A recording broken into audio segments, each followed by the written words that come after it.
All right. Good morning, everyone. My name is Freki, and I will attempt to sign my name because I still cannot find a sign language interpreter. So, let me show this back. So my name is Freki. That's F-R-E-K-Y, and my sign name is Princess Freki. And I'll be a host for this conference, Brave Voices. And I'm really trying to hold off so that we can have an inclusive meeting from the get-go. So please, whoever is the sign language interpretation team, I'll be grateful if you can come on so that we can have the sign language interpretation happen as we start. Or somebody dropped me a message in the chat. Okay, thank you, Joseph Collins. We had said, please do rename yourself and do Joseph Collins, SLI.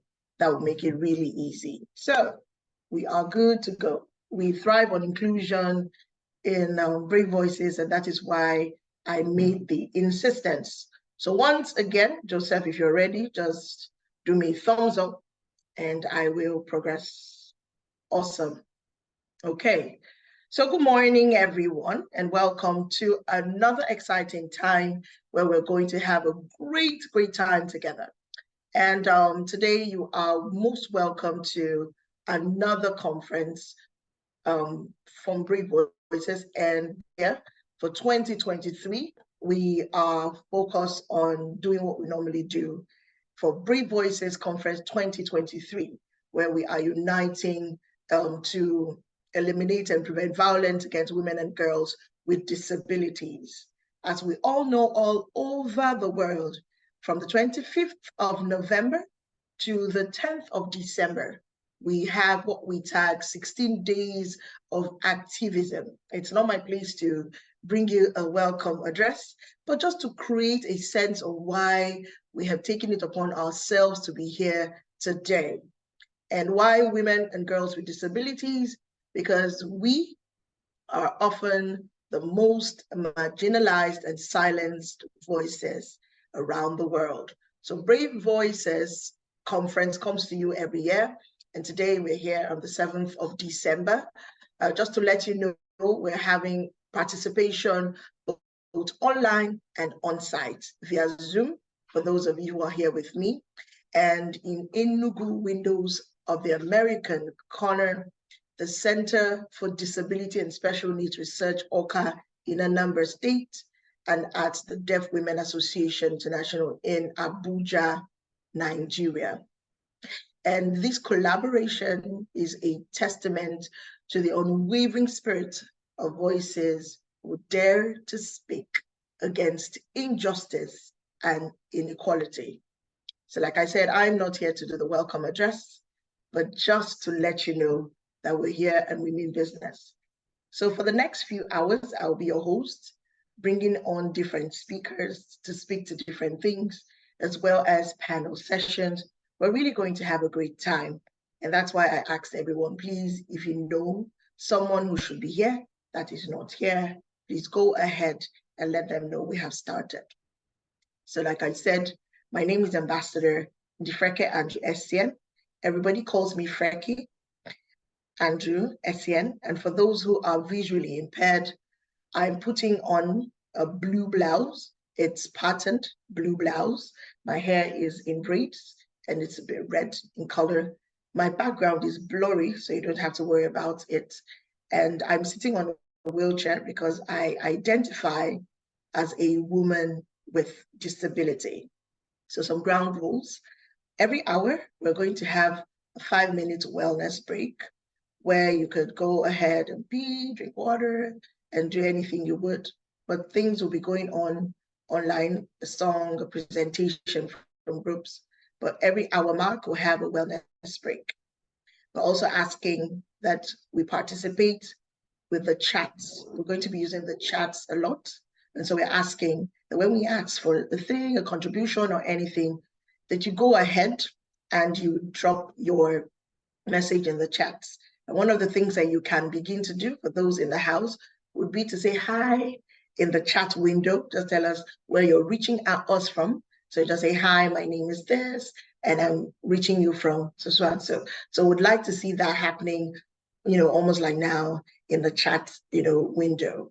The other thing we'd like you to do is at any time you're not speaking, should the host or the comms team forget, please be on mute so that we don't have any interferences throughout the conference. We really appreciate that, so we have a seamless flow. And we have spoken to all our speakers and panelists, so they know a lot about time management. We ask anyone to please refer again to the chat. So I see Paul. Hello, everyone. I'm Paul from Philadelphia, USA. Very happy to be here with you all for this great conference. So you see how Paul jumped on that. Azabula is still looking at me and smiling. So please go ahead and introduce yourself in the chat window. And I'll be so glad to read out your hello, so that we're not just together in a group and we're not saying hi to each other. So hi, Paul, good to have you from the United States. Great to have you. Like I said, I'm reaching you from Nigeria, in Port Harcourt, the South region.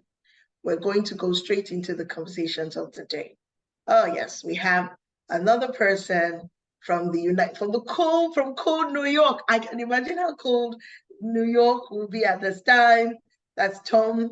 He's reaching us from cold New York, also in United States of America. I am so certain all our guests are not from USA. So where are the Africans? Where are the Asians? So please drop a comment so that we can say hi to you wherever you're joining from. All right. So a bit of ground rules have been set. We'll put ourselves on mute. Remember to introduce yourself and describe yourself. Remember to speak clearly. And if you need sign language interpretation, you want to spotlight the sign language interpreter, and the comms team will also do that as well. So sign language interpreter is going on to ensure that we are inclusive. And if you would like, you can also put on your closed captions if you feel that. Oh, we have Melva, of course, from Nigeria. And hi, we have Kemi from Switzerland. She's also happy to be here. So thanks everyone for also, obliging us in the chat window. And so jumping into the conversations immediately, we are going to have our chairperson, the conference chair, the convener of Brave Voices for this past years, Ms. Nkechinyere Melva Uguru. She's going to give us a welcome address and introduction to the conference theme. Very important to set the tone for her to tell us why Brave Voices and some of the impacts. So Melva, you have the floor. Thank you so much. Thank you very much, Freki. Ladies and gentlemen, good afternoon, good morning, good evening, wherever you're joining us from. On behalf of the organizing team, it is a great pleasure to extend warm welcome to each and every one of you at the Brave Voices International Conference today. We are truly honored to have such diverse and distinguished group of individuals gathered here today to engage in meaningful discussions, share insights, and amplify brave voices from around the world. This conference is not merely an assembly of minds, it is a celebration of courage, resilience, and the power of voices that challenge, inspire, and drive positivity in disability. So today, we come together as a global community, as we have done the past 2 years, united by our commitment to fostering inclusive advocacy, to drive, to advocate for the inclusion gap in advocacy, to foster inclusive advocacy and the courage to address pressing issues facing our efforts towards eliminating gender-based violence specific to women and girls with disability. Over the next 4 hours today, we will delve into a rich tapestry of activities ranging from brave stories from our awardees, panel discussions, and parallel sessions that address topics such as trauma recovery, the African Disability Protocol as a tool of advocacy against gender-based violence specific to persons with disability. And will also be one of the topics we'll be talking about today would be comprehensive sexuality education and accessible formats to the evidence-informed curriculum. And then leveraging assistive technology to eliminate dependence and susceptibility to sexual and gender-based violence against females with disabilities, and a range of other topics.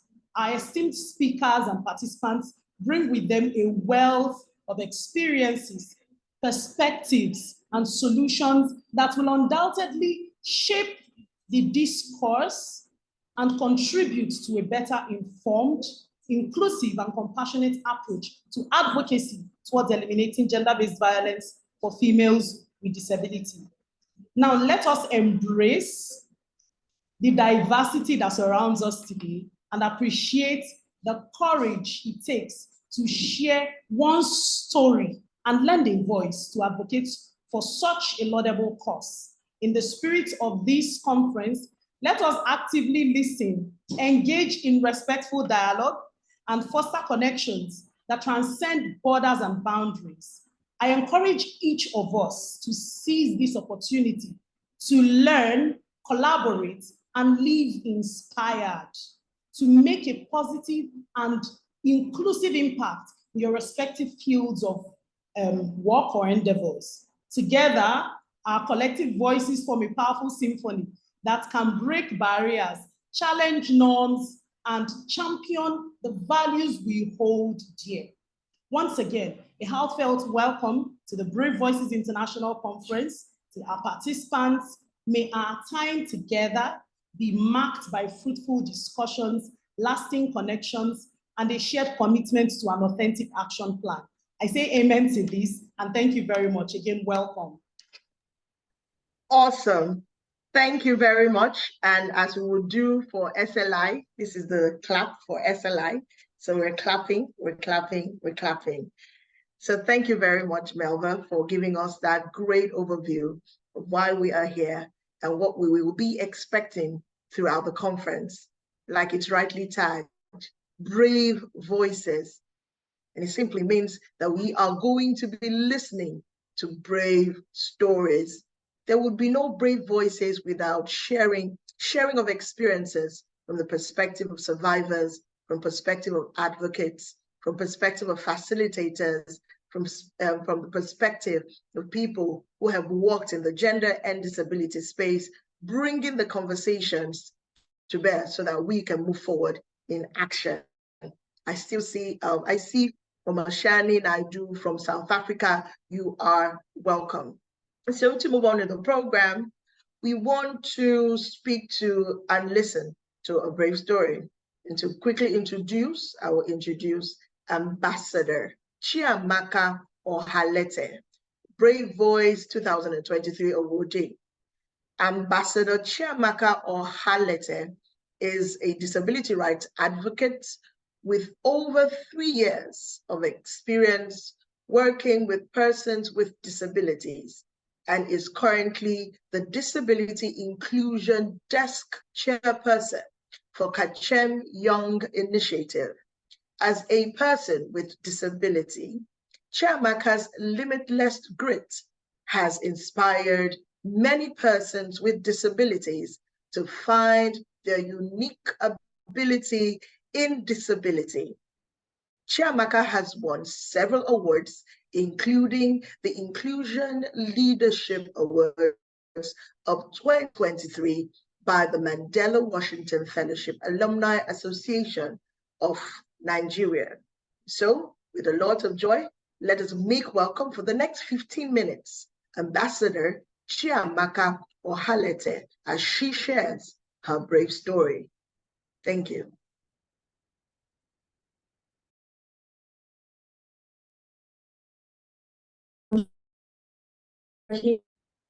I'm delighted to be here today to share a story. Okay, so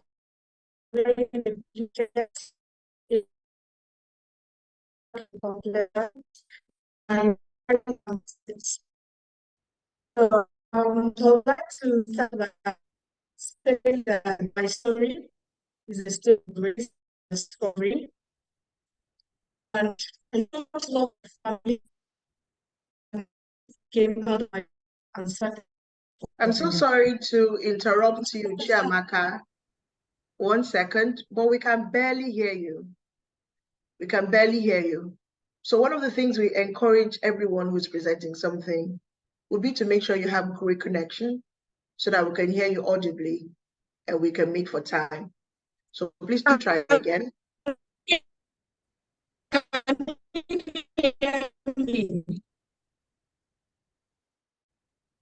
Can you hear me now? Yes, we can. Please go ahead. Can you hear me? Yes, please. Okay, so I think I so much love my friend that my disability came out of my love and sacrifice for my family. And in 2015, I had the accident that led to my amputation. And on that day, while my leg was still trapped, I took the decision to never give up. That was the day my journey began. I saw that my leg would be an excuse for me to lose purpose in my life. So I accepted my condition. And again, seeing my mom rush to the hospital and knowing how depressed she was looking at me, I encouraged myself because it would have been worse if I found myself in the same state with her. So the only way for me to douse the tension and the family and friends was for me to be strong for them. I entered the theater and came out. I gave myself the consolation I needed, and that also consoled others around me. Due to my constant smiles, because I like smiling a lot, I was constantly checked on as the doctor the one beautiful girl full of life, and he doubted if the smiles were normal. So my family and friends are always around and constantly tap me when I am quiet. It took me lots of explanations and a lot of strength for them to understand that I am normal. So I went back to school after 3 weeks against the speculations that I would not graduate with my classmates. The real struggle began when I could not, in my own room, access my bedroom and lecture halls I used to freely access 3 weeks ago. So there was no consideration of support from the school.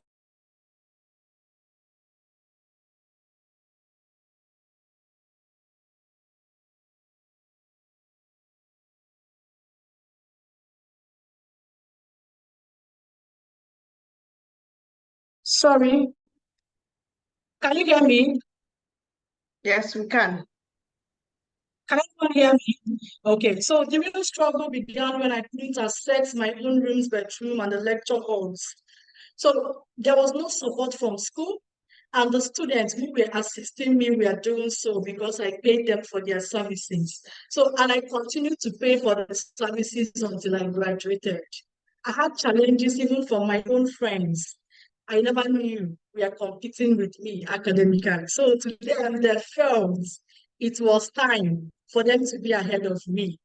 But luckily, I did my best. I still came out first in the class, though I missed that single dream I promised myself that I'm going to graduate with a first class.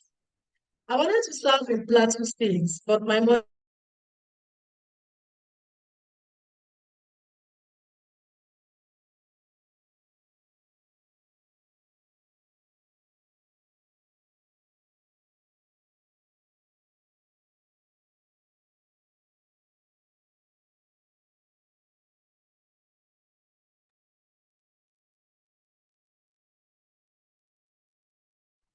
I'm so sorry, my network is just going off and on. So I wanted to serve in Plateau State, but my mother couldn't allow me. She felt I was incapacitated to take care of myself and convinced me to come back home, which I did. Being someone whose life has been transformed, I was managing my family house, which was a one-story building, until my family relocated and went to a four-story building. Lo and behold, it was on the fourth floor. It became another struggle for me.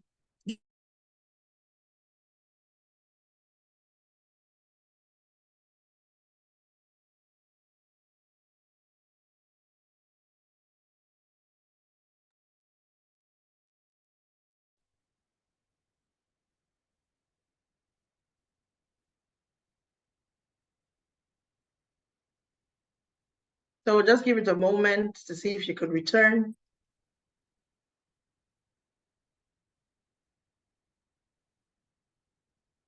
Just a moment. So can you hear me? Yes, we can. Can I be heard? Can you hear me?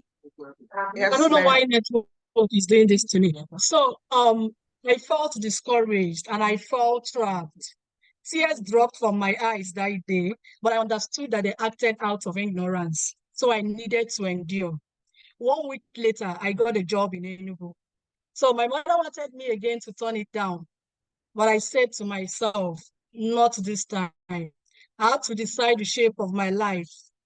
For the first time, I disobeyed her because I couldn't continue to be a liability to my family. I took the offer. With all the strength I was exhibiting, deep down, I see myself as less a person. I struggled for self-acceptance for 5 years, which only I knew until I met persons with disabilities, and I felt free to share my worries. I was connected to two beautiful friends, Florence, the convener of Amputee Coalition of Nigeria, and Ave, a Biloni amputee. Florence was more of a quiet personality, while Ave was always showing off, more of a personality that resonated with me. For the first time in 2020, a few months into the community, I changed my dressing style. I was covering for 5 years because I wanted to avoid societal discrimination, because or not, as a person with disability, discrimination is real. Someone will be having a healthy conversation with you while you are seated. And once you stand up to make a move and the person notices your sluggish movements, the conversation will change. It will turn into pity. It didn't happen once, twice, or 3 times. It continued happening. I went hiking one day after seeing the videos of hiking activities and after the conviction in me that I could do it. I, like every other person via the WhatsApp platform, only for me to get to the venue and the leader asked, "Who brought you?" I quickly responded, "I brought myself and I take responsibility for that." He kept quiet and we took off. The journey was more rough than I thought, but thankfully I got to the hill. Like every other person, we finished the activities and came down. Guess what? Trekking back to that point that we took off was a no for me because I was exhausted. I used my last strength. Eureka, I saw a bike and I entered. But interestingly, I wasn't the only one in that state. I had 3 other persons join me on that bike. My show of strength changed their mindset. And from that day on, I was always invited to the activities. Having recovered from the shame and trauma of amputation, I ended up helping others heal faster than I did because I felt that I wasted my 5 years. I would have started earlier. I hosted the first amputee hangout in Enugu in commemoration of the Limb Loss/Limb Difference Awareness Month in April 2022. Where I had about 9 amputees attended and they shared their stories. I encouraged them with mine. We have continued to commemorate the celebration and reach out to others through media and hospital visits to save others from the trauma. I have over 6 young amputees I'm mentoring to date, excluding the one I lost to cancer in August this year. May her soul rest in peace. I have raised awareness through radio and my personal social media platform that people share my contact with amputees and other persons with disabilities regularly. And I equally visit homes where I'm being invited to visit persons with disabilities and encourage them. I link them to opportunities for both paid and free prostheses, and I teach them how to use it. Confidence. I bring opportunities to the disability communities in terms of jobs, education, empowerment. And to date, I continue to advocate for the rights and dignity of persons with disabilities. And from there, I discovered myself and my purpose in life. I worked with the disability community in Enugu State as a focal person to actualize the domestication of the disability law. I'm still working till date to ensure that that law is implemented, to make sure that persons with disabilities benefited. In all of this, I experienced depression. I cried as my strength could carry me, but I did all of this in my closet. I knew many looked up to me in their struggles, and I did not want to disappoint them. It was a difficult journey, but with grace, I discovered myself. Hence, my story is a story of grace and discovery, and I hope that many will tap into it and heal from their own trauma. Thank you so much for the opportunity to share my story.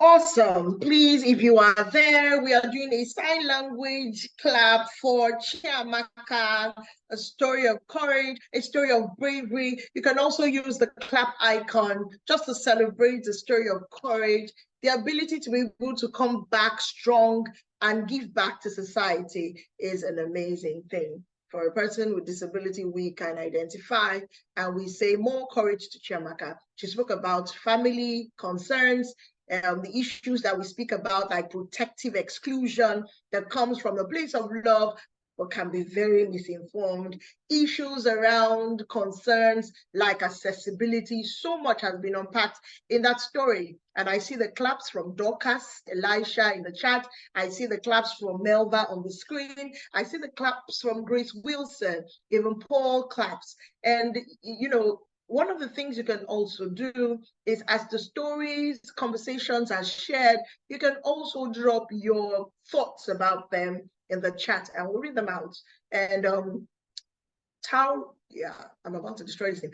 Taurai Chaco of DDP says, for all your universal design standards, accessibility, auditing and reporting, diversity, equity and inclusion consultancy needs, get in touch with Disabilities and Development Pathways, www.ddpathways.co.zw, and he put his email as well. So yeah, so that's him lending his support. He didn't tell him if it is free, but you have the information there. So thank you so much, Chiamaka, for sharing your story of courage, and we really, really are grateful for you, for not giving up, for not allowing any form of depression from stopping you. I'm glad that you were able to connect with Ave and Florence to be able to support you. Two great women, friends of mine. And I'm so grateful that they were able to hold your hand and lead you and still be with you on your journey of limb loss. So much has been said in there. We want to stay on that story and dissect it, we can. The issue of support systems for women and girls with disabilities, especially with acquired disabilities, is a strong theme in that story. All right, so we're moving ahead really nicely, and we're going to be having the next presentation, and that is a keynote speech. Our keynote address for this keynote speech for this conference, and I'm going to read the profile of our speaker, Omashani Naidu. Once again, in future, I apologize so many times for destroying any names. So Omashani Naidu is the Acting Deputy Director of Public Prosecution, National Prosecuting Authority, Sexual Offences and Community Affairs Unit, KwaZulu-Natal. Her qualifications are from the University of Natal in Durban from 1997, that's BProc, LLB from the University of Natal, Durban, 1998, and Masters in Child Care and Protection from University of KwaZulu-Natal, Durban, 2013. Commenced legal career as a public prosecutor in 1999, has prosecuted in the lower and high court of South Africa, has prosecuted serious and violent crimes, including crimes of sexual offenses. So from the profile, identifies as a she. So she is currently the acting head of the Office for the Sexual Offenses and Community Affairs Unit in KwaZulu-Natal. And she is also the operational manager of 4 Vuvuzela care centers in KwaZulu-Natal. She is also part of a national team responsible for the compilation of training material on the sexual offenses and Related Matters Act 32 of 2007 and trains prosecutors throughout the country on the above-mentioned acts. NIGEL also trains stakeholders, including and not limited to police, social workers, medical officers, psychologists, and educators on the laws relating to sexual and gender-based violence. In addition to the aforementioned, she also contributes towards research and development of policy and legislation in as far as it is related to gender-based violence and femicide. And she's also presented on issues relating to gender-based violence and femicides at national, international conferences. So, with a lot of celebration via the chats, via emojis, join me as welcome to give a keynote speech by Omashani Naidu, and she will be doing this in the next 15 minutes. You have the floor. Thank you.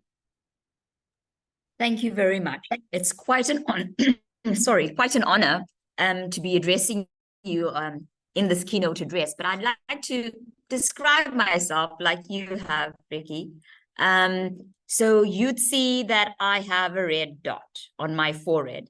That red dot is indicative of my culture, and which is Hindu, that I am married. So a red dot signifies that I'm married. I have a black and white shirt on with a little bow, which sits here right on my chest. And I am from the beautiful, warm country of South Africa.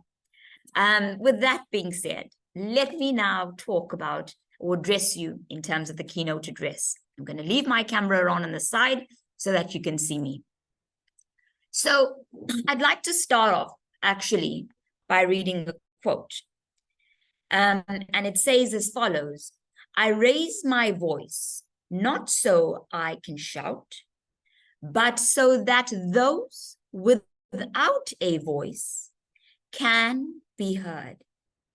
We cannot succeed when half of us are held back. Malala. And that sits very close to my heart, because that talks to the voices, the brave voices that we hear today and that you've already heard.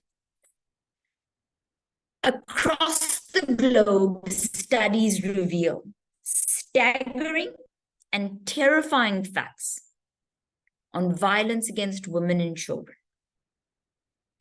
Evidence tells us that girls and young women with disability face up to 10 times more violence than women and girls without disability.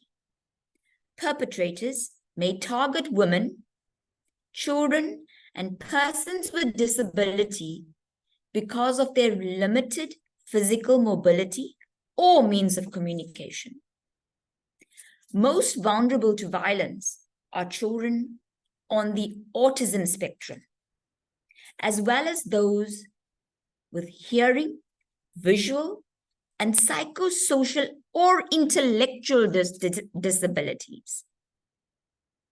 What's worse, ladies and gentlemen, is that most of this violence, sadly, goes unreported as well as unpunished. Disability and violence are global human rights issues that cut across gender, race, age, sexuality, geographical as well as religious and socio-economic and cultural boundaries. They are socially produced and culturally constructed and can manifest in various and multiple ways, as well as generational locations over a period of a person's life. What are we talking about? We're talking about from childhood to youth to adulthood, and as we progress to old age. Moreover, abuse may be perpetuated by people who are actually supposed to care for you, such as the personal assistant, such as the caregivers, such as carers in institution, such as parents and healthcare workers. It is argued that nearly 80% of disabled women have been victims of psychological and physical violence and are at greater risk, ladies and gentlemen, of sexual abuse than non-disabled persons. Violence against children takes place in many forms. It can be physical, it can be emotional, it could be sexual, and it happens in any country. It happens in any setting, in a child's home, in a community.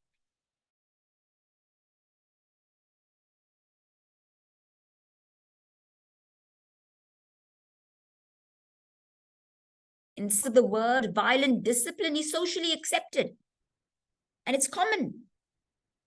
And for many girls and boys, violence, again, I reiterate, comes at the hands of people they trust the most.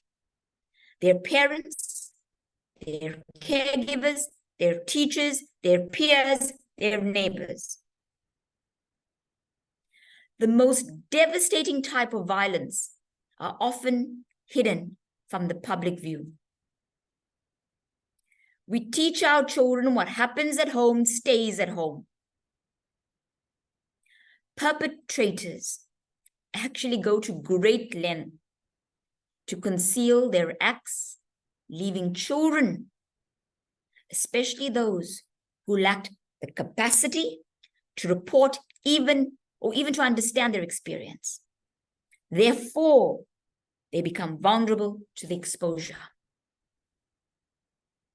Violence affects all children, but children living with disability or HIV and AIDS, and those suffering from extreme poverty, girls and boys in institutional care, children that are separated from their families, face a greater risk.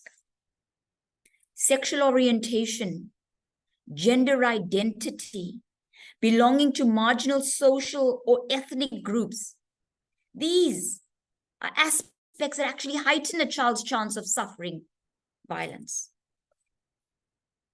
No matter what form of violence a child is exposed to, his or her experience may lead to serious long-term consequences. Violence can result in physical injury, sexually transmitted diseases, anxiety, depression, suicidal thoughts, unplanned pregnancy, and even death. Evidence also suggests that toxic stress associated with violence in early childhood can permanently impair brain development and damage other parts of the nervous system. Long-term behavioral consequences is an impact on the children, including aggressive and antisocial behavior, substance abuse, risky sexual behavior, and even criminal behavior. Despite these grave physical and mental health consequences, the vast majority of children, child victims, again, I say, never seek help or receive the help to recover. It is therefore essential that as we address issues concerning mental health and well-being of survivors of gender-based violence, we must be aware and take cognizance of the Convention of the Rights of the Child, as well as Sustainable Development Goals, where countries have committed to end violence against children. These Sustainable Development Goals call for the end of abuse, exploitation, and all forms of violence and torture against children by the year 2030. I want to read this out to you as a quote from Martin Luther King. Our lives begin to end the day we become silent about the things that matter. The Brave Voices Conference allows us to actively engage in robust and dynamic discussion. Now, it urgently asks for us to collectively draw attention to the issues that affect persons with disability as it relates to gender-based violence. The conference has opened up a dialogue on which we can talk about how do victims of gender-based violence recover from trauma. Do I ask to be raped? No. And as a result, look at the trauma a survivor of gender-based violence goes through. This conference will have that discussion on trauma. No person, like I said, asks to be raped. No person asks to be exposed to gender-based violence. Today, we will speak to how we focus on the well-being of victims of gender-based violence.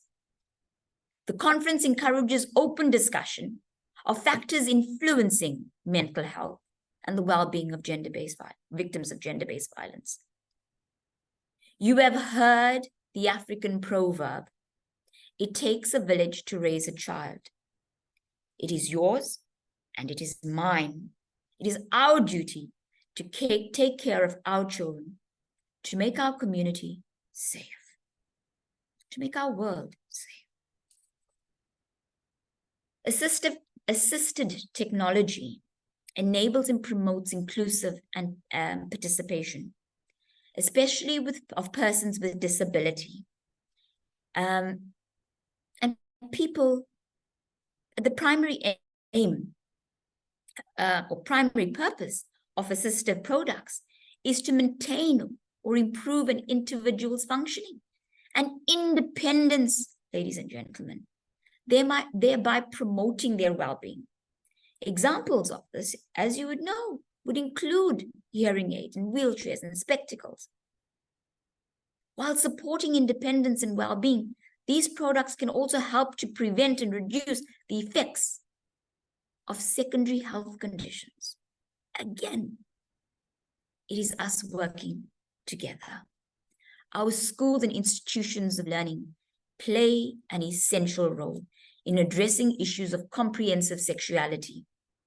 Comprehensive sexuality is a rights-based approach to addressing or equipping young people with the knowledge and skill and attitudes and values that they need to determine and enjoy their sexuality, physically and emotionally, individually and in relations. So let's talk openly. Let's discuss openly. Let's engage openly. I wish the conference conveners and presenters, as well as you as delegates and participants, well in the discussion, as we today share best practices.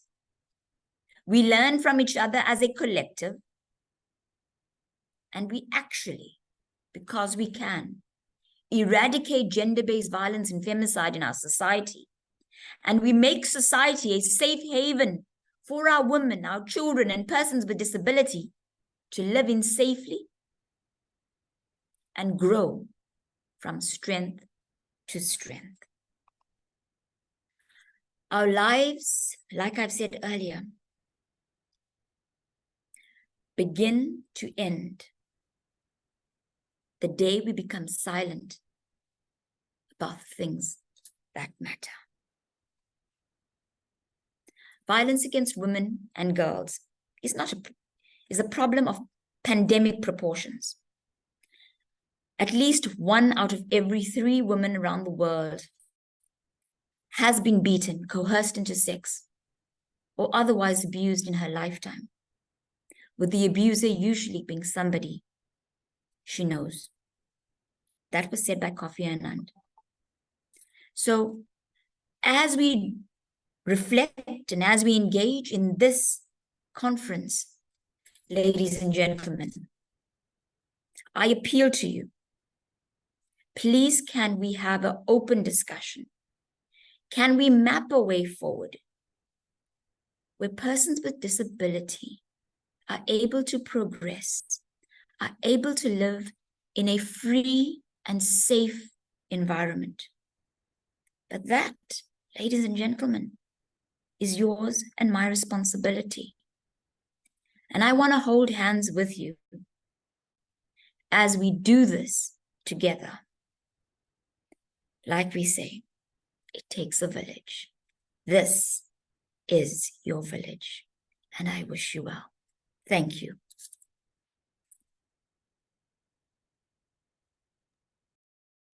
Wow, wow, wow. This is our village. So many take homes. Please do something. Just, I mean, come on, clap, sign, whatever it is you want to do. But that was great. That was fantastic. That was amazing. So many points, shared, and a push for us to have real, honest conversations throughout this conference. We don't want to have just another conference, but we want to have stories, and we'll have a coming together in order to move forward. She really opened up with the quote by Malala, which says, "I raise up my voice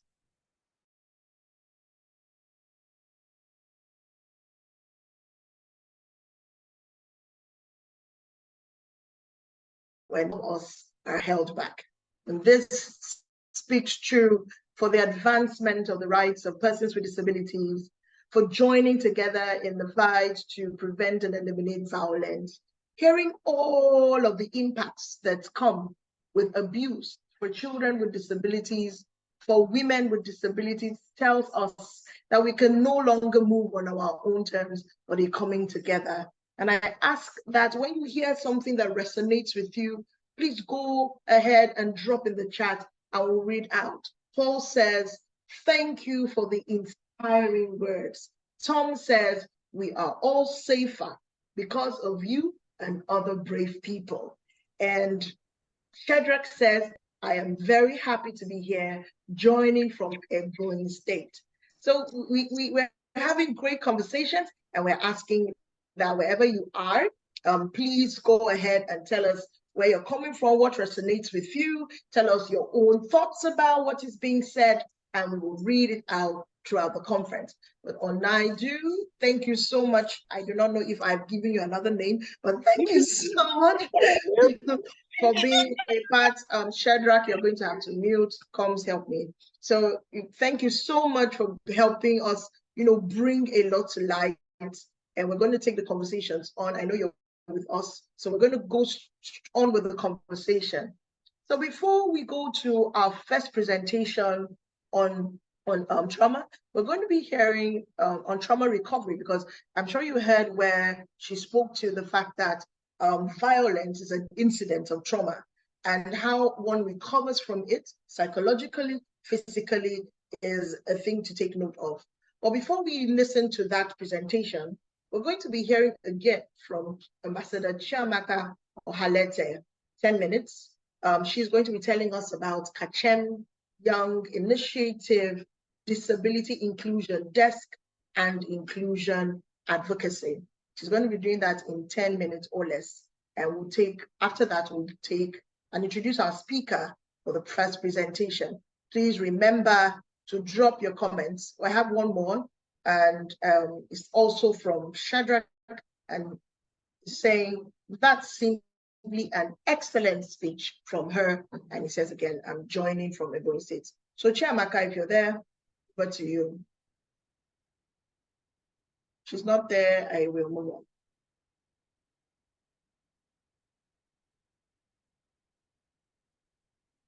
All right, I do not see Chiamaka here. So I'm going to introduce our speaker for the first presentation. Paul R. Sachs, PhD, MBA, is a licensed psychologist in Pennsylvania, United States of America, and certified in rehabilitation psychology. He has worked for over 20 years as a non-profit executive for programs serving individuals with mental health and substance use challenges. So in the next 20 minutes, Dr. Paul is going to give us a presentation on trauma recovery, because one thing is for trauma to happen in whatever way it happens, psychological, physical, sexual, etc. But another key issue is recovery, bouncing back. I'm sure you heard Chiamaka's story where she shared what happened to her by reason of the accident and which led to amputation and how she bounced back. Dr. Paul is going to speak more to that in the next 20 minutes. Dr. Paul, you have the floor. Great having you join us from Pennsylvania, United States of America. Thank you very much, Frecky. I also have a PowerPoint. Should I share my screen now, or should I speak and then move? You can choose. Whatever you say, Madam Chair. You can go ahead and share. Go ahead. I'm aware that many people may not be watching this or listening in where they can see the screen. So I will be sharing the PowerPoint that I have after the meeting, and that way you can have that information. So don't feel bad about that. Now I just have to figure out how to get this started with just a minute.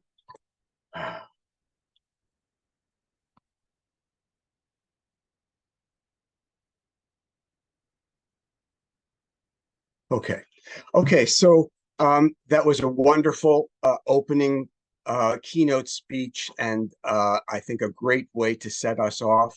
And to start out with a description, I am a white man, and although you may have seen a picture of me in some of the information that was displayed in anticipation, I now have a beard and I am not clean shaven. I am wearing a sky blue shirt and a diagonal striped tie, which is light blue, dark blue, black, and violet. Although I see now, looking at myself in the screen, that with the light, it looks like I have a white shirt on. In any case, and I also do not have much hair on the top of my head, which may be one reason that I grew the beard. Not really. And I finally decided it was time to stop pretending. It is also, the beard is also helpful to me because it is approximately -1 degrees here in Philadelphia, although it is clear. So I'm very happy to be here with all of you to talk about trauma and recovery. And the first slide that is just my name and trauma and recovery. And I want to say something about that before I move on. I don't want to talk about slides so much, but they are a framework for me to talk to all of you. When we talk about trauma, we're talking about, and we want to understand it, we're talking about the events, the experience, and the effects, 3 E's. And so when we talk about that, we want to understand each aspect of that when we're talking about recovery or prevention, as our keynote speaker talked about also. We're not here just about recovery, but also about prevention of future trauma. Events is the first one. There are many events that cause trauma, and an effort to help people manage trauma is to prevent those events from happening. Being aware of the incidence of gender-based violence, as well as other violence, is a tremendous way to help to minimize the impact of gender-based violence and trauma. Here in Philadelphia, we have a very large gun violence problem. Yes, the United States in general, but particularly in Philadelphia, I'm sorry to say. And all you need to do in some of the clinics where I work is start a conversation about trauma, and you will have stories and stories about gun violence. So anything that can be done to reduce gun violence is ultimately reducing trauma. And I'll make a quick plea to, if you would like to search on Google, there is a new movie that was created in Philadelphia called Trigger, that actually talks about gun violence victims and their experiences, particularly, not surprisingly, African Americans and African American men. The next part, besides events, is the experience. So the experience of trauma is different from the event of trauma, and we need to understand the experience. And One of our speakers this morning talked about her experience with trauma, and we'll be hearing from others. Experience varies with age, with life experience, and also with the types of problems. And the experience of trauma from gender-based violence now, we hope will be different and less severe than it was in the past. Think about women who had breast cancer 20, 30, 40, 50 years ago. I'd say 50 years ago, since I am in my 60s. A woman who was diagnosed with breast cancer had quite a different experience than a woman who is diagnosed with breast cancer now. That woman did not have many other options and may have seen it as a terrible death sentence and may have been treated as such by the people around her, including those close to her. As our keynote speaker talked, it's sometimes the people that are closest to us that can be most helpful and yet at the same time most hurtful. Nowadays, a diagnosis of breast cancer, such as my neighbor across the street, is not a death sentence, certainly a shocking experience, but there are many, many other options. And we hope that that will be the case with the case of persons who have experienced gender-based violence, that the experience will not be will be minimized by the supports and the opportunities for recovery that exist. And then there are the effects of a traumatic experience, and being able to be aware of those effects and manage them, knowing oneself, is probably the most important message that I would like to give everybody. Understanding yourself and understanding how you react to certain people and situations and how you are aware of your own thoughts and feelings is a very valuable way of helping you with your recovery.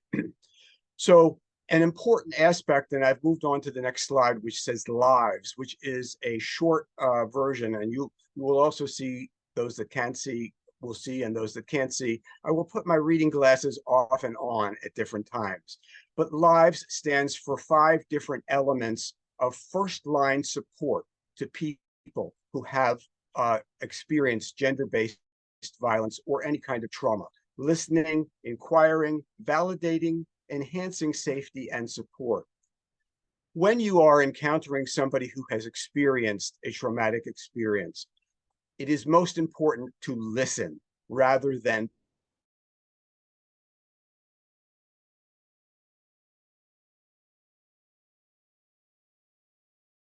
way that they would process them if they were not traumatized. As our keynote speaker pointed out, trauma at any point in our life affects our nervous system and therefore affects our ability to understand things.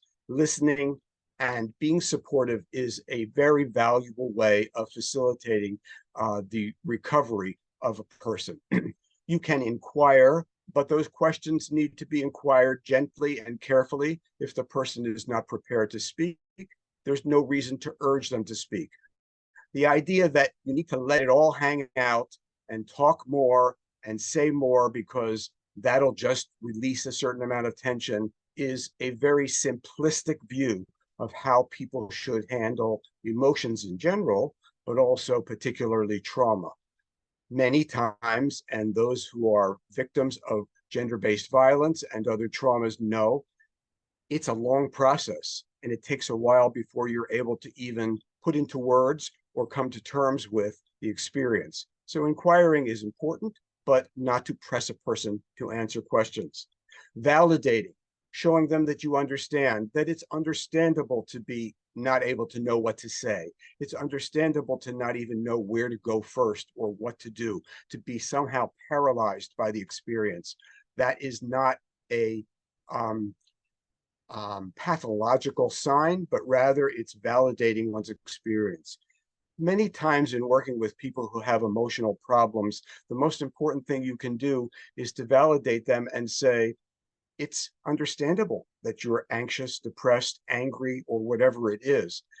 Many times people say, oh, you oughtn't to feel that way. And this only invalidates a person's feelings, which makes it more difficult to express them in the future. So validating feelings is important. Enhancing safety is extremely important. And later, hopefully in the panel discussion, I'll talk a little more about a trauma-informed approach to care for organizations and for in other circumstances, but creating a sense of safety for the person is extremely valuable. And of course, support is very important. And support is a very general word, and each person may be supported in different ways.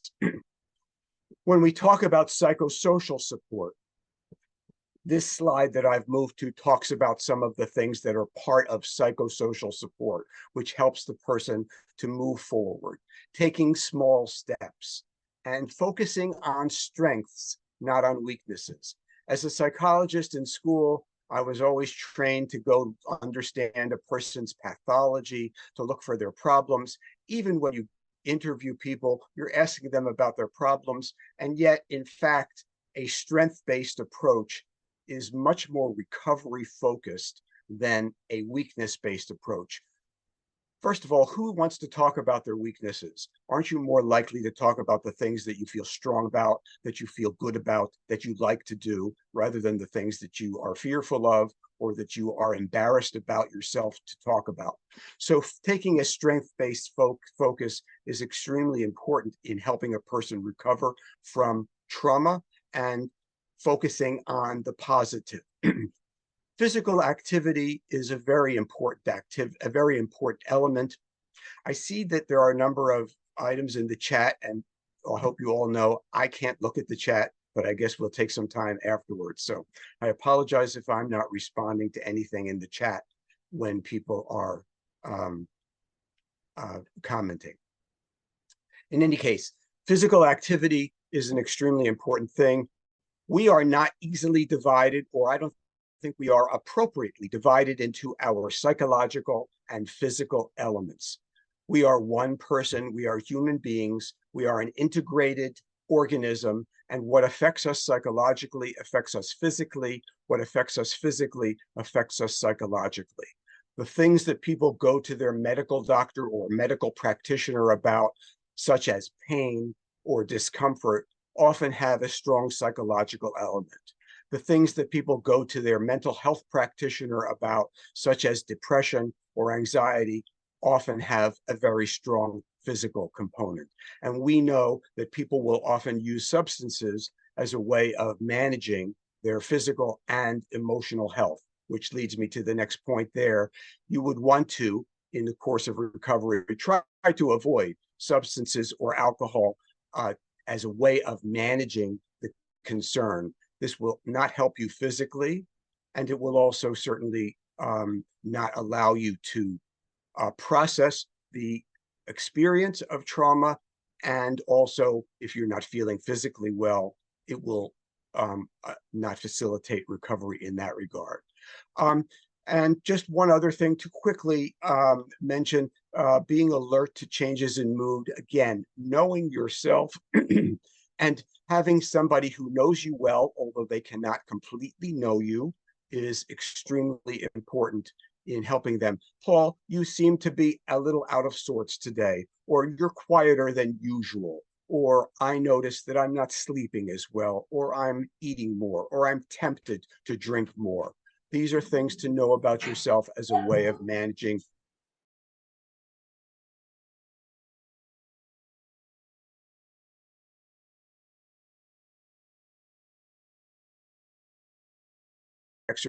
exercises, mindfulness, and things like that are very valuable. Is, I would say, a head game is also a body game. Therefore, it is very valuable. And so you can search online, and I'm a resource also for you regarding stress management and mindfulness exercises. And there are also apps that are now available to use on the phone to help somebody monitor themselves. And lastly, and most important, if you are experiencing the trauma as a victim, or you are seeking to help somebody in the recovery, set a follow-up. Don't say, let's follow up on this, and not have a specific time. Make a specific plan to follow up. Next week, I'm going to check on you. Tomorrow, I'm going to call you and see how you're doing. I'm going to stop by to see you when I am out in the community and and if you don't want to talk to me, you don't have to talk to me, but I'm going to do that on this day. These things are very reassuring to a person who is traumatized because they probably are not focusing too much on their calendar or on what's happening from one day to the next. You setting a specific follow-up is an important part of psychosocial support. I want to say a couple things about persons with disabilities, special items, and then something about vicarious trauma, and then wrap up because I want to be mindful of time too. So regarding persons with disabilities, we want to be aware of the type of disability, a sensory, a physical, an intellectual disability. As our keynote speaker mentioned, persons with disabilities are inordinately victims of gender-based violence compared to those without disabilities. And as noted, those with intellectual or on the autism spectrum are particularly so, partly for communication, partly because of lack of awareness, partly because they feel like they appear to be people that can be taken advantage of. However, a person with a disability is first a disability. So do not presume that because somebody has a disability that they are somehow different than the experience any person would have in facing a traumatic experience or being a victim of gender-based violence. Focus on similarity first and difference second. Likewise, focus on strengths first, weaknesses second. And education is a very important intervention. I talked about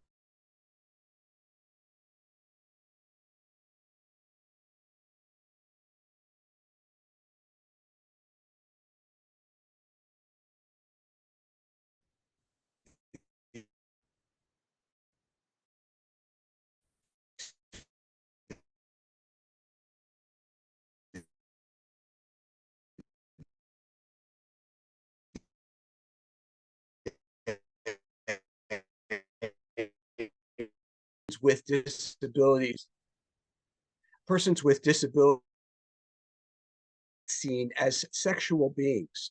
We sometimes will, and women in particular with disabilities, I have seen, and others on this call and in this conference can say, are seen, what do you mean you want to have children?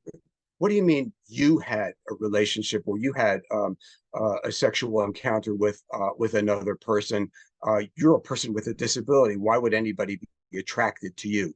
And so the fact that somebody has a disability and is a victim of gender-based violence for a woman, and especially also adding to that an intellectual disability, this can be extremely complex and difficult to make sense out of. But always remember, we are humans first, and we are our particular kind of human second. All of us have a sexuality as part of what we are God-given bodies and lives. And it's important to recognize that. And the objectification of persons with disabilities in an extremely poisonous aspect of this that we need to focus on when we're helping people in recovery.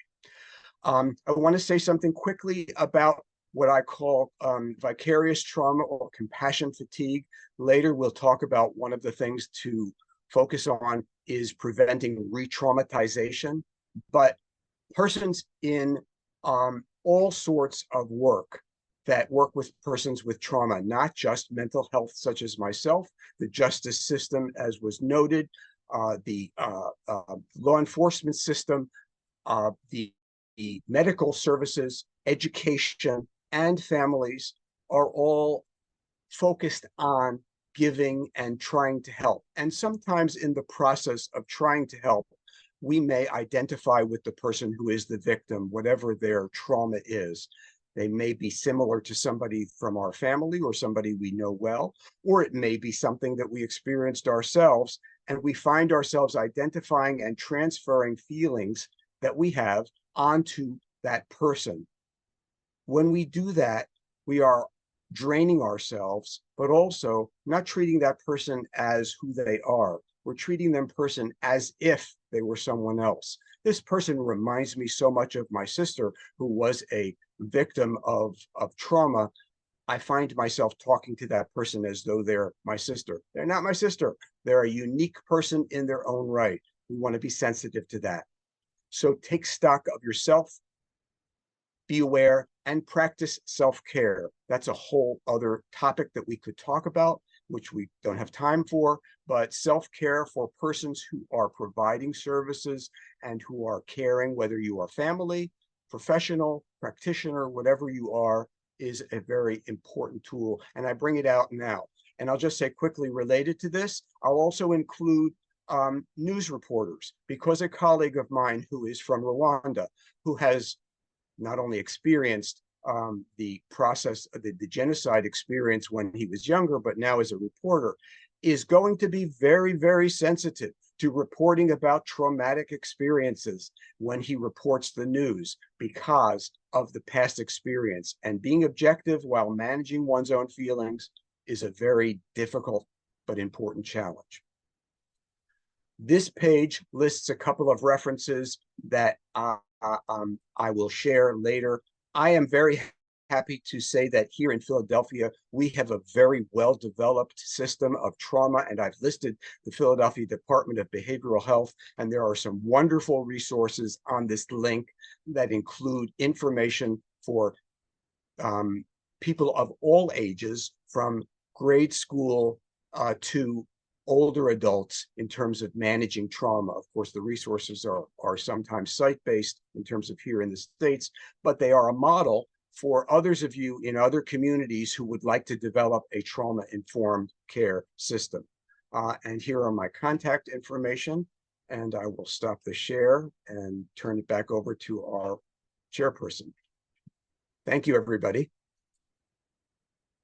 Wow, thank you so much, Dr. Paul. Please let's give a warm hand, SLI clap, emoticon, anything you can do, even on the chat space. Great conversations that we've had in just 15 minutes. Yes, Melva sends a heart, Oneida sends a clap, and I'll just read out, Chioma also says something. So I'm going to read out some comments, and really, if you have any questions, you can also drop as I take them. And Dr. Paul will just do this in a few minutes. If you have anything to say to some of these comments. So, of course, I posted the acronym for LIVES, the first line of support after trauma. L, listen. I, inquire. V, validate.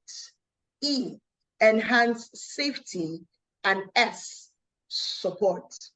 Dorcas Elisha says, inquiry is important, but don't press a person to answer questions. So Dr. Paul is nodding in agreement to Dorcas. And then she also says, validating feeling is key.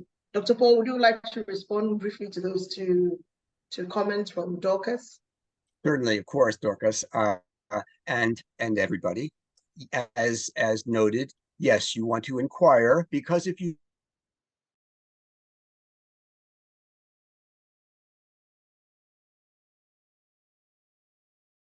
think, could I ask you a few questions about what's going on with you? This way, decision making and empowerment, we know, are very important parts of recovery too. So when you do that, you are asking permission, and therefore giving the person more power, because they have been extremely disempowered by being a victim of gender-based violence. So anything that you could do that could enhance that feeling of control and power by asking a question first, such as, may I follow up and ask you a couple things, is good. And yes, validating, as I said, is one of those things that I have found more and more, maybe not more and more, maybe I'm just more attentive to it, is so important to people, because many times people are confused by their feelings, and validating them. Somebody says to me, I'm so anxious, I can't sit still. I don't know what to do with myself after this experience. My reaction to that might be, of course, being a, I'm not in the moment now, might be, well, actually, I'm glad you're anxious, because if you weren't anxious, I might be more worried about you. If somebody had just been a victim of gender-based violence or some other traumatic experience, and they were talking to you as though they were calm as anything, I'd be starting to worry about that instead of worrying about the fact that they were anxious. So validation, yes, very important. Okay, thank you. So validating feeling is key. And in inquiry, you want to use me. I am just seeking the person's permission to inquire. Opens up the person.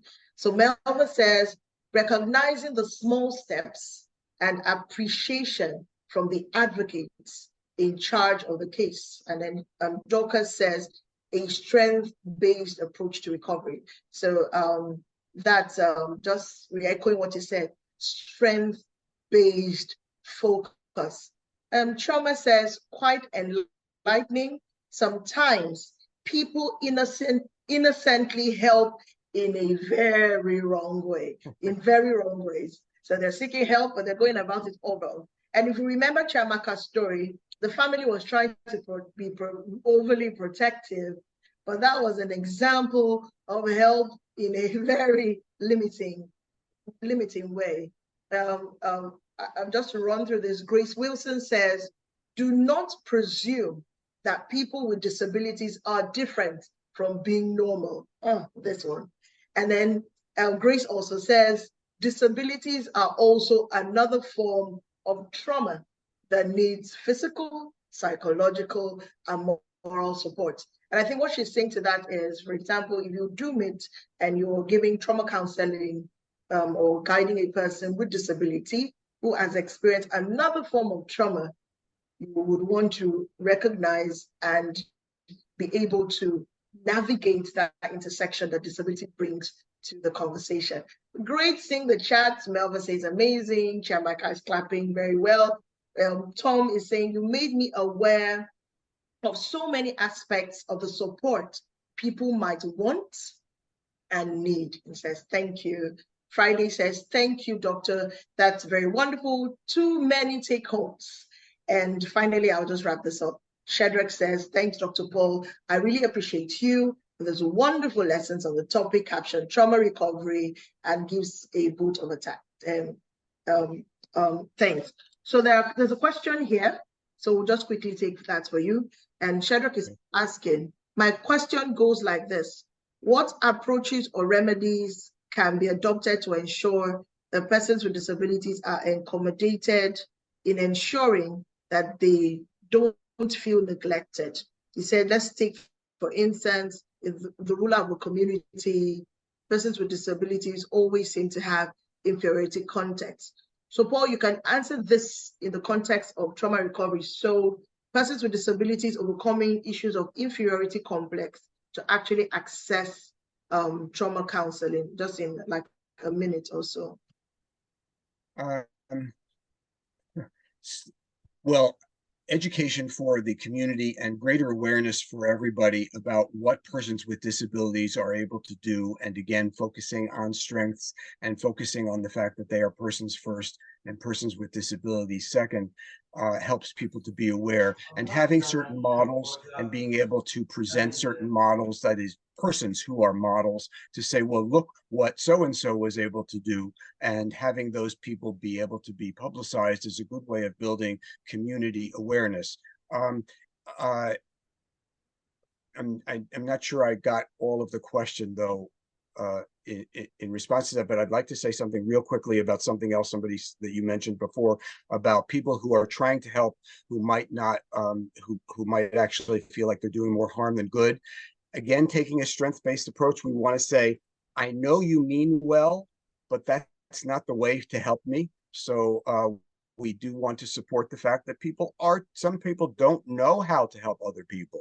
And so they may do something that is actually harmful inadvertently or unintentionally. Some people do it intentionally. So it's important also to appreciate that a person who is trying to help is really trying, and we want to support them, but they need additional guidance. That's not the right way to do it. Don't ask so many questions, just sit and listen. I'm sorry, Frecky, I'm not sure I completely answered that question, but but you did great. So okay. Thank you, Dr. Paul, for giving us that great conversation. Like we said, everything that's going to be shared here, we'll share with all the participants later. And you can always reach out to us for any forms of clarification. But please do feel free to drop your questions and comments as the conversation goes on, and we will be careful to read them. once again, thank you so much, Dr. Paul. So taking on the conversation, we want to go back to minutes. She's going to talk about Kachem Young Initiative, Disability Inclusion Desk, and Inclusion Advocacy. Immediately after her, we will take a short wellness break or cocktail hour from the KYI Disability Inclusion Ambassadors, after which we'll get another brief story from Madam Lois Auta. But Chiamaka, 5 minutes. Thank you.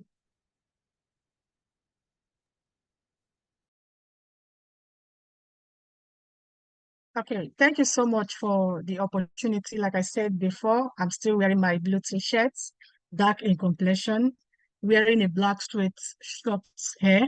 And as the Disability Inclusion Desk Chair, I'm here to present what we are doing at KYI Disability Inclusion Desk.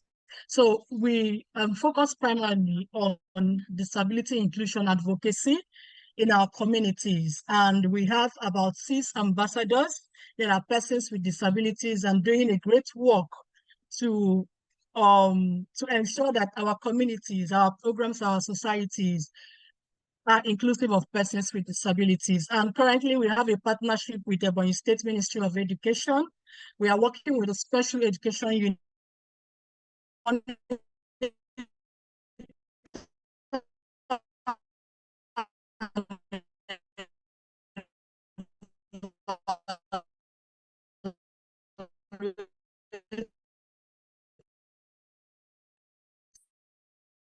So Chiamaka, I'm going to let you go. Your network is really poor. I'm going to need you to work on it very well. We can't hear you. So So we're going to go ahead and have a wellness break as Chiamaka works on her audio. Please help me mute Chiamaka. Communication.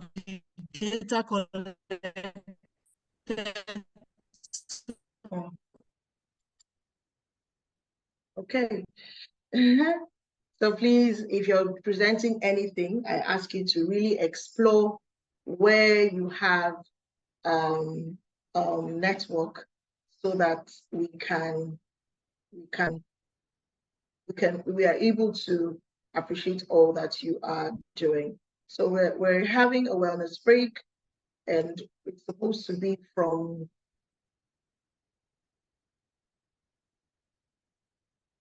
So if you can confirm if you see my screen, I'll be grateful. Okay. Can anyone see my screen?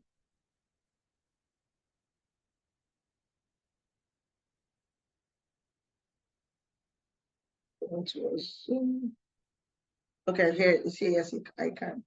So let's just key in. This is a simple one. It's from Kachem Young Initiative. Kachem Young Initiative Disability Inclusion Ambassadors. So.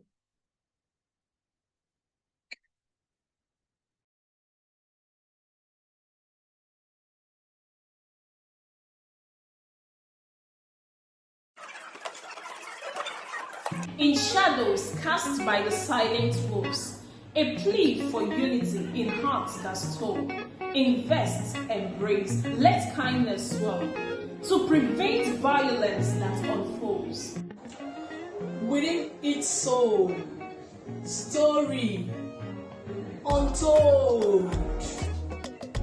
Women and girls, courage, bold.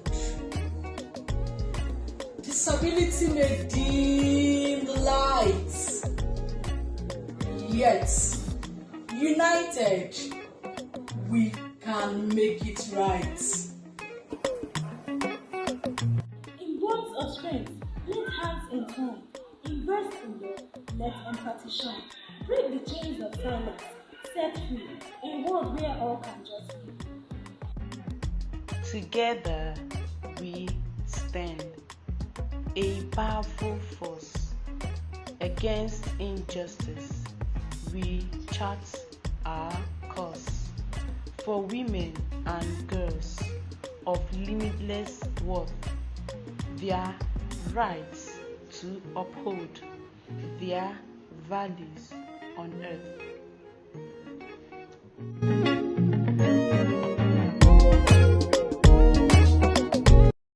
Two, a brave story.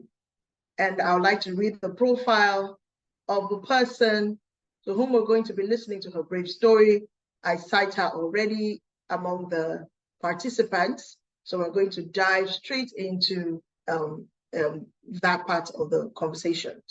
So Lois Auta is a diversity and inclusion expert for over a decade, local and global disability advocate, human rights defender, global citizen, young global leader of the World Economic Forum, a Mandela Washington Fellow, Ashoka Changemakers Scholar, and a conscious politician.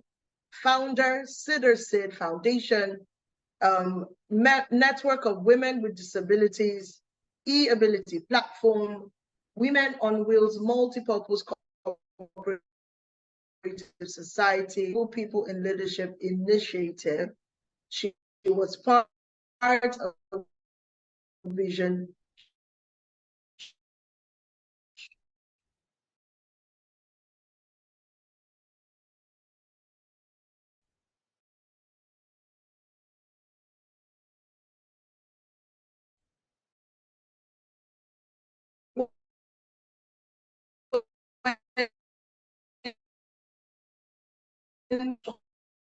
Nigeria's economic development, a woman of many firsts.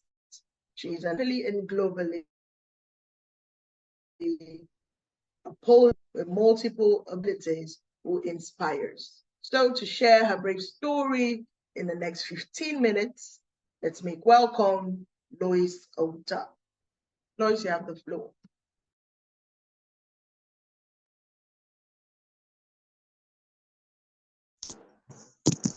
Yeah, good morning from FCT in Nigeria. Thank you very much, Freki, for the introduction, the brilliant introduction. Yes, my name is Lois Auta. I'm the founder of Cedar Seed Foundation. I'm glad to be in the room. I was born in 1980, and by 1982, I was affected by polio. So after I saw myself differently from other children, I never wanted to mingle with any child in my compound, in the school, in the church, or anywhere I found myself. Inferiority complex set in. Even members of my family. But I thank God for the mother I had. So unfortunate that she's no longer alive to see the woman I have become. She talked to me. She said, Lois, you have to be a strong girl. You have to be proud of yourself. And you have to be grateful to God for keeping you alive. And I listened to my mom's advice.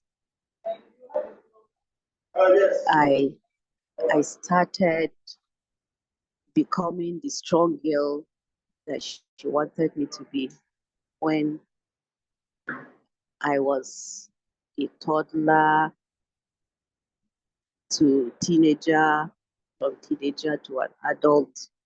And today, here am I. Here I am, a public speaker, locally and globally, a graduate of public administration from University of Abuja, a Mandela Washington Fellow, a woman with disability that was named a young global leader of the World Economic Forum, the first woman with disability from Africa to receive that award. The first woman with disability that ran for House of Reps in 2019 here in the FCT, that's Federal Capital Territory of Nigeria. Yes, I lost the vote, but I have won in many perspectives, being the first woman with disability that ran with 4,080 candidates.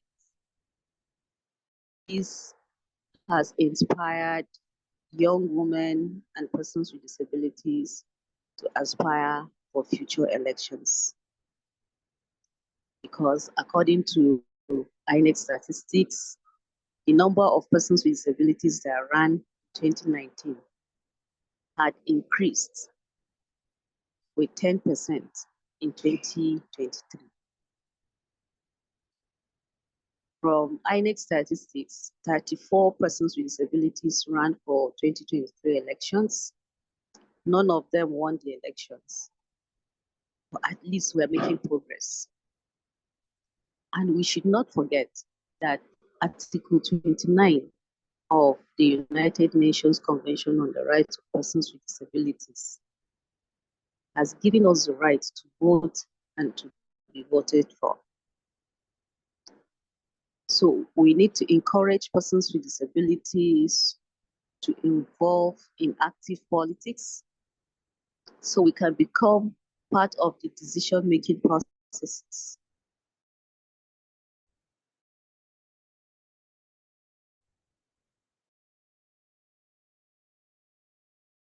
Some of our members at the parliament, at the Federal Executive Council, and Against other injustice, sectors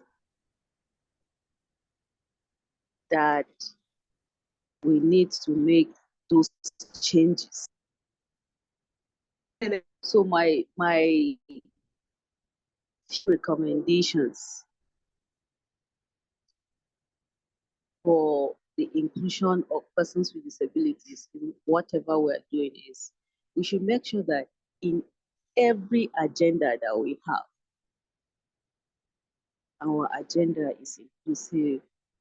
The committees we are setting up, the projects we are doing, how many participants with disabilities, and when you're giving employment opportunities, how many percentage have been reserved for graduates with disabilities? We have legal frameworks. How are we implementing it? Are we complying with the provisions, with the articles we have? And another key thing that we need to consider is to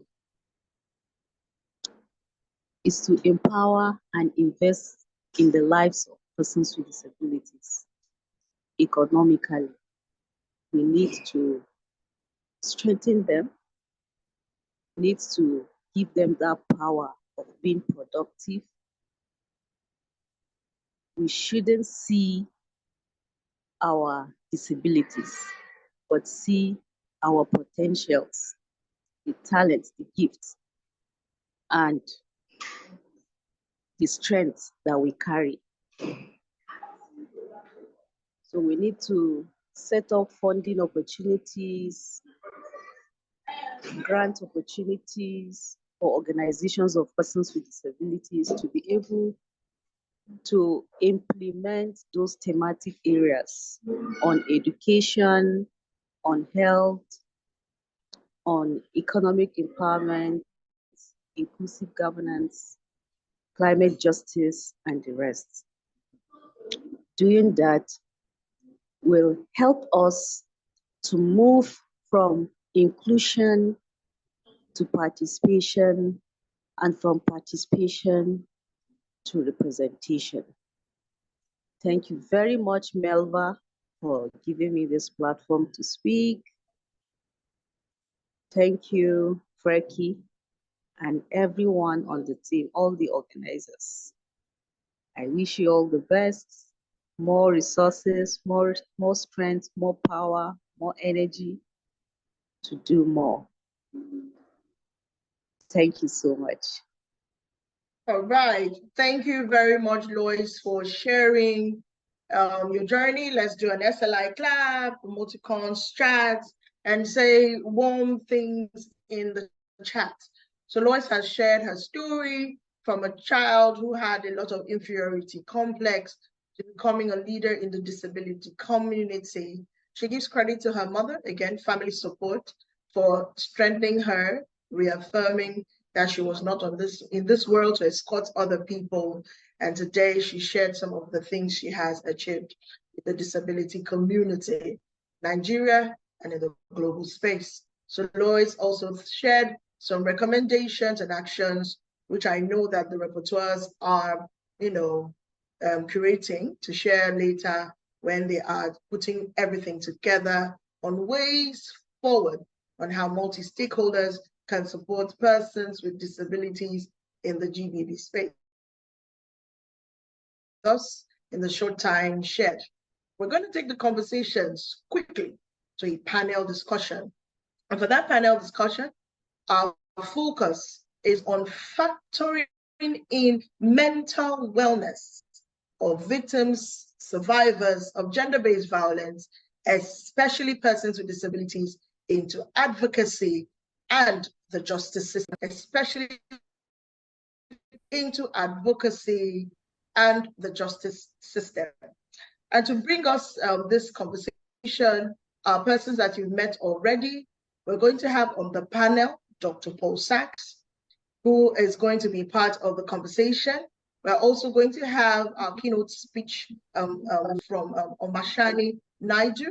And to join them for this section is Dr. Nkechi Emma Echegu to join us in the conversation. Dr. Nkechi Emma Echegu is the coordinator, Social Work Unit at Ebonyi State University. Her work central focus is promoting social work for transformative development. And to host this session is Dorcas Elisha. Dorcas Elisha is the lead volunteer of the Marben Foundation, an organization committed to promoting educational equity across rural and remote communities. She is the co-founder of DT Think Tank, an organization that helps busy executives start and launch their social impact ideas.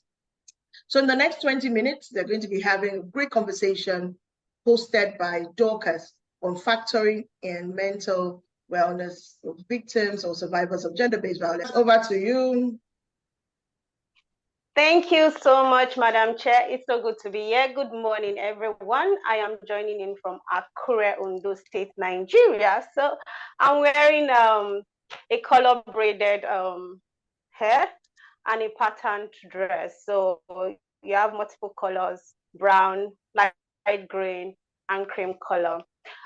Thank you to my panelists. They're already on set. So over to Dr. Paul, just brief introduction. Oh, you've introduced yourself earlier, so I will take it from Dr. Nkechi. Dr. Nkechi, please, can you do a brief introduction of yourself? Okay, so we had introduced the speakers, so you have very limited time.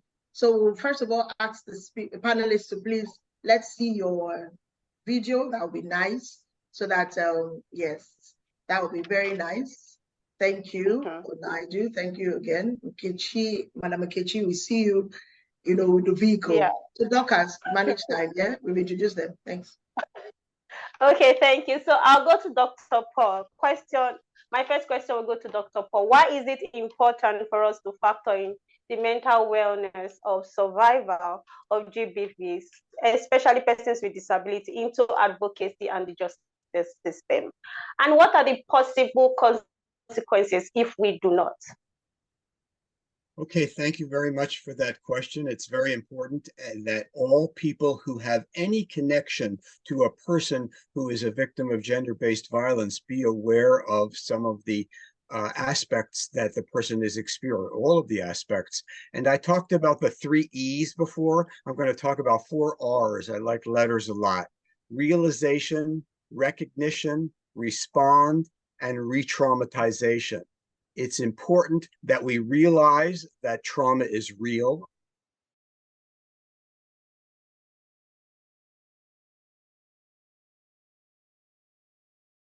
And realize that traumatic experiences occur, that they recognize what are some of the symptoms that people may experience when they have trauma, and that way be able to respond to that. And the response, to have a proper response to it. We talked about the live tools that we would use. Those are appropriate for any person in the justice system or any aspect that comes in contact with a person with a disability, and that we resist re-traumatizing, that in the process of helping the person, we do not accidentally re-traumatize them, because a person is very vulnerable when they have been unable to, when they've had an experience, and therefore we have to be sensitive to that. So the consequences of that are that persons who have trauma are not going to be recognized. And there may be many people, and I know our keynote speaker talked about that, many people who are silently suffering from having had gender-based violence or have had other types of traumatic experience. And people don't realize, wait a minute, maybe this person is experiencing trauma. And maybe these symptoms are not just because they're in a bad mood or because they're a nervous person. Maybe they've had a history of trauma. Thank you for the question. Thank you, Chiamaka, and for the brave stories shared. It's so inspiring. Some of us were crying when they were talking. So first of all, we call victims of GBV are those who die from GBV-related complications, including the persons with disability. We call them victims. Survivors of GBV are unlikely to recover from the traumas associated with GBV, and oftentimes poses a great threat to their mental health. And in a developing country like ours, with low awareness of mental health issues and non-availability of human resources for qualitative professional mental health support services, it is difficult to provide the needed psychosocial support to survivors when they try to speak up. And on the other hand, what percentage of these survivors even come out to talk? That's why I started by saying that Chiamaka's story is so inspiring. But in any case, that is where we are. People find it difficult to speak up, and even when they do, what happens to them later on? Nothing happens. I like what's his name? Paul. Yeah. So I think I said it all. Thank you so much, Ma. Yeah, thank you. So to this Odando, how is it pronounced? So what are the current approach being deployed in terms of obtaining information from victims? Is it the traditional approach or the survivor-centered approach?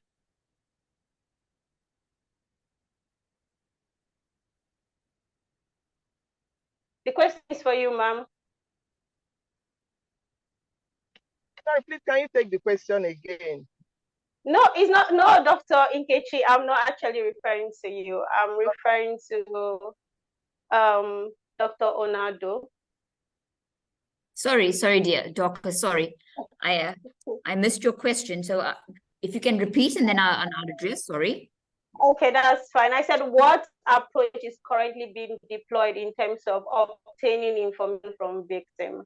Are we still practicing the traditional approach or the survivor-centered approach? So we're going to look at a victim-centric approach. And when you're looking at a victim-centric approach, we have, and you would have seen when my bio was read out, Tutuzela Care Centers. Tutuzela Care Centers are one-stop rape crisis centers, where you have a holistic service in terms of all stakeholders, from your medical officer to your police official to your social workers to your prosecutor, all being under one roof. How do we elicit that information? In terms of a survivor of gender-based violence, when a survivor walks into a Tutuzela Care Center, the person is welcomed. Obviously, you're going to have survivors that respond to trauma quite differently. The survivor is taken through the system, but also allowed the process of healing.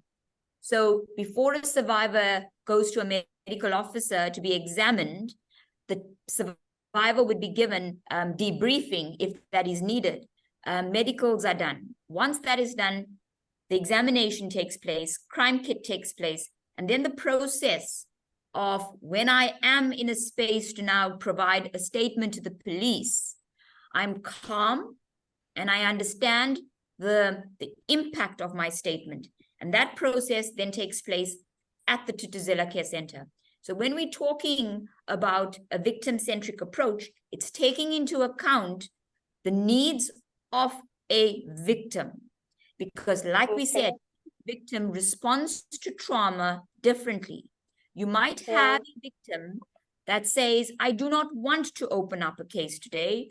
All I need is ARVs. I don't want anything else. What we do have, in a Tutuzela Care Center is somebody call a victim assistant officer. What the victim assistant officer will do is every month I will call the survivor, the victim. You didn't want to open up a case on this day. Would you like to now do so after you've been for therapy? But in saying that, when it comes to children and persons with mental disability, that's not your choice about opening or not opening. Welcome back, everyone. Sorry for the hassles of technology.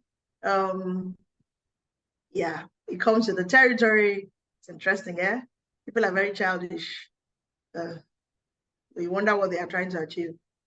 So I would like Dorcas to try to see if she can round off that panel, because it's important conversation. So I'm going to hand over back to Dorcas, who is hosting Dr. Paul, Dr. Nkechi, as well as, yes, Dr. Onaidu. Everybody's a doctor there. So, Dorcas, over to you. Okay, thank you so much, Madam Chair. Thank you. So, Dr. Onaidu, please, can you just round up your thought on what you were discussing earlier? So, Dorcas, if we can have your video, that would be fantastic. Oh, it does help. Thank you. Thank you, Dorcas. So it's not, this one's not a doctor. So it's Marshni. I'm happy with that. Okay. In saying that though, I also want to talk about how, and goes to what Paul has been talking about in terms of how people respond to trauma differently. And we call it here in South Africa, delayed reporting. People delay in reporting for various reasons. And sometimes it's important for that mental well-being, the mental health, the psychosocial intervention to happen before we actually go on to a criminal case. And the healing is important. But what's also important within the criminal justice system, when you have persons like court preparation officers within the criminal justice system that holds your hand, not getting involved in the merits of a case, but holding your hand as you testify. And we'll talk a little bit more just now in your next question when we look around the issues around development and legislation. But just to round off the talk and the discussion around the victim-centric approach, it's not all about the conviction in an internal court. It's about making sure that that survivors are ready to testify. But also, just to round off that particular discussion, is within the Tutuzela care centers, when a survivor or a victim has received psychosocial intervention, remember, you don't cry alone. You cry with mom, you cry with dad, you cry with gogo, your granny, caregivers. And that psychosocial intervention, and I heard Paul when he went through his presentation, it's that extended family, it's the caregivers, they too need to have psychosocial intervention. So you have another hand to lean on. So I want to round off on that particular aspect, and then I'll talk a little bit more about legislation just now. Thank you. Thank you very much for that insightful response to the question. It is all about the survivors. It's actually a victim-centered approach, and everybody actually handles trauma differently. Thank you. So I'll go to Dr. Paul. So Dr. Paul, what is the ideal system in terms of integrating mental wellness into advocacy and the justice system? What is supposed to be the globally accepted practice? You're mute, sir. Yes, I realized I was muted. Sorry. I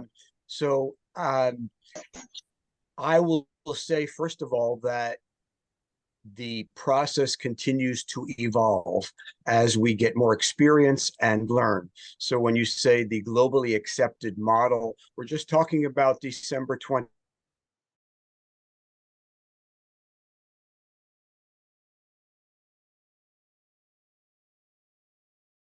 Of care, and a trauma-informed system of care is the ideal, and some key elements of it, some of which were described before, the victim-centric, but more than that is that every person who may come in contact with that person who has trauma is aware of the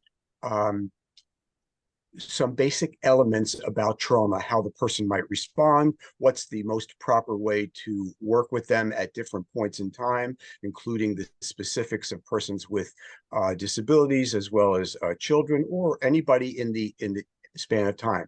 And so I mean every person, meaning the person that answers the phone, the person that is first receiving the person when they show up, the person that is cleaning the facility, anybody that's taking out the trash. Everybody should be aware of what trauma is and be trauma informed. That doesn't mean that they need to have the level of knowledge that a practitioner or that a legislator might have, but nevertheless, they need to have that. A second important thing is that there is a peer voice in the organization, the department, the business, whatever the school might want to call it, that the decisions that are made by that organization, that group, whatever it is, include voices of people with experience, that it is not simply a group of people who have had professional experience or work experience who are making decisions about how things ought to operate. That the voice of, and we talked before about and continue to repeat, the importance of having each of us has our unique voice, and each of us has the opportunity, and each of us should be entitled to voice ourselves in how we feel. So an ideal program or model also includes a consistent and equal voice for a person with lived experience, because they will be able to provide something that others who have not had the experience cannot.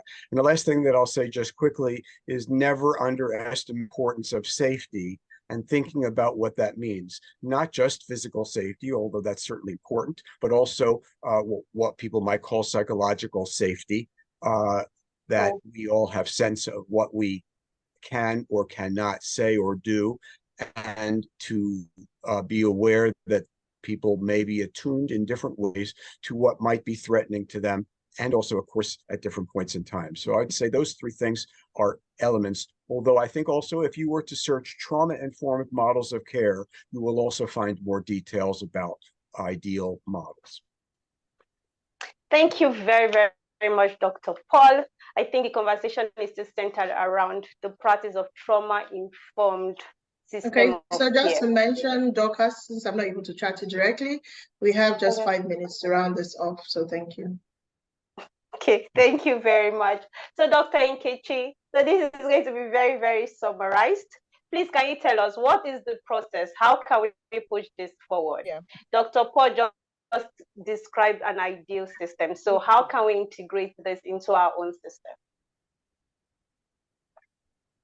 Okay, I think first of all, we have to think of developing a clear and practical policy that puts into consideration mental health system. Then again, train everybody involved in the justice system on all the applicable policies. Then ensuring the implementation of these policies in the process of the justice system. Sensitize and create awareness to stakeholders at all levels, the policymakers, the implementers on the real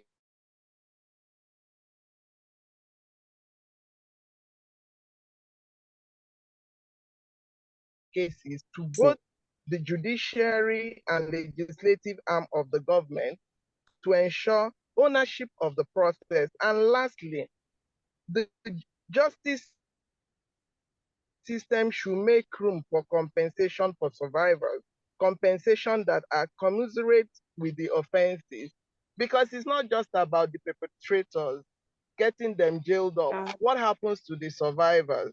At times when the fines are little, they pay it or they go to prison, learn new tricks. When they come out, everybody is at risk. So if they are made to pay high fine and they are made to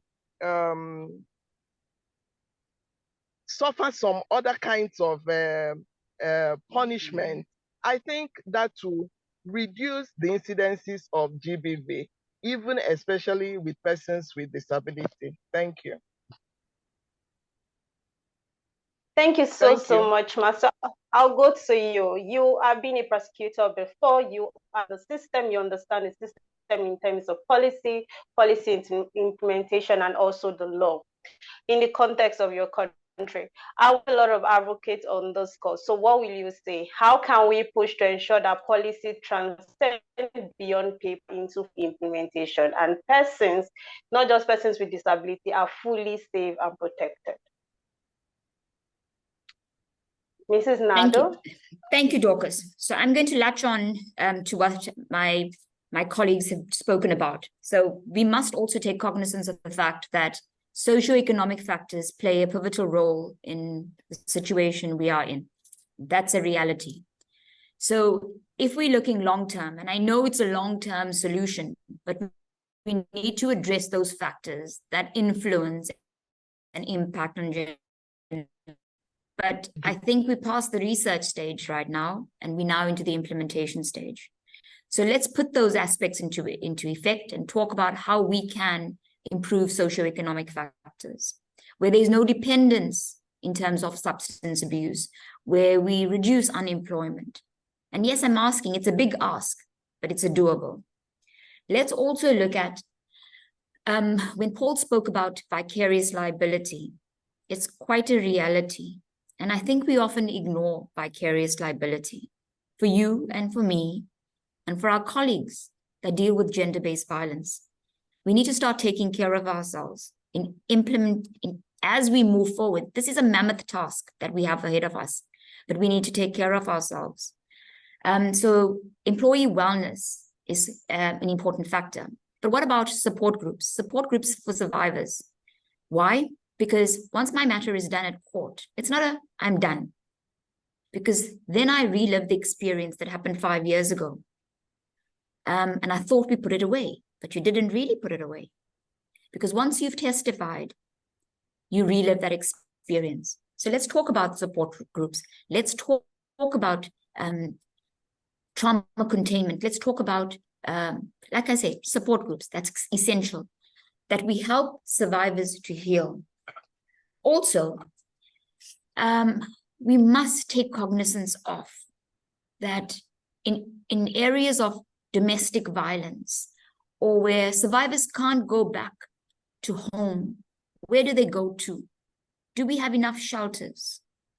Are our shelters looking at mom and children, male child and female child? What about LGBTIQA+? Are we taking all of these factors into account? Should we not be increasing accessibility to shelters? Let's talk about protection orders. Let's talk about how we protect our victims of gender-based violence. Can we have that dialogue? Can we talk openly? When we're talking about also, and I needed to talk about this as I round up, when we're talking about legislation, now bring it home. In South Africa, we have protective measures in a court environment. I want to know that when I go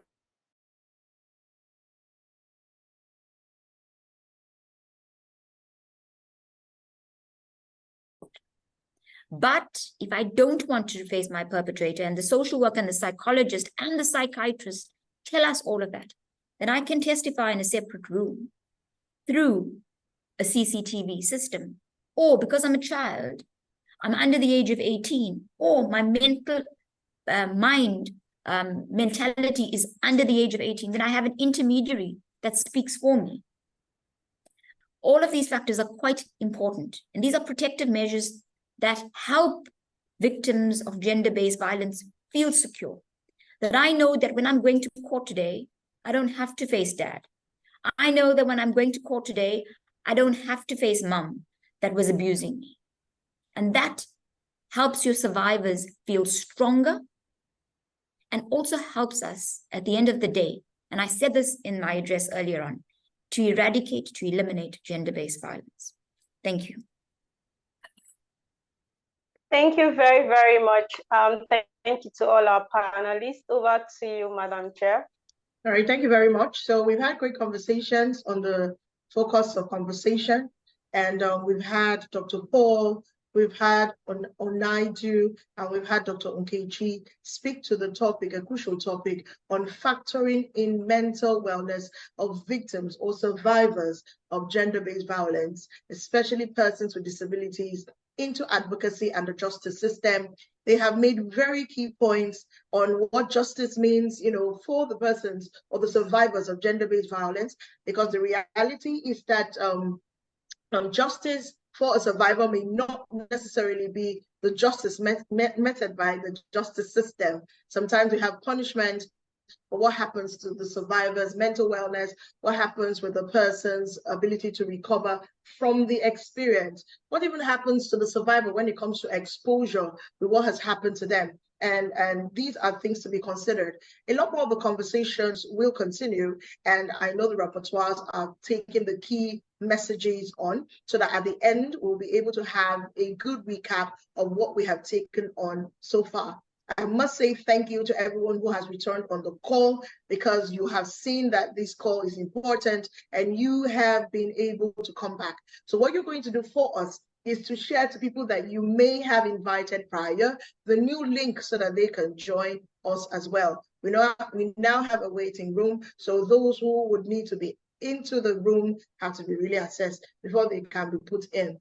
We also want to caution everyone on this call that if anyone reaches to you and is asking for a code for this link, you just simply tell the person that it is invite only. For those who are currently receiving phone calls and being asked, oh, I was thrown out, I want to come back in, just avoid that person. So for the next conversation, we're going to be having a presentation on the Africa Disability Protocol, and it's important to eliminating gender-based violence and discrimination against women and girls with disabilities. So we're not just looking at the Africa Disability Protocol, we want to see it in the context of the conversation that we're having, which is prevention and elimination of gender-based violence for women and girls with disabilities. And to bring this conversation is Rachel Inebedio. She's a global social development professional that uses technology, entrepreneurship, mentorship, capacity building, and policy to advocate and empower the potential workforce, and that is persons with disabilities. So I'll turn the conversations over to Rachel's presentation. Thank you.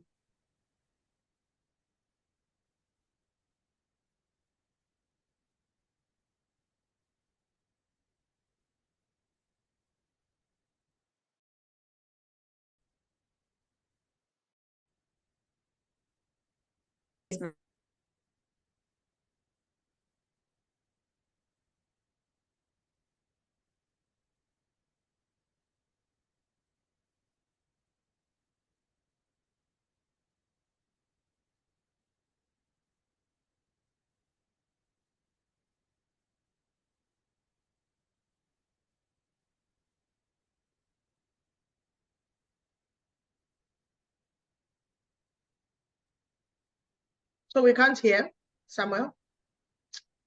We can see, but we can't hear.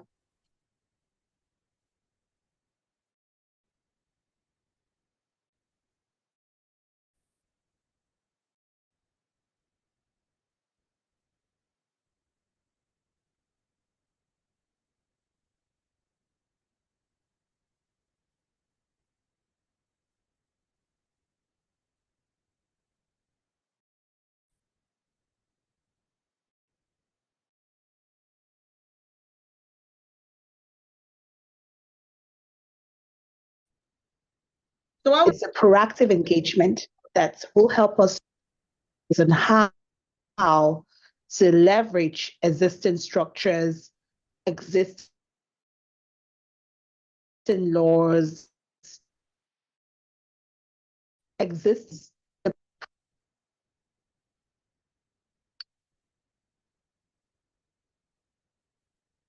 Hi, ladies and gentlemen. Good morning, and I hope you were doing all great. Happy 16 days of activism, and kudos to the team for coordinating this conference. I'm just going to delve into a very, very important aspect of this program. So to begin, I stand here not just as an individual, and I'm sure all of us here, we are here individuals, but as a collective force, because we're all united by a very shared commitment to really bridge the inclusion gap in advocacy. And that's why today we're spotlighting the indispensable Brave Voices project, which is an initiative that annually commemorates the UN 16 Days of Activism and endeavors to create awareness of critical issues that affect females with disabilities in Nigeria and across the other parts of the world. And so this project stands as which is addressing the factors that exacerbate gender-based violence among females with disabilities. And this goes beyond awareness. It's a proactive engagement that will help us really strategize on how to leverage existing structures, existing laws, existing policies, existing technologies, and also opportunities for real, truly real advocacy and personal and professional development. And it's about empowering, not just women, but also men, everyone, about, tailored solutions to eliminate the gender-based violence and discrimination that exists in this present world. And so as we gather today in this conference, it's really crucial to recognize that our commitment to advocacy does not exist in isolation. Yes, it is a connected and broader global perspective. And one such critical avenue is why we're here today to have this presentation on the Africa Disability Protocol. So today we embark on this journey to explore the Africa Disability Protocol, which I also call the ADP, to fully understand its history, its background, its place as a natural extension of the Convention on the Rights of Persons with Disabilities. I'm sure we have heard about that, which is called the CRP. It represents a significant milestone in the pursuit of disability rights in Africa. It's really a testament to the continent's commitment to create a truly inclusive and accessible environment for everyone, regardless of their disability. However, like any transformative initiative, it does face barriers and also barriers in implementation. And so understanding this challenge is our first step towards overcoming it. And so we're going to explore a lot of it in terms of the steps for ratification in our various African countries. And if you're not in Africa, how do you want to become an advocate towards this? And acknowledge the importance of the collective voice and action in ensuring that it's a widespread adoption across the African Union member countries. So I would just delve more into this what ADP is so that we don't take much of our time. But before then, I'm going to go into the agenda. So we have a brief understanding of what today's presentation is all about. And so we'll start with the introduction. We'll talk about the ADP overview, the history and background. We'll talk about the ADP as a natural extension of the UN CRPD. And we'll talk about the barriers in the implementation of the ADP. We'll talk about the steps for ratification of the ADP. And I'm going to propose some recommendations for us in terms of how do we become really, truly inclusive advocates. And then we'll have Q&A, which be passed over to me by the Brave Voices team after now, so that I can provide you some strategies. And yeah, we just need more voices. And so we always ask, people have always asked this question. People who have heard about the ADP ask, what is the Africa Disability Protocol? And I'm sure you've heard about this. Maybe you've seen it in a document or in somewhere on a website. It's also called the Protocol to the African Charter on the Human and People's Rights on the Rights of Persons with Disabilities in Africa. And this is actually a groundbreaking legal framework. Why I say this, because it really stands as a testament to our collective commitment, like I mentioned earlier, to the rights of persons with disability in the African context. And it's also an integral component of the African Charter on the Human and People's Rights on the Rights of Persons with Disabilities, specifically focusing on the unique challenges faced by people with disabilities in Africa. And so I'm going to go into the core aspects of the ADP, which is basically recognizing that within the African Charter, the ADP is not a standalone document, but a natural extension, like I mentioned, of the Africa Charter on the Human and People's Rights. And it's a recognition that the rights of people with disabilities are actually inseparable from the broader human rights framework in Africa. And so the ADP really helps to address the specific challenges faced by people with disabilities on the African continent. And it really goes beyond mere acknowledgement of their rights, because it provides a comprehensive roadmap for ensuring the full enjoyment of those rights. And so by being part of the African Charter, the ADP holds really significant legal weight. It sets out the obligations of state parties to promote, protect, and ensure that the rights of persons with disabilities is not just a set of guidelines like we see on documents, but it becomes a binding commitment to equality and inclusivity. And like any transformative initiative, like I've said earlier, ADP faces challenges. And those challenges ranges from, constraints, but we definitely would talk about that. Now, looking at successful implementation of the ADP, which I'll still talk about, it really requires a lot of hard work, and it's just more of collaboration, consortium, coalition. And this is more like working with different stakeholders like the government, the civil society organizations, even individuals and private stakeholders like you and I. So each person or each entity has a role to play in the principles of the ADP into really tangible outcomes. So let's go into the significance of the Africa Disability Protocol. Like I mentioned earlier, it's really a continental mandate that echoes the voices of persons with disabilities in our uniquely African continent. Yes, I say this because I'm proudly African and I'm proudly Nigerian. And so the ADP was born out of the African Union. It's not just a legal document, like I've said earlier. It's actually a binding commitment. So it goes beyond the global discourse that's outlined by the UN CRPD. Instead, it delves into specific issues faced by individuals with disabilities. So you have here the protocol that mandates, the inclusion of disability that concerns laws, policies, budgets, creating a framework that holds African countries accountable for implementing their human rights obligations. And the ADP complements the United Nations Convention on Rights of Persons with Disability. It's not a deviation, no, but it's just a robust perspective that considers the lived realities of Africans with disabilities on our African continent. So while maintaining the core principles of the CRPD, the ADP stands out by addressing,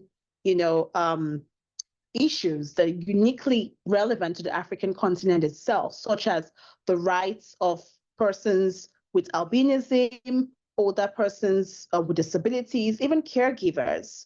So moreover, it extends its protective umbrella to the family. Like I've mentioned earlier, the family of people with disabilities, their caregivers, all of this is really very important because like we Africans, we value family, we value community. And so it's now beyond individual. It's now, enshrined with family as well.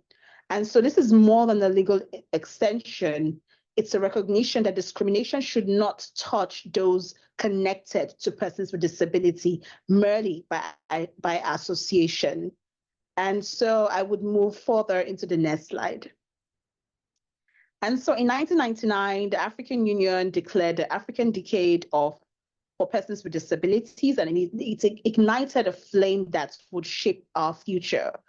And fast forward to 2018 in January, we witnessed the culmination of relentless efforts within the adoption of the ADP by the African Union. And so the adoption was not mere decision, it was a product of extensive engagements. A dedicated working group was formed, which comprised not only the government officials, but also academia, practitioners, and mostly importantly, persons with disabilities were also part of that working group. Now, their collective efforts birthed the ADP. And so we explore a key distinction, like unlike the CRPD, individual cases alleging violations under the ADP are automatically accepted upon a state's ratification. Now, for the ADP, this is a game changer. So, for example, picture a person with disability that faces rights violation in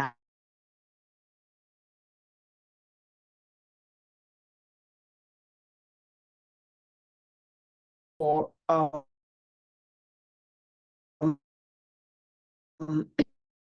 the African Commission on the Human and People's Rights comes the stage where these cases are scrutinized, they're formally scrutinized, and it also ensures justice is prevailed. And then the acceptance of the ADP by states is not just a symbolic gesture, it is actually a real commitment to scrutiny. So that means each time a state adopts and practices the ADP, there's scrutiny.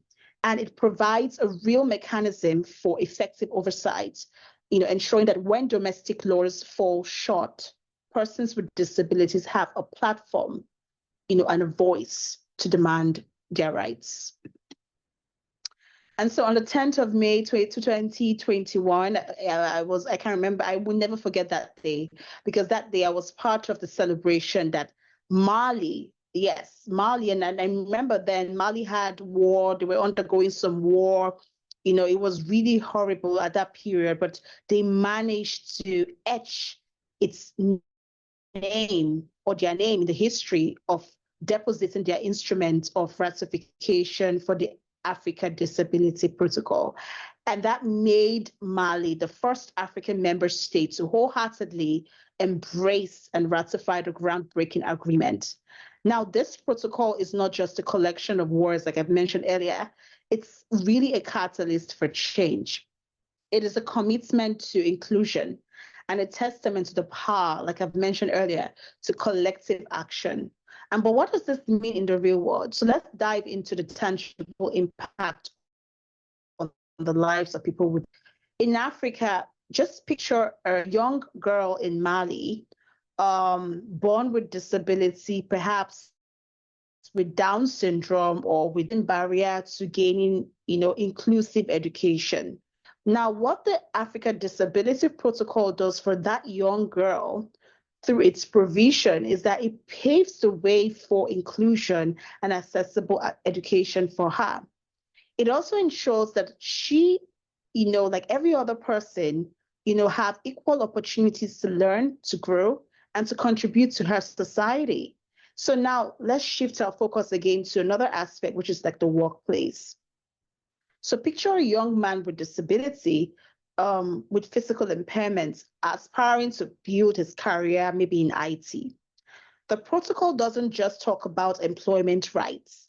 It ensures that that young man is not hindered by the discriminatory practices. And Mali's commitment to this protocol, when they became the first people to ratify, sets the stage for a workforce that celebrates diversity, where talents flourish irrespective of the person's disability. Now, I'm not going to stop there. I'll talk about public spaces, the streets, the buildings, transportation system. Now, the protocol challenges nations to create environments that are truly accessible to everyone. Now, think about the impact this has on a person with disability navigating their city with newfound ease, reclaiming their right to move freely. What Mali did in 2021 was it showed its commitment to dismantling the societal barriers, and empowering every citizen. So like I said, it's not just a mere legal document. It's really a great promise to change lives. So looking at the African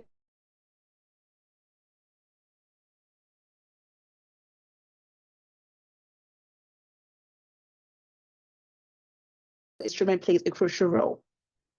Now we're going to harmonize it together. So in the aspect of disability rights, the Africa Disability Protocol complements the UN, like I mentioned earlier, the UN CRPD, and then it also offers a unique African perspective.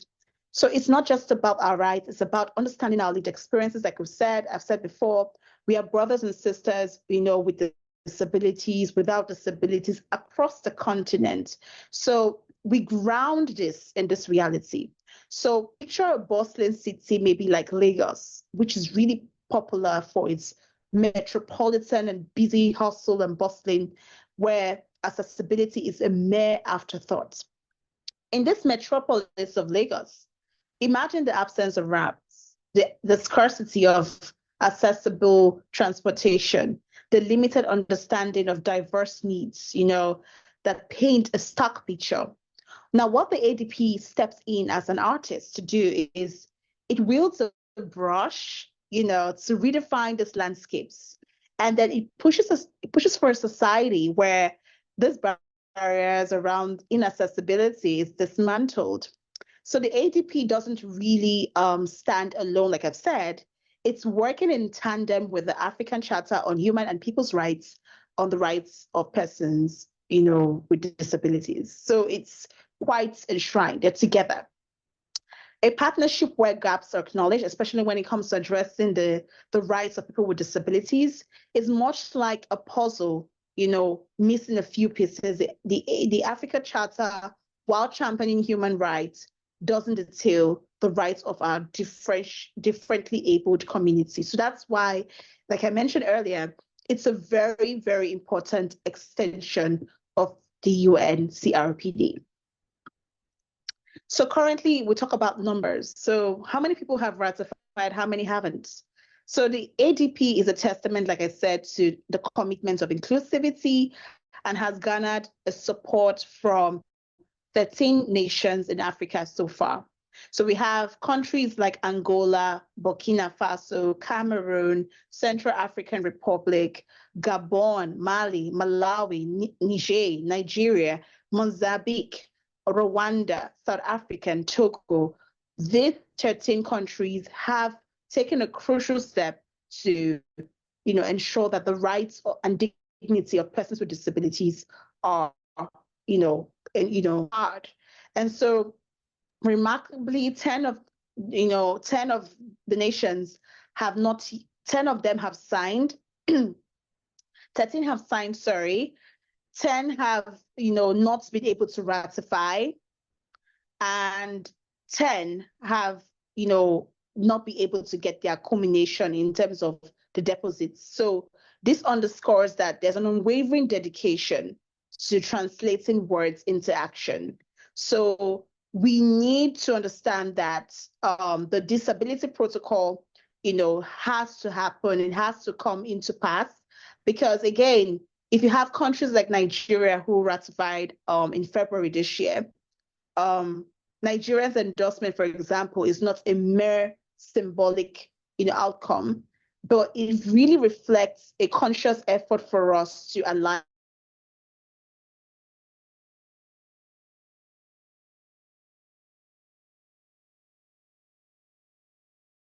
as a really good blueprint for other nations who are still not yet to ratify or even sign or do anything about it. So what we need to do now is we need to start thinking of how to put this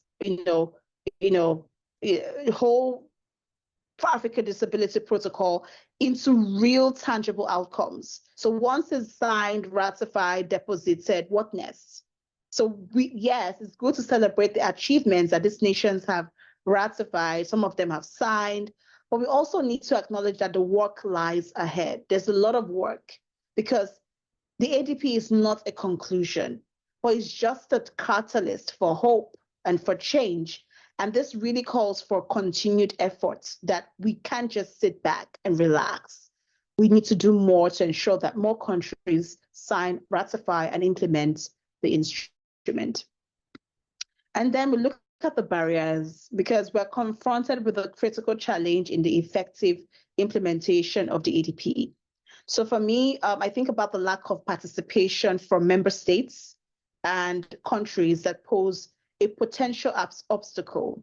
You have the legal, the policy, and institutional barriers that still persist, and then some overtly discriminatory, others neglecting meaningful inclusion of persons with disability.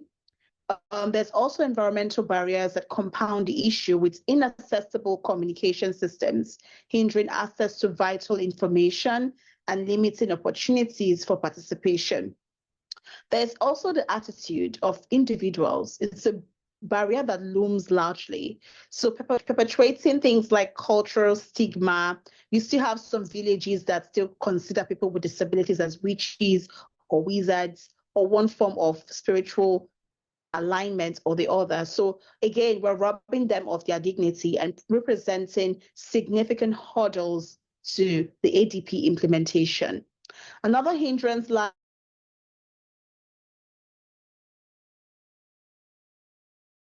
this deficiency, coupled with a lack of evidence on effective programs, impedes our understanding and action of the ADP.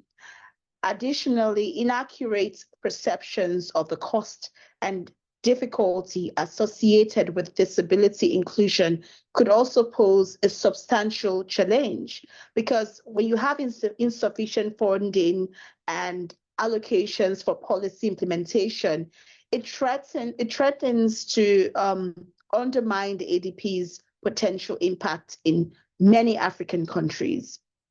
And so in essence, our journey towards the ADP realization demands a strong collective effort. So to dismantle these barriers, legal, environmental, attitudinal, and financial, only through concerted action can we hope to surmount these obstacles and truly embrace a future where the principles of the ADP are not just written on mere paper, but etched into a fabric of our societies. And so we look at the steps in adopting and ratifying in your countries. So our collective commitment to the ADP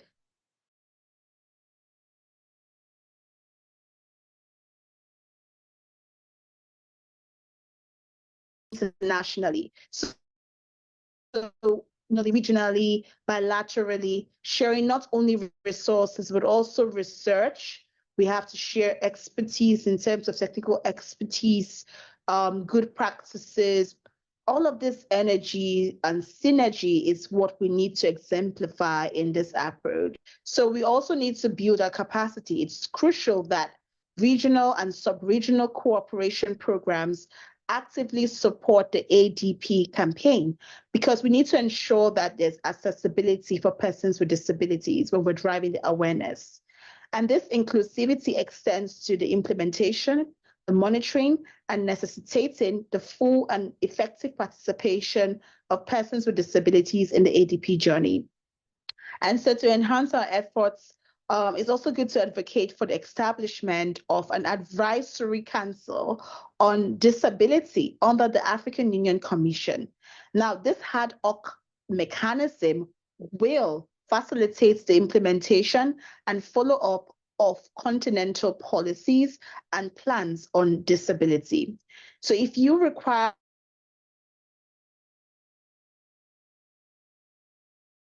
connections, if ever you're ready. And so I also want to talk about our responsibility. It doesn't end here. Like I said earlier, we need to engage in our country's government to launch these awareness campaigns, both in person, both online, about the ADP.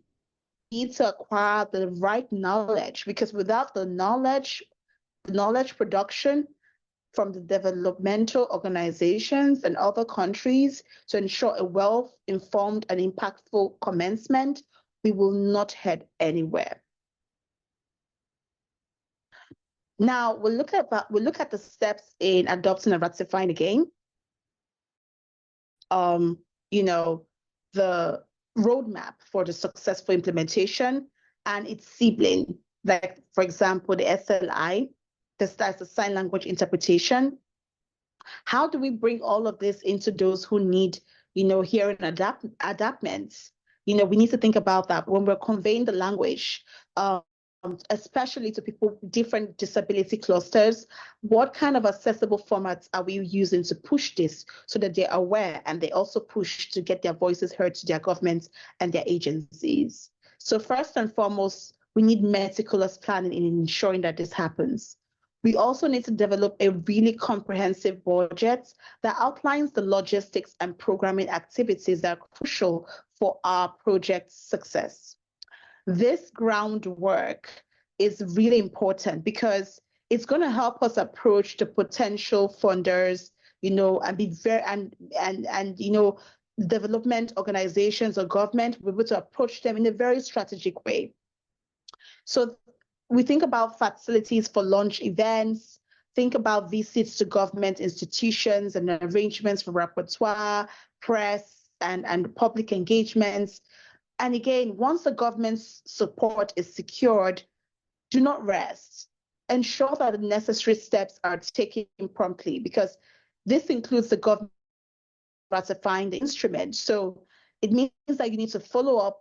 You need to ensure that they're depositing it with the chairperson of the AU Commission. The chairperson will then notify all the member states, marking this crucial milestone. So after the ADP's entry into force, the journey does not end.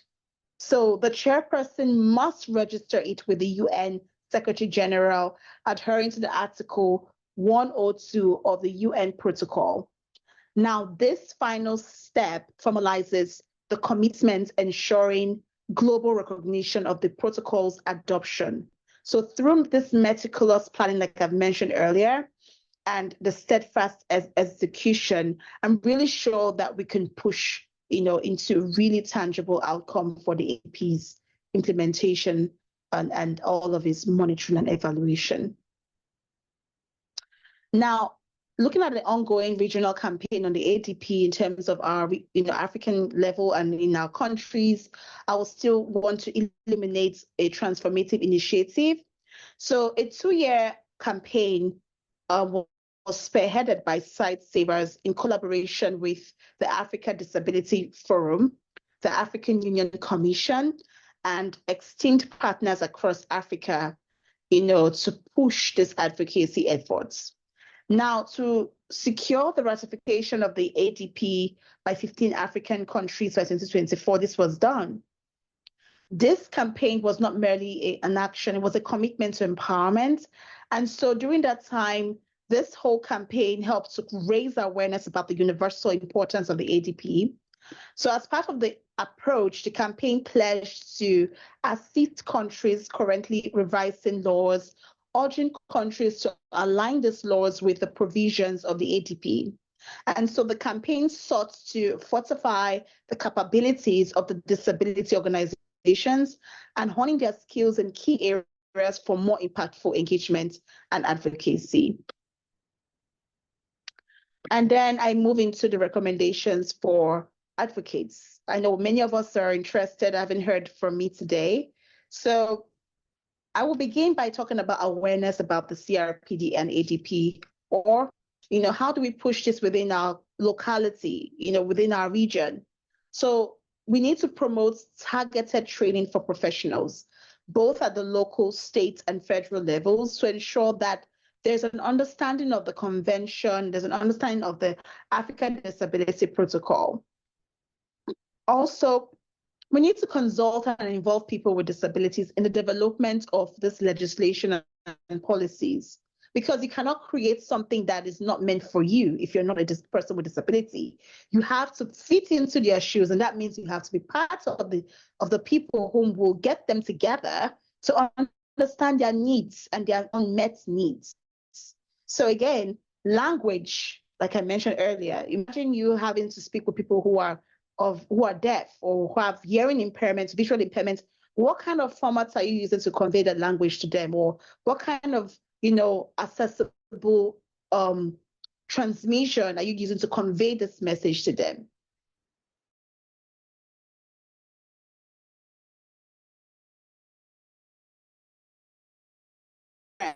Understand Portuguese, but understand the African dialects like, Swahili or Zulu. How do you ensure that they become accessible for indigenous individuals with disabilities? We need to think about that. And then we need to leverage our influence in terms of advising the heads of states, the policymakers, and the program planners on the profound impact of the ADP policies, legislation, programs, and projects on people with disabilities.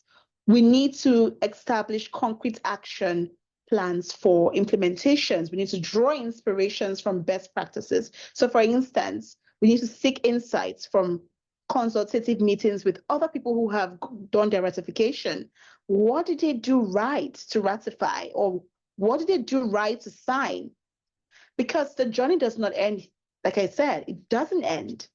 We have to vigilantly monitor the implementation of our action plans, and ensure that the path towards the signing, the adoption, the implementation, the ratification is done in a way that it's tailored to the needs of persons with disabilities. And so I'm going to end here, and this is just the basic information of my contacts. And I hope that this has been really inspiring for you. And I do hope that if you have further questions, you can always reach me on LinkedIn. This is my global plug if you need to know more about my work. And also you can contact me via email. Thank you so much for listening, guys. And I hope that you enjoy this conference, because it's one in a lifetime. Thank you, and see you again next year. Bye. All right, thank you very much. Great conversations. And the presentation is going to be made available, like we said, to everyone. We're not able to take questions or contributions on that, but we know that we heard about the African Disability Protocol. The concerns are really the same for most disability advocates. And the question is always, is this another thing that Nigeria, at least for us in Nigeria, has signed, or would implementation take on? Many, many key points made. We can never have enough documents to protect what we say. We can never have enough documents to aid us to continue to push the conversation around disability rights in our different countries. And this article, this protocol developed in the African context is important. Of course, she has said it's not a standalone, but it is a document that complements other documents like the Convention on the Rights of Persons with Disabilities, among other great points made. So I've seen the thank yous and the claps for Rachel. So thank you, Rachel. You know, I'm doing the SLI clap a lot. I like to be inclusive. And I see your emoticons and your emojis as you appreciate the presentation. So we're a bit behind time, but we're going to try to make up for it. And we're going straight into another presentation. Key learning.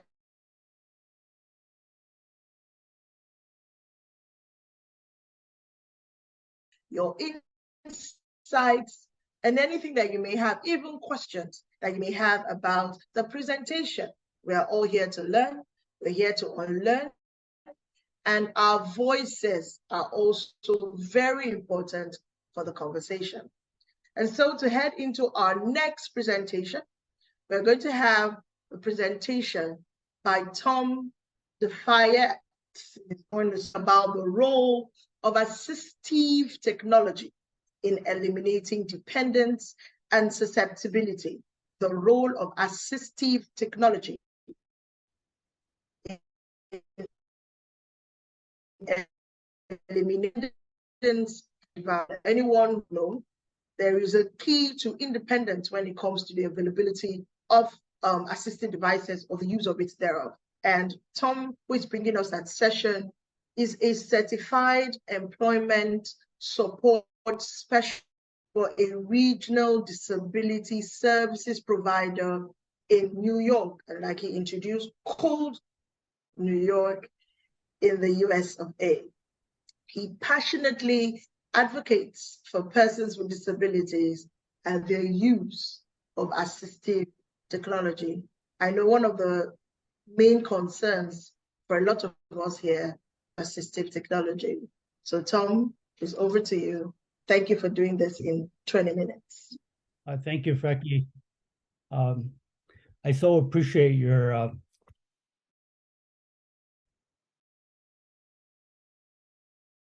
quite honestly, I don't think I could have navigated this situation earlier, but you are truly a wonderful host, and you are also a wonderful singer. I love to hear your voice. So thank you. So I'm going to move a bit quickly through this because of the time constraints. Move this over. Good. So this is the agenda today. What is assistive technology? And we're going to connect assistive technology to gender-based violence. And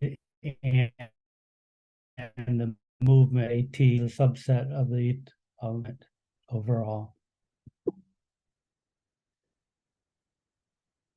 Okay.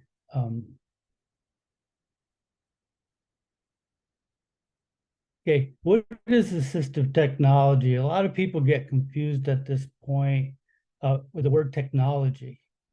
So like a lot of our words that we use in the disability sector, we're sometimes confusing people, or it's not totally clear.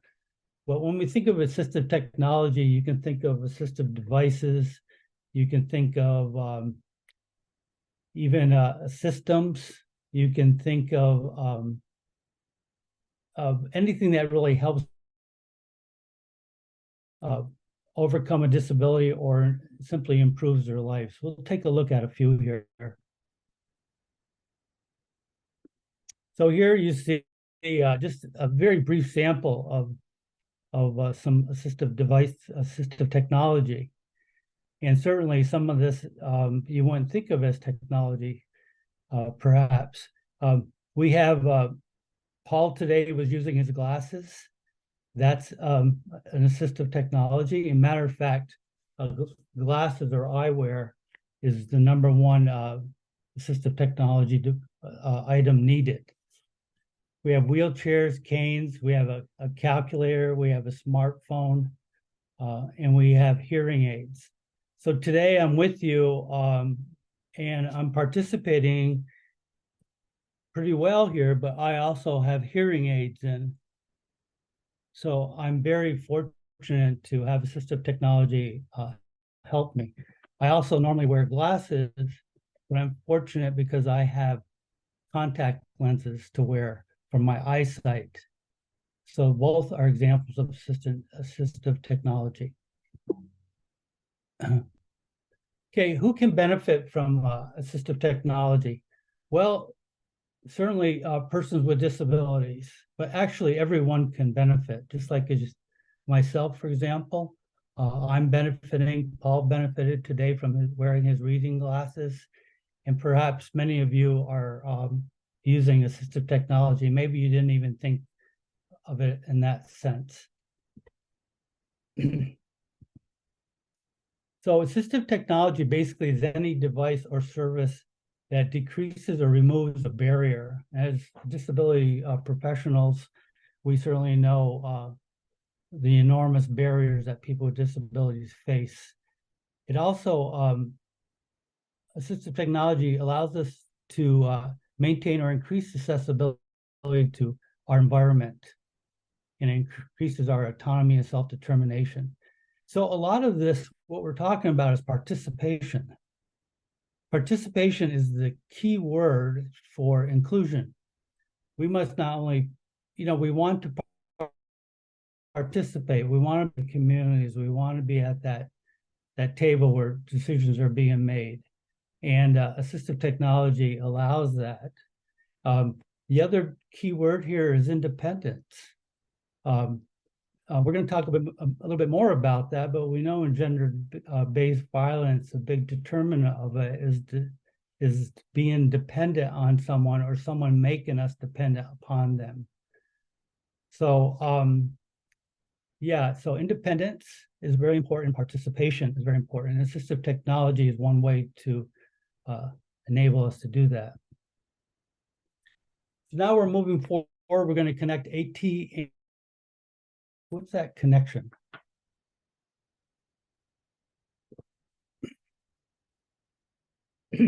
So at some point, a relationship, especially with, and often involves persons with disabilities, that relationship could become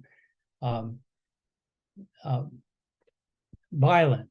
And now we have a situation where we're experiencing gender-based violence. So how does that manifest itself when you have AT? Well, for example, the perpetrator could prevent access to your device. They could move, let's say, a walking frame away from you so you can't grab it. They could leave you in bed in the morning and not assist you to get. They could damage your equipment, actually destroy it, or do something to it so that you cannot leave your home. If you can't leave your home, you wouldn't be able to seek employment, all sorts of things. So they could damage your equipment. And in some ways, too, they can provide little to no assistance, even subtly. For example, if your wheelchair is not working, or your something's broken or whatever, they may not even assist you with that. To get it repaired or to make it available to you. So again, as our keynote speaker spoke today about it, and several other comments have been made, gender-based violence is about the unequal distribution of power. And for a person with disability, can experiences this, on a very, almost on a daily basis, that distribution of power where someone exerts control over another person. That creates, unfortunately, a dependency, and AT helps to restore that independence that may be lost due to unequal distribution of power. So again, AT allows you to get that control back or restore some of it. It decreases the dependency on the perpetrator, and it equalizes power. It attempts to equalize power. It's debatable as whether or not that's achieved through AT alone. There's many other strategies that would need to be employed as well, but AT is definitely part of the solution. So what are the needs and challenges? So these numbers change depending on what source document you're looking at. But generally, we'll say that 2.5 billion would benefit from assistive technology. That's right now. In 20 to 30 years, it's expected to rise up to 3 billion people. And that number is rising due to incidence of non-communicable diseases, for example, like diabetes, an aging population. So the bottom line really is that there's a whole lot of people that can benefit from assistive technology that simply don't have it. So these are the current numbers that you'll find in the research. In low-income countries, only 10% of individuals have access to assistive technology. That 10%, however, isn't across the board. In some countries, it's down to very little, 3% even. That means in some cases, 97% of the people in some countries don't have access to assistive technology, or appropriate access, or affordable access, or even AT that's sustainable.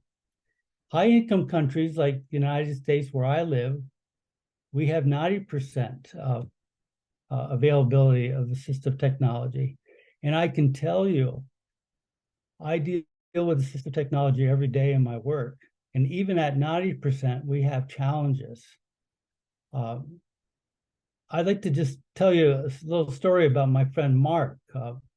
Mark has a motorized wheelchair, and his battery died a few weeks ago.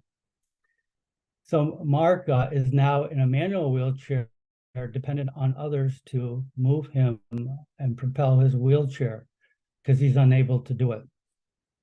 The motorized wheelchair was just fixed after a few weeks. So basically, even in a country with 90%, we have individuals who are still dependent on AT, but that dependency can be to the point where if they lose it, they're really in trouble. So there are there are many initiatives underway to help increase this 10% in low-income countries. One of them is the aspirational goals from the Sustainable Development Goals. The motto is "Leave no one behind." We're quite certain that there's a lot of people, unfortunately, being left behind, and COVID is a major blame for that at the moment.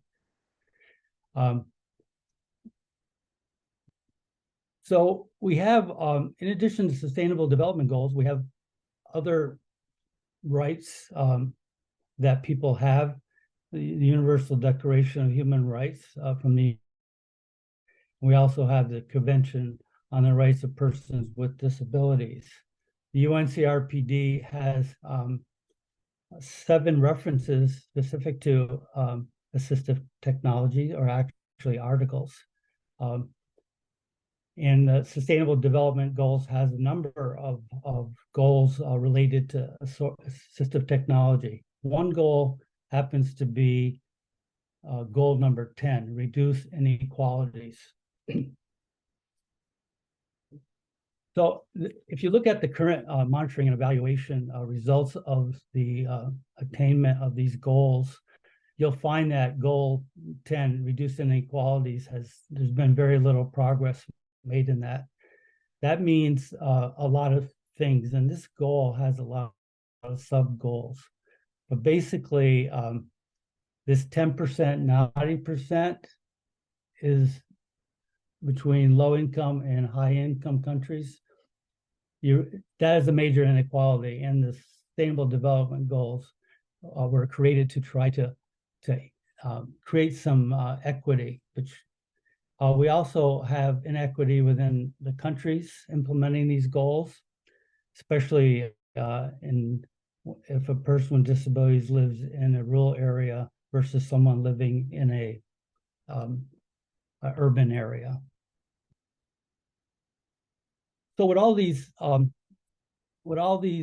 policies, with all these goals, and the value of AT, how come we don't have it? How come some countries that have only have their 3% of their population have access to it? It's complicated, very, very complicated.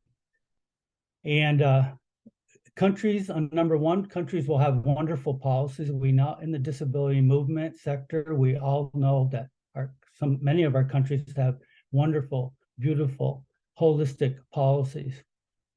However, moving to implementation, these policies fail. And for the AT sector, a lot of it has to do with investment. There's very little market. Although there's a demand for these items, the investment by businesses, manufacturers is risky because of the economic situation and the government's really inability to provide AT. The supply chains are very fragmented. Some supply chains are totally dependent on charity organizations. Others are dependent on the black market. So to disrupt those supply chains takes a whole lot of work and cooperation and resilience. Countries have a lot of national priorities, and they're competing with the implementation and distribution of assistive technology. Inappropriate products. I probably don't need to tell you much about this. You've seen it. A friend of mine in a country I won't mention just wrote to me that her wheelchair broke, and after a week, she got another wheelchair that doesn't enable her to leave her house. The wheels were wrong, so she wasn't even assessed for it. But she's happy to have what she has, and I'll leave it at that. Inappropriate products. Human resources. Some countries don't have the professionals needed to provide assistive technology. There's some countries that may have only 1 or 2 audiologists, for example. Rwanda, for example, has a huge shortage of persons that could fit and manufacture prostheses for people with for amputees and people with amputations. And finally, the stigma and discrimination.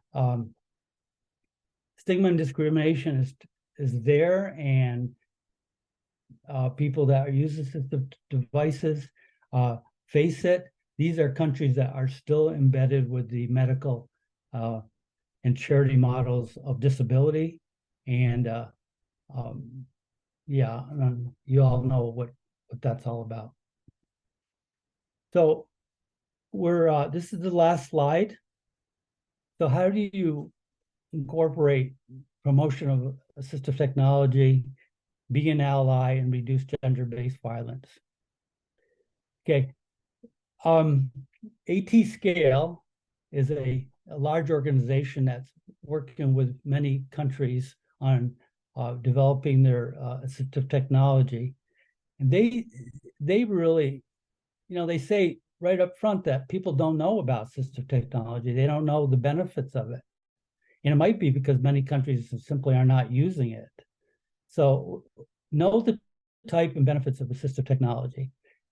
If you if you have a friend and their AT is missing, let's say they normally use a wheelchair and all of a sudden the wheelchair is gone or it's broken, that should raise some red flags to you.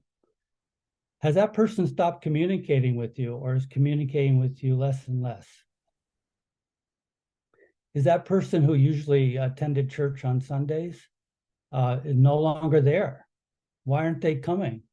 Okay, again, red flags are going to become suspicious. Has their appearance changed or their ability changed? Again, we're thinking, the stress-induced situation as a result of gender-based violence. Be aware of this. What's going on? Do you suspect something is wrong? Do you suspect something wrong?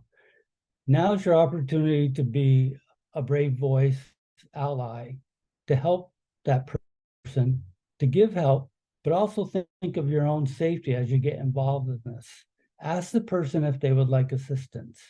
Okay, seek out the professional, seek out resources, but be a brave voice. And I don't know what the time is, but if I have questions, I'd be happy to take them. All right, thank you, Tom, for a great presentation on assistive technology. Let's do what we do.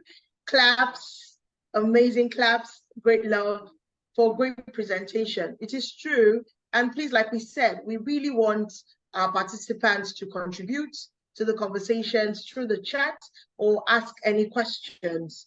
One of the key concerns of power imbalances comes from assistive technology, and you've spoken to how vulnerabilities are increased when assistive technologies, for example, seized by perpetrators of abuse. We've seen that a lot with women and girls with disabilities. An intimate partner seizes a wheelchair or crutches or a white cane and completely disorients the woman or girl and keeps her locked in a show of power. I think it's a key concern. But for most persons, in the African context, as it were, especially in Nigeria that I know about, is a challenge of actually assessing affordable assistive technology. It's a great concern. Even personally, it's been a great concern. So I do not know if there are any sources of affordable AT for persons who may not be able to handle what's currently happening, expensive devices available. And if there's any advocacy, even at international level, to subsidize or reduce AT to sub-Saharan Africa or other developing countries. Thank you.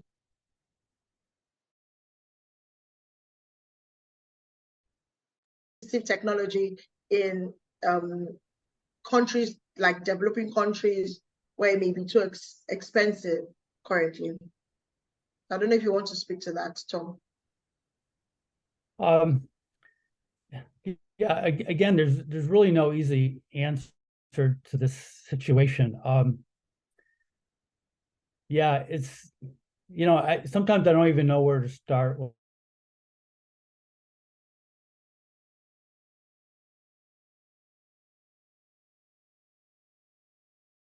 Still are still following the medical model. And with that, the resources are most likely acquired through a clinic, a community-based clinic, or through the community-based rehabilitation process with a district health officer, or district health team. That normally, especially in rural areas, is the go-to organization. You'll also see opportunities through charity-based organizations. That oftentimes, it kind of breaks my heart on that, because a person with disabilities should not be an object of charity. But in Africa, in many places, that's how people get their assistive technology, through charity. And assistive technology is a human right. It's an imperative of that people have access to AT. It's a moral imperative. So yeah, charity-based organizations, talking to your neighbors. There's a lot of AT out there that's been abandoned. It's behind people's houses. And it's been abandoned because it's never been, perhaps was never fitted properly or whatever. But yeah, you have, the informal sector is a big source of assistive technology, even though it may not always be appropriate for them. So for me to answer correctly, I have to know the country, I have to know where in the country, and I have to know the individual situation.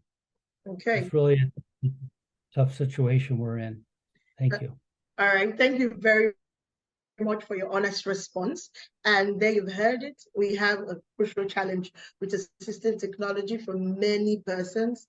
It's one of the #1 challenges that we see, at least in Nigeria, where persons with disabilities all of a sudden are not able to go from point A to B because the wheelchair got bad. We had a recent case in my organization where we're having a training that was very important for women and girls with disabilities. It's part of the 16 days activism.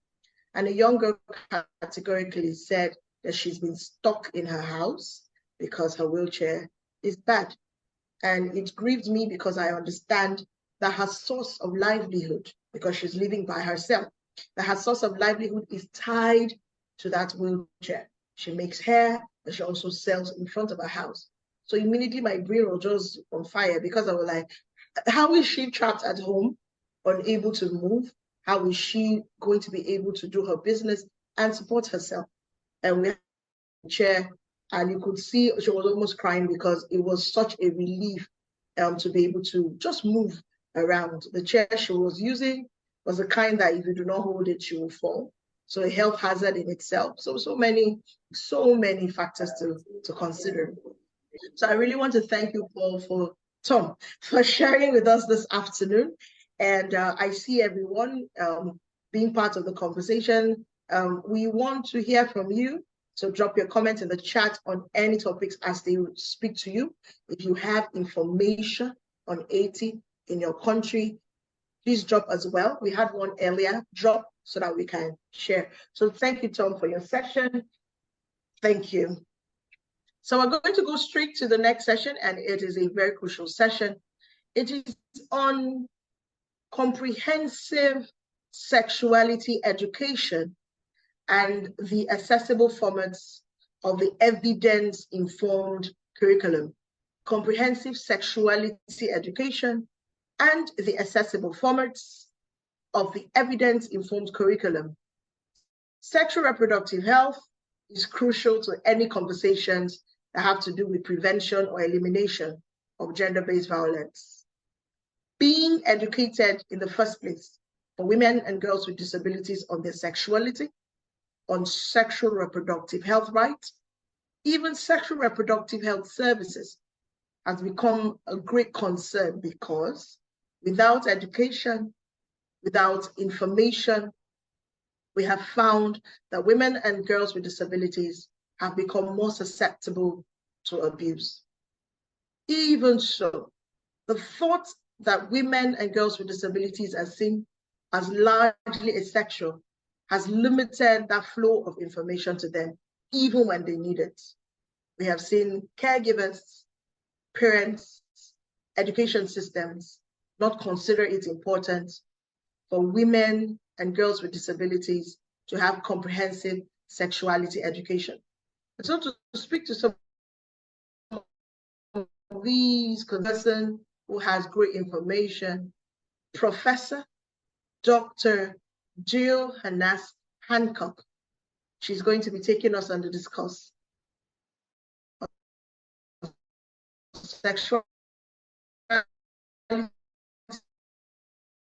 education informed career research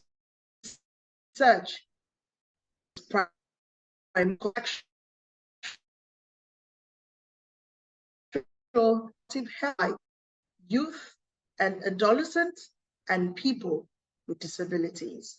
So in the next 15 to 20 minutes, Professor Jill Hanas Hancock is going to speak to this very crucial topic. Remember, if you have comments, questions, contributions, please drop them in the chat and we'll be careful to read them out.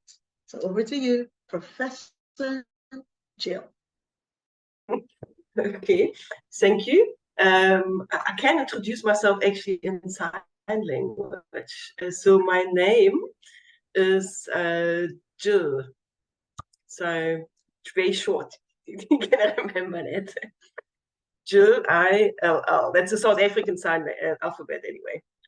Yeah. Yes, thanks. Okay, so thank you for having me. I think some of you may have seen what I already showed previously, and thanks for the invitation. I have taken some notes. You had this very interesting advocate earlier. Like, I think I have to get in contact with her. She is living in my hometown, and I don't know about her yet. And I think she said that one of the things that the challenges that they have with the victims of violence is not knowledge about that actually anything has happened to them, that something is abuse or violence, and then obviously the reporting and being believed. And as a researcher, and these are also narratives that we find in focus group discussions and interviews that we have with people, in particular women with disabilities across Africa. So it's definitely something that is a reoccurring thing. And as you just rightfully said, in order to claim your rights, you do need to you need to know about them, right?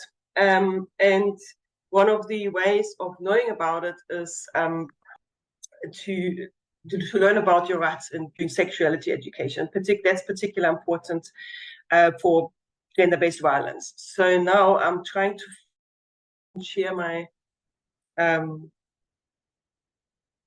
here we go. It has been hiding in a different box today. Okay, here we go. So you should be able to see my screen now, and then I am, yeah. Do you see my screen now? Yes, we do. Okay, excellent.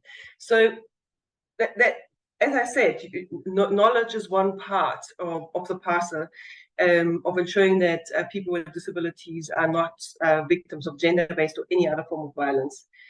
And because we know that we have looked into what happens in comprehensive sexuality education in Southern Africa, and are people with disabilities, young people with disabilities included in that? Those are the kind of questions we had. And maybe not surprisingly, but we did find out at the time that they weren't. I mean, at the time, actually, when we talked 20, almost 15 years back, young people with disabilities, if they comes excused from those lessons. I think those reports are a little bit less nowadays. But you can be in a lesson, and if the lesson is not accessible to you, or if the material is not inclusive of persons with disabilities, you may not understand or you may not identify with what's being presented to you. Comprehensive sexuality education has its own challenges in Africa, and I'm sure you're going to ask some questions about that. But having said that, what is the solution?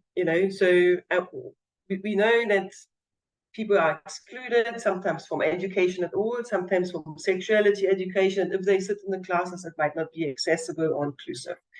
So how do you design something that fits into the current way of providing sexuality education, of which, for instance, the UN technical guidelines on sexuality educations are important. That kind of a number of countries have adopted that. And then one has a look at, like, how do you make sure that that approach is inclusive of people with disabilities and then also accessible? And that kind of thing is something that we have experimented with, I would say, but try it out, test it with the Breaking the Silence approach. So what is this? Okay. Did I jump to the end? I did. However that is possible, okay? That is funny. Okay, so that's the first one, yeah. So one of the things we have done, we have tested this approach in three, actually by now it's 4. So one was South Africa, where it first was developed. Then we had some workshops in Malawi, Zimbabwe, and last year Kenya. And these are some quotes that some of the educators have provided us with. And what they were saying is, learners with disabilities should be given an opportunity to understand their bodies. Comprehensive sexuality education will help learners to be protected from sexual violence. So you can see that educators actually discovering the importance of sexuality education. Again, if we would talk 20 years back, we would have a different understanding there.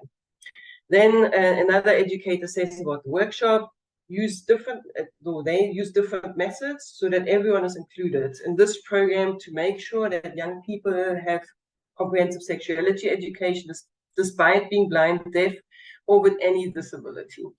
So you can see in that quote, or you can hear in that quote, that this approach that we designed is for any kind of disability, and that is not easy to think about having an approach where the teacher learns how to adapt their material so that anyone can understand. And you see some examples of some of the materials on the left, which I will show something of that later and explain that more. And the last one is saying here, it is possible to provide CSE information to use with disabilities as long as you adapt your messages and package. And in that quote, there is a little bit hidden about when we teach educators about how to adapt their methods. To start with, they're actually really quite worried about that they don't have the skills and tools or ability to deliver. And after the workshop, they learn it's actually possible. So now what are we using for that? So one of the key concepts, and I'm glad one of the previous speakers spoke about the African Protocol on Disability and its linkage to the CRPD. So we have used 2 of the concepts that are hidden there. One is universal design and the other one reasonable accommodation. And we're using this as a guiding tool for how to adapt materials and methods. And universal design, you know, any environment should be as accessible and exclusive as possible. And if that is not possible, sometimes we need reasonable accommodation. And the assistive technology that was just mentioned is actually also part of universal design. And I think the previous speakers can correct me. I think it might be in the African protocol that it's part of reasonable accommodation. I think that's one of the differences. So despite that difference, these are the 2 concepts that we're using to adapt, to teach educators how to adapt their material and methods. So now, what is that? It's an evidence, breaking the silence, as we already said, it's an evidence-based approach. So it means we have had the situation analysis, then in which we understood what learners need and what teachers need in this case. And then we have designed this approach together with people with disabilities, educators, and community representatives. And then we tested it. Does it work?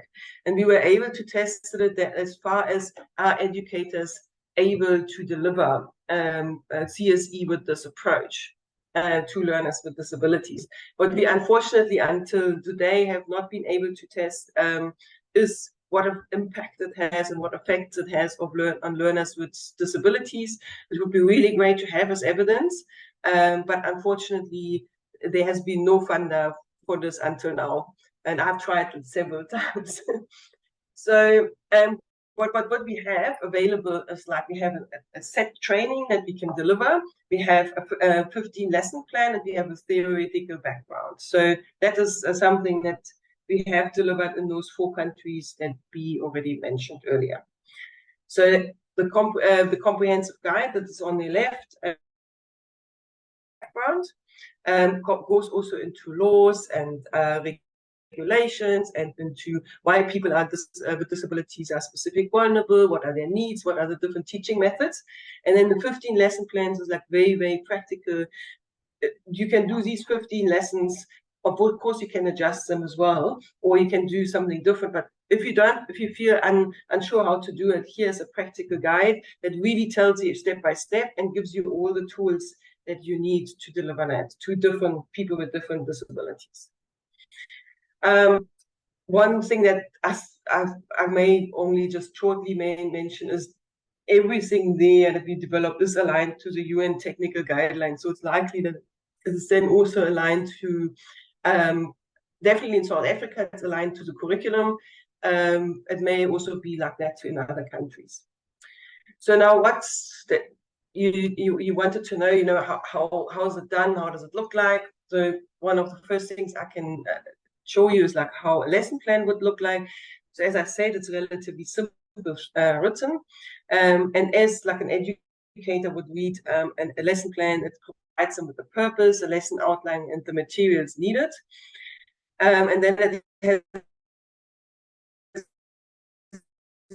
each lesson has like not too much in it, and then uses an universal design approach for the delivery of that. And we have really leveled that against that people with intellectual disability can also understand what's happening. That sometimes excludes other people and their needs. As I say, when universal design is not enough, you need reasonable accommodation. So we call it there in the book adaptations. So when we think an activity is not accessible, let's say, to blind learners, because it uses maybe a lot of picture material to make it understandable for deaf people or people with intellectual disabilities, then we have alternative ways of a suggestion of alternative ways to provide the same content to someone who's blind or has another kind of disability.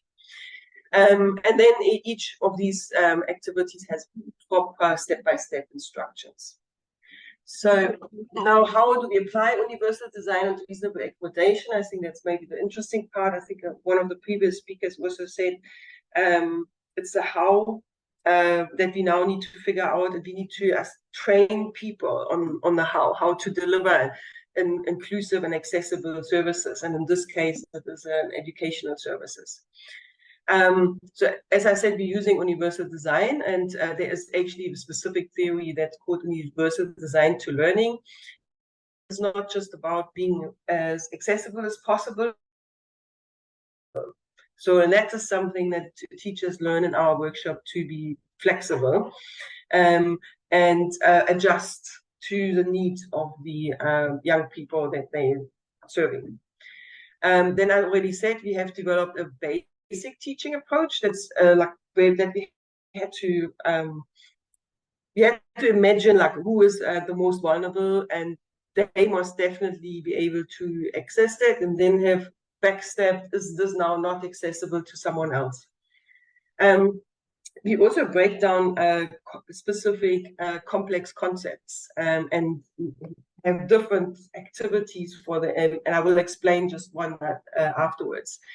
And as this is a session on violence and abuse, I think some of the previous speakers already said that violence and abuse is not it can be a complex thing for the person experiencing it, but also for the person trying to understand it. So one has to understand things like likes and dislikes, decision making, wants, don't wants, and then apply these complex aspects about what I want to make a decision, what I like, what I don't like, how do I express what I don't like to a specific social situation, and then understand if the person in front of you wants a particular activity or engage in them or not. And how do you express if you want to engage it or not? And in this case, then identify when is a specific behavior abusive, right, or violent. So there's a number that also requires, in particular in terms of physical and sexual violence, to understand different versions of touch, for instance. Because there's a lot of pact in and relationships, sorry, because what is violent and abusive with one person may not be violent and abusive with another person. In terms of that, a stranger can't just come and touch you. That is already out of their space. But your mother, that maybe loves you and is caring, can touch you, right? And it's not straight away like a touch that is abusive. So there's a lot of things to understand, and for particular for people with intellectual disabilities and for children, this can be confusing. So the package is breaking that down in different activities. We also use different senses. So we're using taste, we're using, of course, it's vision and hearing, and we're using movements as much as possible. Then I've told you about the additional adaptation, and then a lot of these things that we use is activities that we use is active learning. So, and I think that is quite an important one, the part of active learning and using all the senses, because so they cannot be really learned that well through reading a book or being on the phone, although we also can learn some social interactions from that. So, social interactions are best learned in a group and with actually interacting with actual people, where we can read tone of voice, mimic, gesture on top of the words that we may use. So we need to be active in order to learn from each other. And we're using often picture material that you can group together, or you can sort, but you have to actually get up physically, walk somewhere and do something. If you can walk, of course. If not, you're doing alternative methods. So it's part of that whole package that it is a very active learning facility. Now, I think I do only have one more slide here, and that is to show how these adaptations work. So as I said, for instance, for violence, one of the important concepts and skills to learn for a person is decision making. So the decision, at the end of the day, we want a person with or without disability, but we want them to be able to say yes or no to, let's say, sexual intercourse once they are an adult, right? That is the end result. And we want them to say, I please want to use a condom because I don't want to get HIV. That's the kind of vision we have, right? But in order to do that, I need to learn how to make decisions. And if I take an example, for instance, of a person with an intellectual disability, very early in life, and sometimes it's good meaning, people make decisions for them, like what do you want to eat, how do you get dressed, which school are you going in, or are you actually going to school, who can you play with, where can you go. So this person that is being cared for in that way does not learn how to make their own decisions on very simple things, like what do I want to eat, or do I want to eat at all, what do I want to drink, what toy or alternative to a toy do I want to play with. So those are important decision-making skills that are basically we learn them very early in life. So sometimes we have to unlearn that we are not making decisions. So in this case, we're doing a lot of games with those young with those children, where they're learning to make decisions. So and then they're also learning to read other people's decision. So in this case, I have some examples here of, we could ask people, what do you want to taste a specific product? And maybe it looks wasteful for some people, depending, you can put anything there, And the person, the aim of the game is to make a decision. I want to try something or I don't want to try something. And for the other person that is asking, to accept whatever the person is putting in front of you, saying yes or no. So you can do the same thing with touch. So there is a foot there with a feather where you've been tickled, someone has been tickled, and we have a game, we call it the tickle game.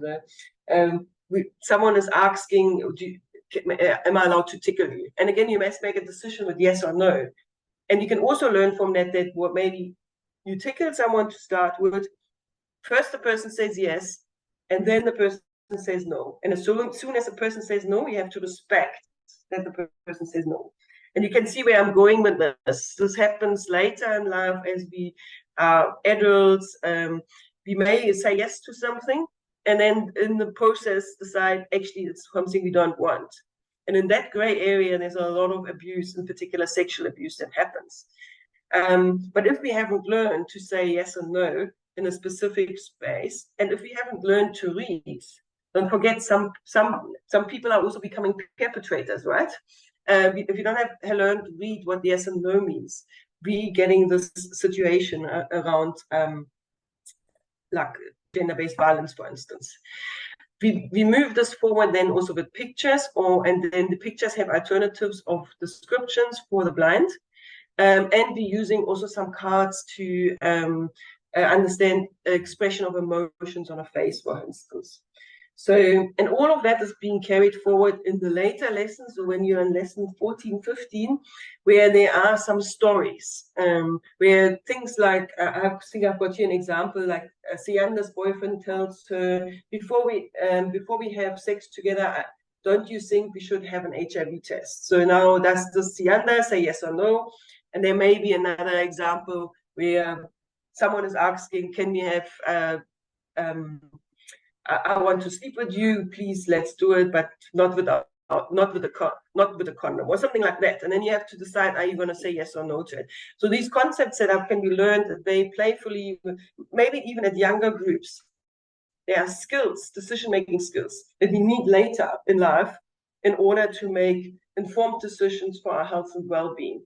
And as I said, that is part of prevention of gender-based violence, but it's also part of reporting, because I need to know when something is violence. Okay, and I do think that is the last slide, and that's a thank you, I think. Thanks. Thank you so much, Professor. Great conversations. Let's give an SLI clap to our professor and thumbs up in the chats. We thank you, Professor Jill, for taking out time to share with us. And I think one of the key things would be to let people know, okay, I saw in the last slide where they could have access to some of the material, especially for advocates in that space. So they may want to reach out to you to get the material and how we can navigate ensuring sexual education for young girls and women with disabilities. So once again, people, we will provide a lot of this information. So Professor, there's a question, and this is from Tom. He's saying, has South Africa Department of Basic Education adopted an inclusive sexuality education curriculum, and have they retained and supported teachers to deliver it? So this is for you, Professor, to respond to in just like 30 seconds. You may want to unmute yourself. Unmute, Prof. I can actually say one word, and it's no. And it's not that they would allow it in the schools, that is all fine, because we worked with them from the beginning. But in order to train your educators, you need funding. And that's where we stuck. But there are probably, I don't even know what to say, there is probably some ways of where the Department of Education could make some strides. Mustn't forget there's also every year money that from international donors that goes back, like it's not being used. That's what I'm hearing. So maybe there are some ways of doing it, and these kind of things are not prioritized. I would not be able to answer that. Why not? It's not that the disability sector doesn't make enough pressure for it, that it's not known or anything like that. It's simply like, yeah, not funded. And from my side, I can tell you my last attempt, as a researcher, I have to apply for international funding. And the last time, last year, like the last attempt I made, what did I get? A great should fund it. So yeah, but the government doesn't. Okay, I mean, there's lots of advocacy to be done, and I don't think this is the only tool where we have something that's also born in Africa, that doesn't come from another country, and we don't use it, yes, as a solution. So yeah, so there is definitely some work to be done. I can't answer more. Okay, so like Professor said, there's a lot of work to be done. If you're listening in from many countries and you found a way to have inclusive sexuality education curriculum adopted, whether at state level or country level, you may want to share in the chat so that we can learn from each other. I know we have a lot of SRHR advocates in the house and who have worked actually on inclusive comprehensive sexuality education curricula. So you want to tell us if it has been adopted by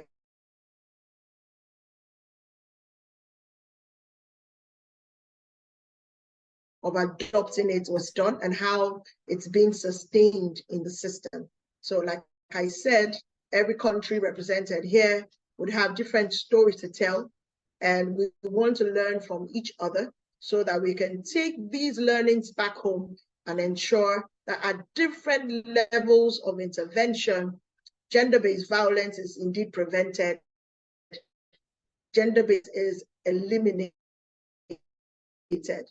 sexual protective factors for women and girls with disabilities when it comes to prevention of gender-based violence. We see some of our participants from a center. Samuel DK, if you can hear us, we just want to have the participants at your center wave at us. We can see you on the screen so that we know that you can hear us. Yes, we see waves. Can you tell them to just wave at the screen? Hi. Yes. Yes, so we see them. That's Samuel's screen. What center is that? I don't know if anybody can speak. I know that we're pressed for time, but it will be good to acknowledge those on site. So if I don't know if audio is connected or somebody just types, tell us the center we're viewing currently that is pinned on the screen. For those who cannot see, we have on-site locations, and on the screen tagged Samuel GK. It probably should have been named the center. We have participants sitting in and listening in on the trainings so far.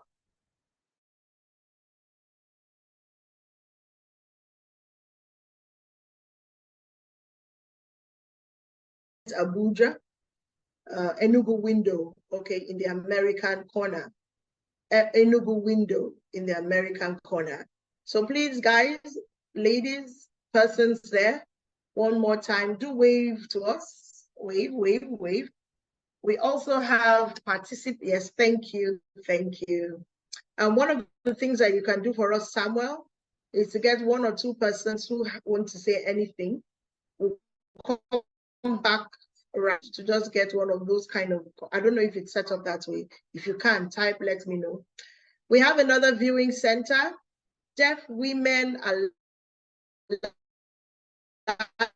Allowed Initiative Territory. The window is appropriately named Deaf Women Allowed Initiative. So ladies, good afternoon. Yes, you can't see my sign, but I said good afternoon and hi. Thank you for being with us. Thank you. Thank you. So I'm trying to sign thank you. Thank you for being part of the conversation. I know that you are following us. Yes. Good afternoon. Sorry, my screen is short. Good afternoon. And so we're supposed to have another viewing center at Oka. I do not know how that is progressing, but we'll get to them soon. So we want to take on a message that we earlier had heard, or we had seen, we couldn't hear. An earlier message is a short message from Kachem, no, that is from, yes, Kachem Young Initiative, Disability Inclusion Ambassadors. And immediately after that, we will be taking a presentation from Professor Obiozo of the Center for Disability and Special Needs Research.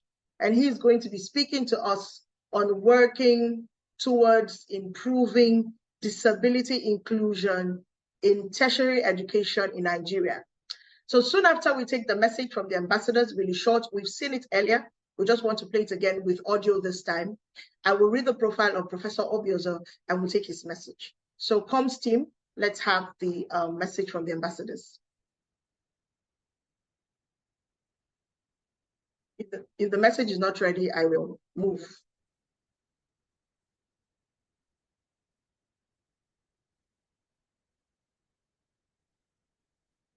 So I'm going to move quickly. I'm not going to waste time.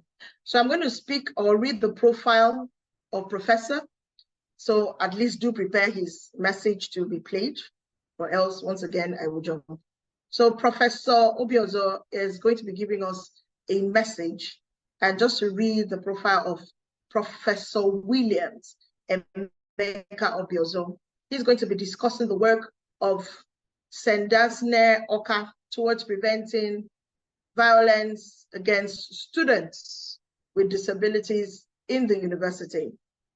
Professor Williams Emeka Obiozo is presently the director of Center for Disability and Special Needs Research at the Nnamdi Azikiwe University Oka, Anambra State, Nigeria. So like I earlier said, he's going to be speaking us on a core group of people who experience school-based, gender-based violence, students in higher institutions, students in university with disabilities in universities. He has sent us a pre-recorded one.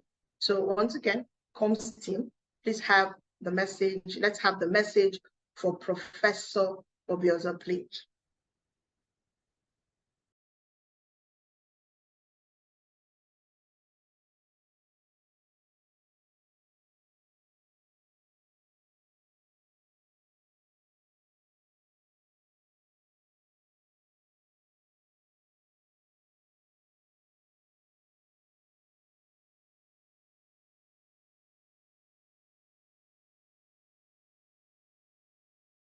Of violence against girls with disability is something that is of great importance. Hello, everyone. This is Professor Williams Emeka Obiozo, Director, Center for Disabilities and Special Needs Research. I'm happy to be part of your program today. Brave Voices have done a lot to support the development of people with disabilities. Today's conference, which is on invest and work against discrimination, abuse, or violence against girls with disability, is something that is of great importance to us.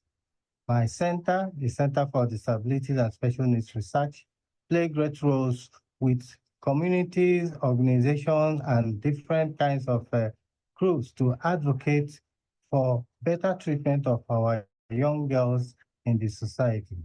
It is very, very important that we recognize that. And in part of this situation, we in Sendasna in 2021, we came up with a disability rights policy, which impacted the campus, the institution that we work with on the areas of ensuring that people with disabilities are not discriminated upon, are not abused, or have any form of violence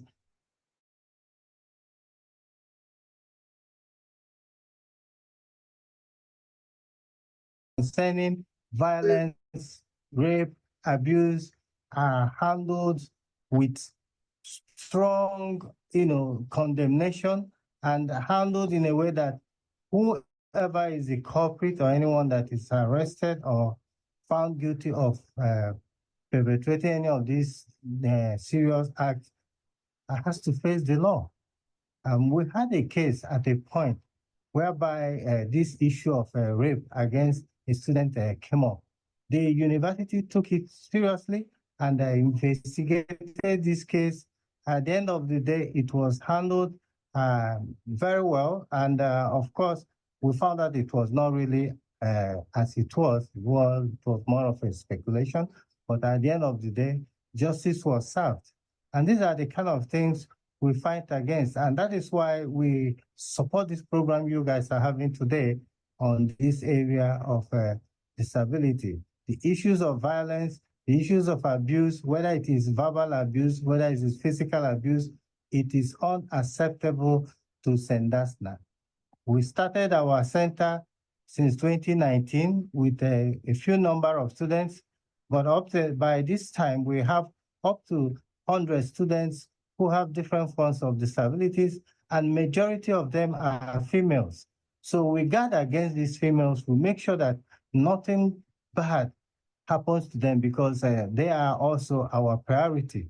Of course, the society is not safe anymore, but we make sure that wherever they are, whether it's in their hostels, whether it is in the school, whether it's in the library or wherever they are, no one, abuses them or no one brings any form of violence against them. We also them or no one brings any form of violence against them. We also make sure that they have openings and where they can lodge complaints, especially also if there are situations that come up where they can get some counseling. And as a matter of fact, the deputy director of our center, Dr. Joy Silva Obi, is also working towards this particular goal of ensuring that our girls are treated and handled properly. She is a trained guidance counselor, and she has been helping to talk to some of the young ladies with different issues, whether it is social issues, whether it's educational issues, whether it's family issues, and so on and so forth. They have someone to talk to. And based on that, they have been having a good and cordial atmosphere and environment to study. So I want to thank the organizers of this program. It's something that we are all looking forward to ensure that people with disabilities are treated fairly and equally, and also given a voice in the society. And of course, I know it has a connection with Brave Voices too. And that is something that is worth commending. And on this note, I want to wish everyone well and thank the organizers for coming up with this program. And we are looking forward to collaboration with Brave Voices, collaboration with different NGOs in the area of research, in the area of publications and getting things and sensitization and awareness to the society concerning our students. Thank you very much. God bless you. Hello, an SLI clap. Thank you so much to Professor Obiozo for taking time to share with us what they're currently doing. Melva, I see you clapping. Shoma, I see you clapping. It'd be nice to have other people clap. I mean, can we have claps in all the forms for the presentation?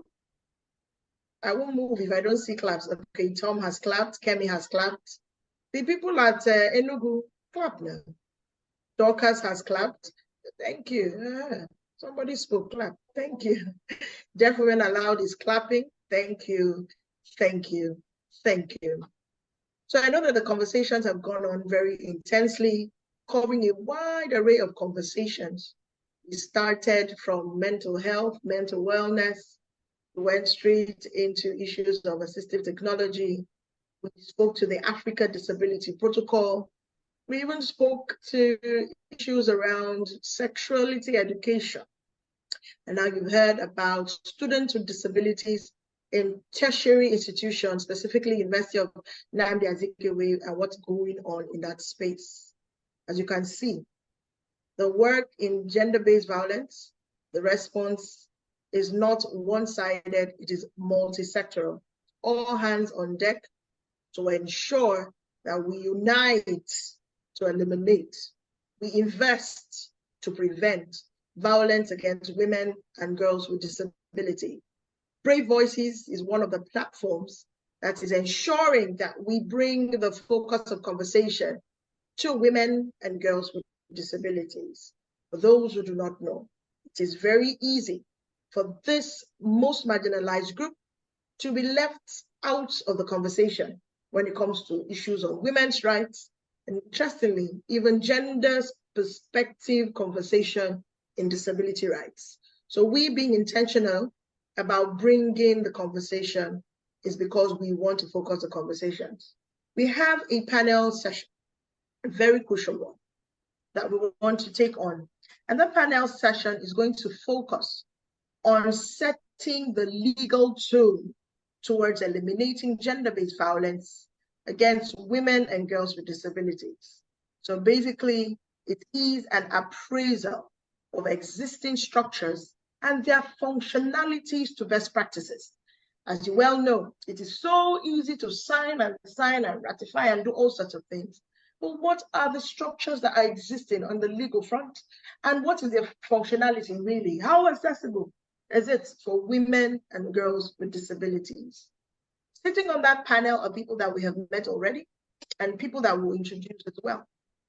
On that panel, we'll have Lois Auta. She shared her brave story. She was the second person or the second brave story to be shared, an advocate in Nigeria. We'll have Tom also. He spoke about assistive technology. He's going to be on that panel.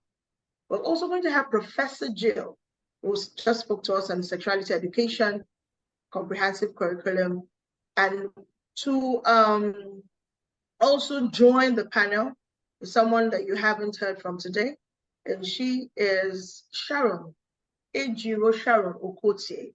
She's going to be joining on that panel as well. And Sharon is she currently works as a gender and social inclusion specialist for USAID State Accountability, Transparency, and Effectiveness Activities, state to state, that is implemented by Development Alternative Incorporated Nigeria, DAI. So she is currently working as a gender and social inclusion specialist for USAID on the project called Accountability, Transparency, Effectiveness Activity, implemented by DAI. She's also a Mandela Washington Fellow. So that's how I know Sharon. And has done a lot of work on sexual reproductive health rights and even developed an inclusive curriculum in Lagos State. To host that panel session, which we will have in just 20 minutes, is Samantha Sibanda.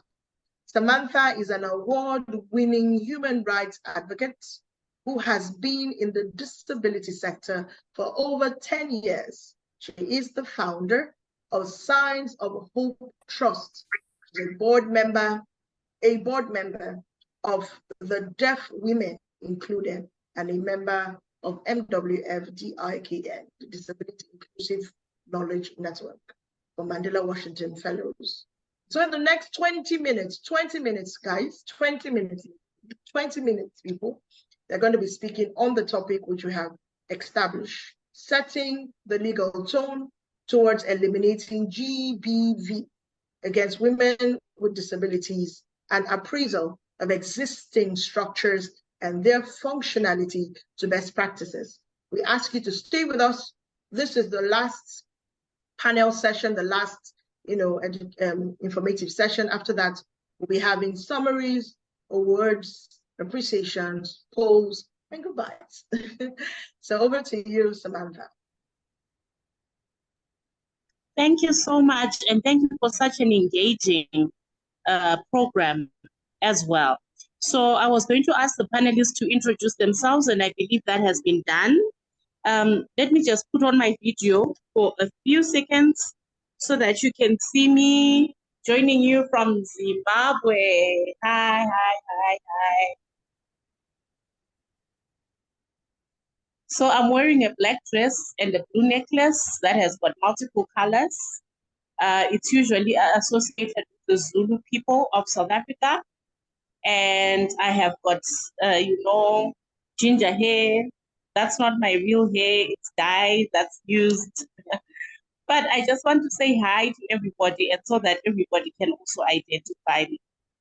So, as you have rightly said, we want to talk about, the legal frameworks and how they can be useful in terms of, ending about uniting and also investing so that we end gender-based violence in our generation. And I think that's possible. So I wanted to ask the panelists just to zero in on what they understand on uniting and investing before we really talk about the legal framework. I don't know if Tom can go first. Yeah, hi, this is Tom. I did a little research prior to this meeting based on this question, and the American Civil Liberties Union in the United States does a lot of work representing our population. And they stated that these three issues are the cutting edge issues regarding women's rights. And of course, they impact on persons with disabilities. So these three issues that they feel are dominant right now are economic opportunities for women. That includes equal pay, educational equity, and believe it or not, the end of gender-based violence. So the top three issues that the American Civil Liberties Union are monitoring include the end of gender-based violence, and that's in America. So and where our prevalence is not nearly as high as in other countries. So it's a huge issue. And we know that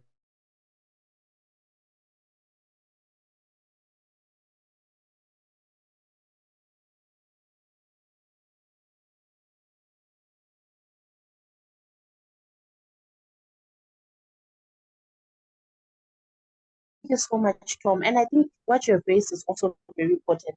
That, as states or as even advocates, we must be able to be in a position to say what really is the investment going into? What's the investment going into? And I think the things that you have also said around equal pay, around educating, women with disabilities, this also speaks to addressing the root causes of gender-based violence. It's not just a reactionary thing that is going to be happening, I'm glad that that has also been raised. If there's any speaker who would also want to zero in on that.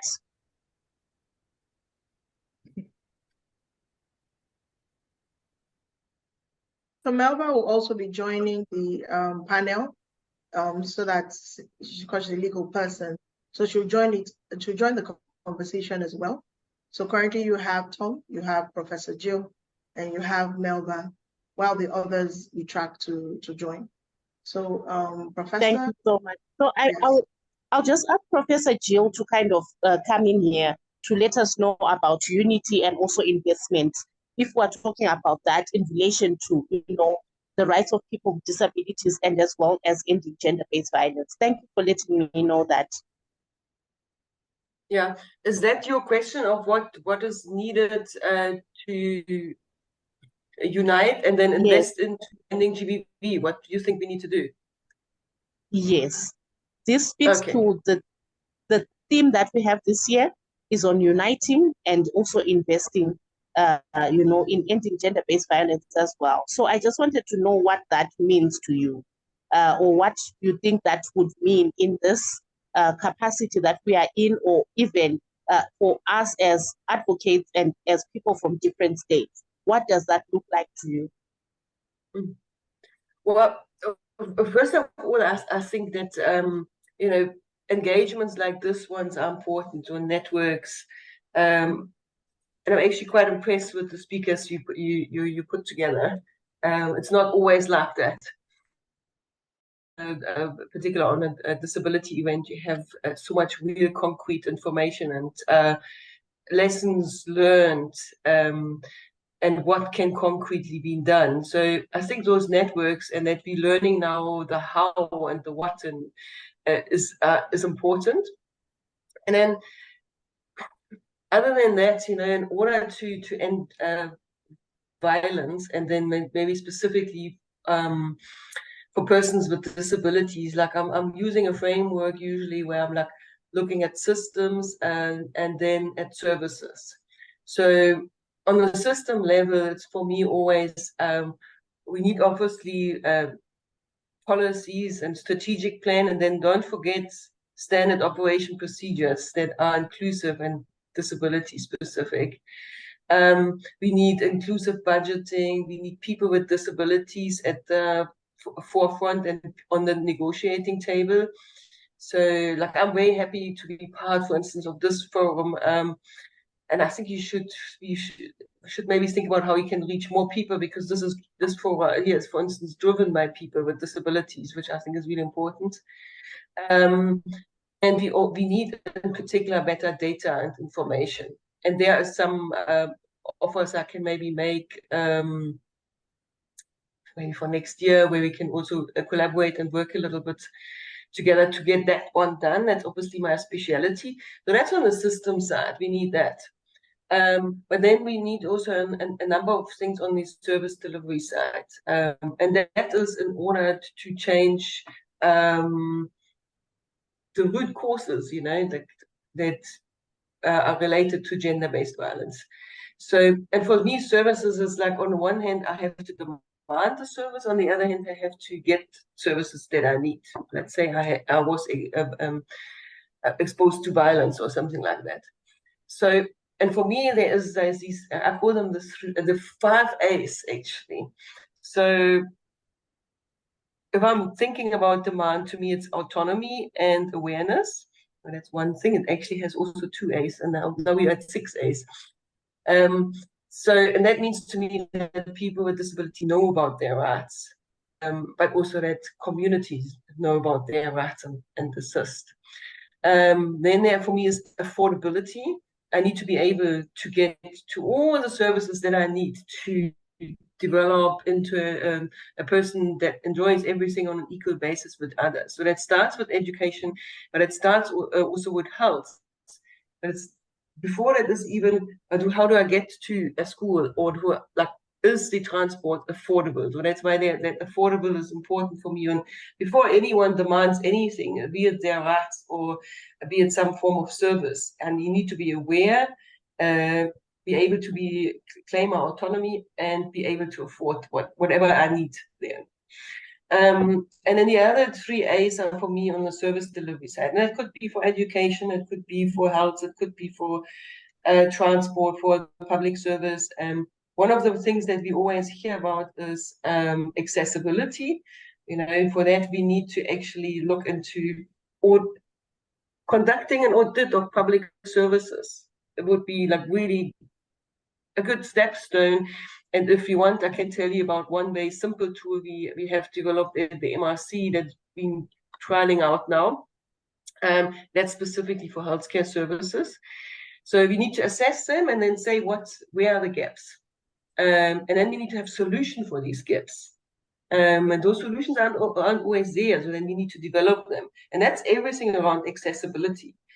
But an accessible services still can have, let's say, an accessible school, an accessible public healthcare service can still not be enough. And there's the other 2 A's. So the one is acceptability. And there's around acceptability, there's the staff doing exactly what we need. So persons with disabilities are included in prevention of violence, but also are helped with if they have experienced violence. And the last one is availability, and that speaks a little bit to what Tom said. Even if we're thinking about we including persons with disabilities in violence prevention and care support. They need other things after, before violence. One of them is, for instance, assistive technologies. So are they available? Can we link them to the right services? That may even apply to survivors of violence in general, because obviously violence itself can cause not only mental but also physical impairments, and trauma leads to also long-term emotional challenges. So can we link them to mental health services? Can we link survivors to get assistive technologies? Can we link them to judicial support? So those are questions that I think on each level one needs to work. The good news is that there's a lot of good practice already around that needs to be identified. Sorry, Professor. Yes. We have other people on the panel. I don't know. Yes, I don't know where Samantha went, but just to mention that we have yes, and you have just 10 minutes to wrap this up. So yeah, and I think her point is very, very important, and you interrupted an important point. Yeah. No, I'm not interrupting. So just mentioning. Just hold on, yeah. Samantha. I'm not interrupting. I'm just mentioning that for time management purposes, that we should please, try to ensure so that everyone can be on the able to voice in as well. And please, you have just 10 minutes. Thank you. So, Professor, over to you. Thank you so much for that. But I really felt that her response is very important, and it's also cross-cutting. So please go ahead and complete the response, Prof. Actually was my last sentence anyway, the availability of support services. That was the last point. So much. And I think these are very much cross-cutting issues, the accessibility and really the 6 A's that you brought about. I actually wanted us to also kind of address the last part of what really this panel has been about, to talk about the legal frameworks. And I was going to say that we have done so many things, globally, even as a continent of Africa. We have done things like, put in place legislation like the Convention on the Elimination of Discrimination Against Women. And also we have done things like, enact Maputo protocols and all that. But we are still experiencing, gender-based violence at a very high level. And I think that we saw that even during COVID, all those things around gender-based violence were exacerbated. But I just want to ask, where are we going wrong? Where are we going wrong with all this legislation that's already there? And maybe as a panel, I just want us to quickly, maybe give 2 points each about what we can say is the solution to where we are. I'll start with you, Tom, again. And I want to welcome our panelists who just joined us. Thank you so much for coming on. But Tom, I don't know if you've got any 2 suggestions that you think, where are we going wrong, number one? And also the second thing, what's the solution? What must we be doing right now? I'm in terms of investment in supporting women's rights and gender and the elimination of gender-based violence. I really I think that the problem is on the legal infrastructure framework that deals with the perpetrators, and also protecting the survivors and offering them the support they need. So that's what you think about. Okay, hi Samantha. Yeah. Hi Samantha, hi everyone. Apologies for joining late. I'm in the middle of 3 meetings, unfortunately, so I had to leave the other to join this. Thank you for having me.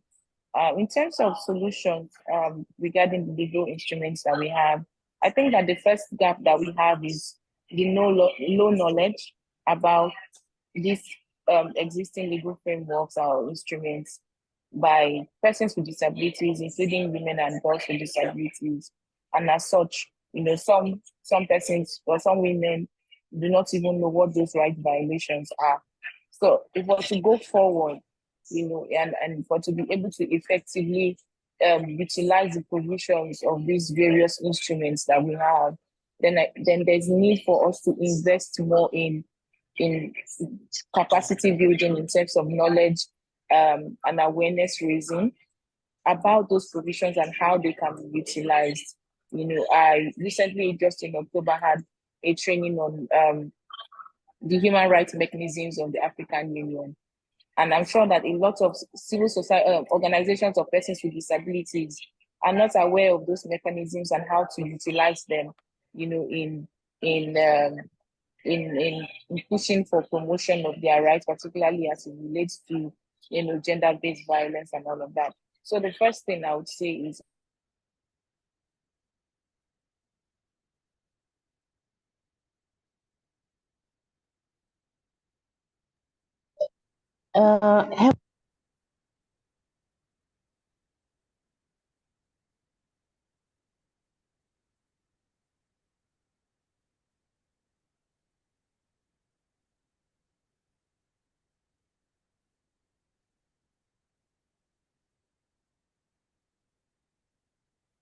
investing in capacity building in the area of also. Can you hear me? Hello? Yes, we can hear you. Okay. Capacity building. Thank you. Yes, I said capacity building in terms of knowledge and awareness raising, and then also strengthening the capacity, organizational capacities of OPDs to leverage existing mechanisms, in promoting the rights of persons with disabilities, including women, and preventing GBV. So those are my 2 points. Thank you. Thank you so much. The capacity building and the raising of awareness. Professor Jill, would you like to get in right now? Okay, I can add to what, try to be short, right? I add to what Tom said, because he to post-GBV care and support and justice. And maybe that is one way of where one can start. I would say again that one of the things that is needed here is we actually do have the policies and the laws in place. Sometimes we don't have a standard operation procedures for healthcare staff. I just did a regional review in sub-Saharan Africa, so I can judge a little bit of what is out there. So that means that the nurses and social workers don't have necessarily the right instructions on how to work with survivors of GBV.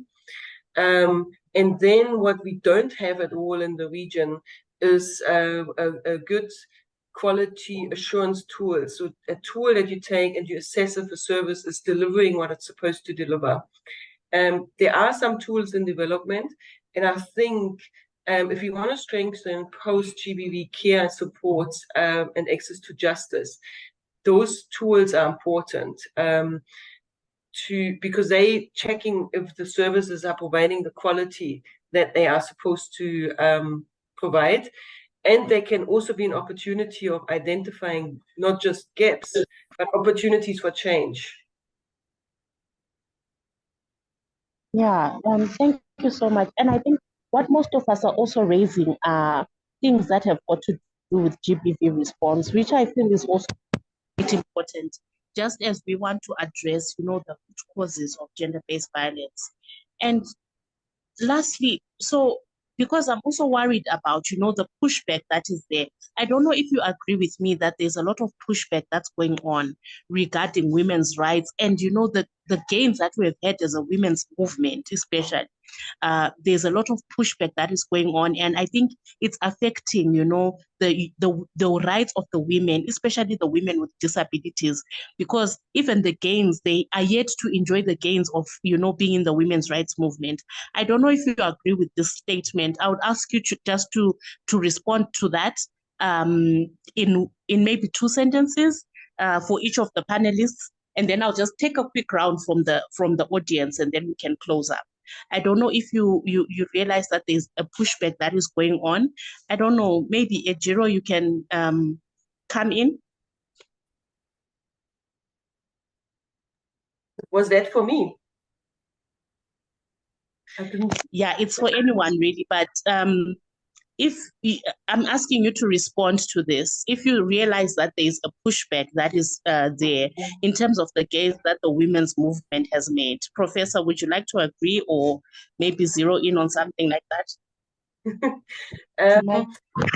Assuming it means things like the pushback in terms of termination of pregnancy, or in some countries, I think Zambia, we're not allowed to use the word sexual reproductive health anymore and rights. Yes. Because like if I'm looking over at like a long period, like the last 20 years, I would think there is a humongous change in terms of women's right recognitions, women representation in different forums. And if you look over the last 100 years, then there's a huge change, you know. I think why we experience maybe a pushback is there are some very loud voices, maybe in terms of maybe a bit right-winged kind of people. And maybe during the COVID pandemic, we also have seen an extreme increase in some places of GBV. But overall, I would say that really, like particularly if I look at sub-Saharan Africa, there's more and more countries adopting, you know, the international conventions. There's more countries, like actually every single country I reviewed had laws in place to prevent GBV. And that's something we couldn't have said 50 years ago. But there are these pockets of anxieties in terms of termination of pregnancy. And if you would go in the TQI plus space, you know, there are anxiety around certain topics. And I think that's where we get a lot of pushback. But not in general against, I don't think there's someone promoting GBV.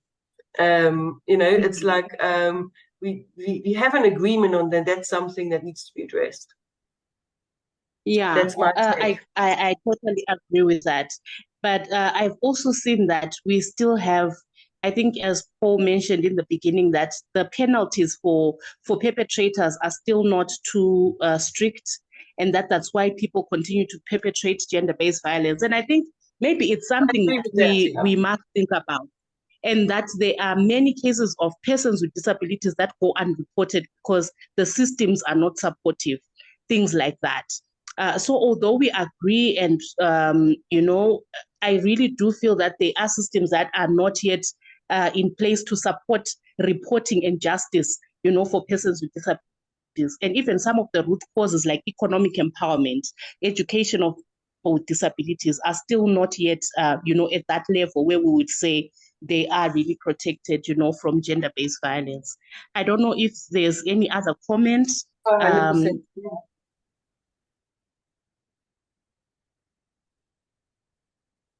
Yeah, please go ahead, Paul.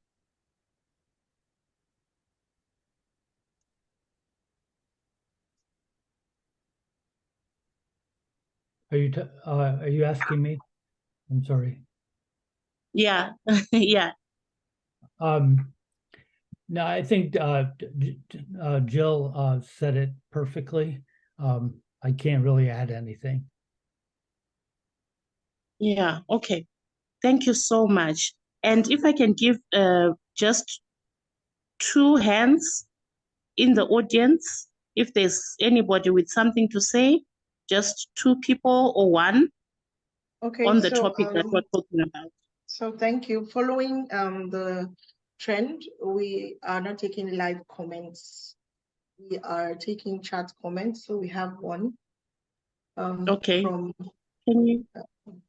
Melva, and she comments. She says, "We have so much of uniting, but not so much of the later investing has been done." So she's speaking to what are some of the things that we could do to push for more investing to prevent, just as we push for uniting. So maybe you could take that. Thank you so much for that, Melva. And maybe just in closing, I'll say that it was also mentioned by, was it Professor Jill, on inclusive budgets? And I think this is some of the investing that we can do as states, to get into our budgets and see how we are investing, not only in resources, but also as well as, financial resources are also needed for the fight. Getting access to justice, the tools for people with disabilities to use, and everything like that. So I really want to appreciate the conversation. And, it's always a pleasure to join the Brave Voices. Thank you so much for a wonderful program. And yeah, thank you so much. And I think I'll end it there. Thanks, over to you. Wow, a great clap for the panelists and for Samantha for hosting a very, very instructive and informative session. Thank you for speaking to the issues, brought forward by the conversation, the different aspects on accessibility, affordability, adaptability, etc., and the practices in place, and speaking also to not just uniting, but putting our money into investing for inclusive policies to cater to persons with disabilities, state and country level or across the board. So we're coming very slowly and closely to the end of this conference, Brave Voices. You've been with us since 10 a.m. for those of us in West African time, 9 a.m. for those on GMT, and the other side of the world, I think from 4 a.m. So you are the most valuable players, the MVPs for this. I will say thank you. Without wasting any more of your time, we're going to take the message from the Inclusive Ambassadors as KYI, and it's just a minute. And after that, we'll have a brief summary of some of the things that we've heard from the morning, as we may have forgotten where we started from. So we'll have Nike give a brief summary, following closely. So I'm not coming back to introduce anyone. So immediately after the video, Nike, you come in for 2 minutes or 3 minutes and give the summary, and then we'll take the last part. In shadows cast by the sun's wolves, a plea for unity in hearts that spoke. Video.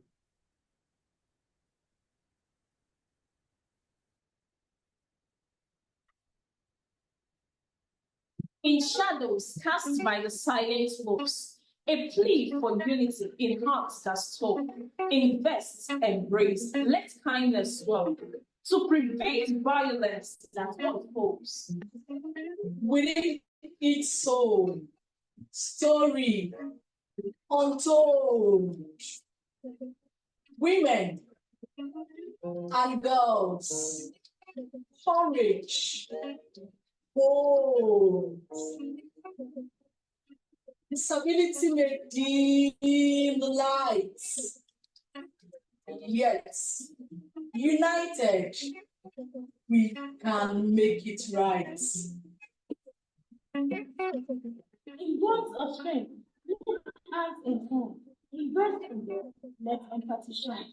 Break the chains of power, set free, a world where all can just be. Together we stand, a powerful force against injustice. We chart our cause for women and girls of limitless worth, their rights to uphold their values on earth.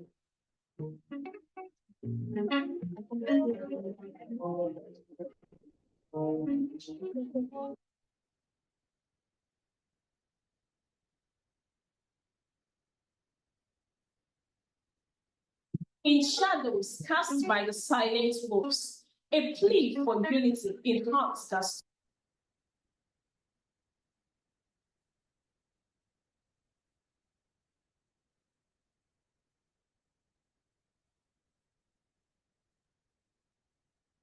Please, can we have the summary? Hi.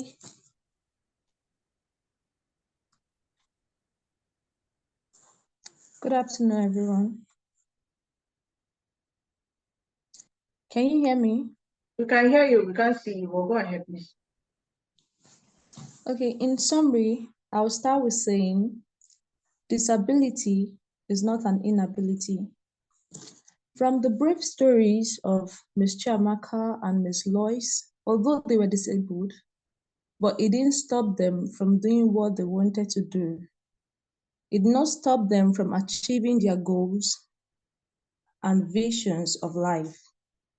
And then we could look at what Mr. Tom said about the assistive technology and how it helps in reducing gender-based violence.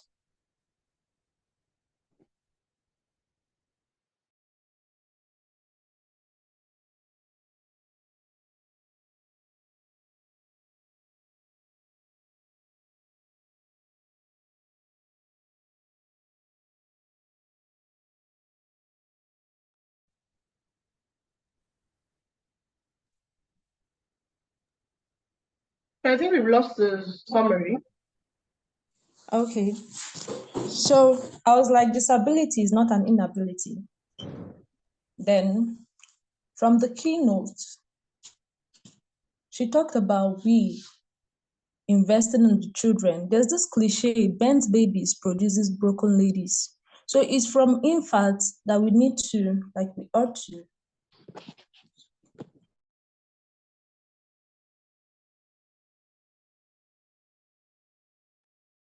Chimamanda, do we give you time to get it together? Psychologically, it could be emotionally. Can we hear me? Sorry, my network Yes, is we can hear you, Chiamaka. Okay. Chimamanda.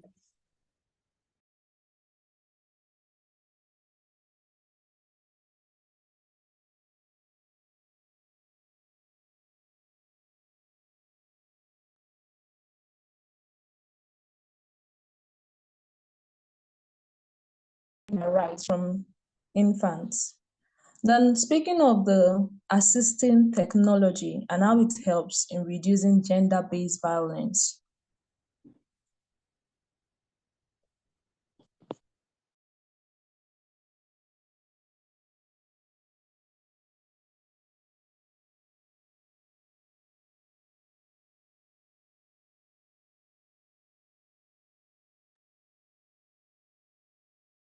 Dependence.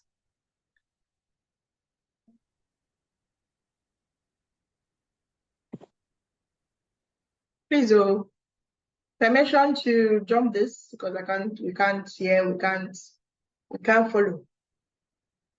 So we're going to the next thing, please, so that we are able to respect people's time. We have certificates for Brave Voices, awarding the Brave Voices of 2023. And to do that for us in 5 minutes is Goretti Biome. Her organization is Biomere Inclusive Development Foundation Limited. She's also of Makerere University Business School. She's a lecturer there. She's also the CEO and founder, and a long profile, which I apologize, I may not be able to read, but most importantly, she's chairperson of the Mandela Washington Fellowship Disability Inclusion Knowledge Network. So Goretti, in 5 minutes, over to you to do your part. Thank you.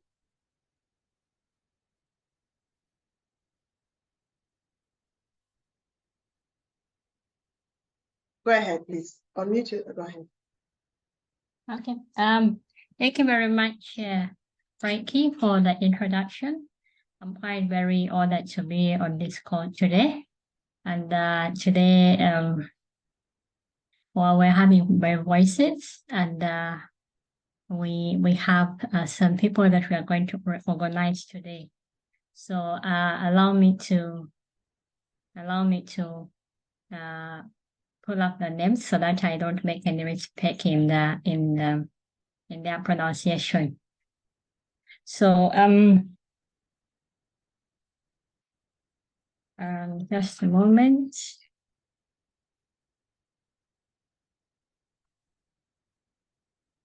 Okay, just a moment. I just don't want to make a mistake.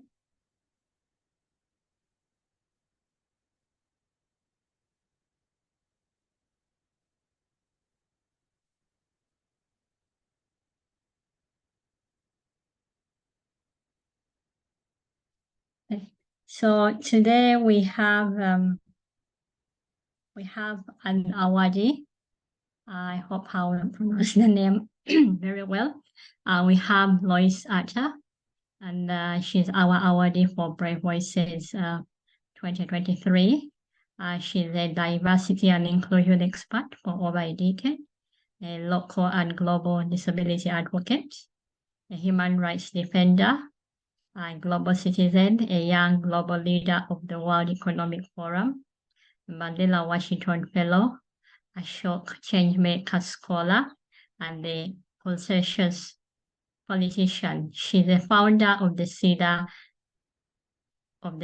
Seed Foundation, Network of Women with Disabilities, e-Ability Platform, Women on Wheels Multipurpose Cooperative Society, and Disabled People in Leadership Initiative. She was part of the Vision 2020 Nigeria's economic goals. Ms. Lois Atta is presently a member of the Nigeria's Midterm Development Plan 2021 to 2025 and Nigeria's Agenda 2025. She also sits on the different Board of Trustees as a member and chair. She's also a member of the technical team on the private sector for Nigeria's former Honorable Minister of Women Affairs.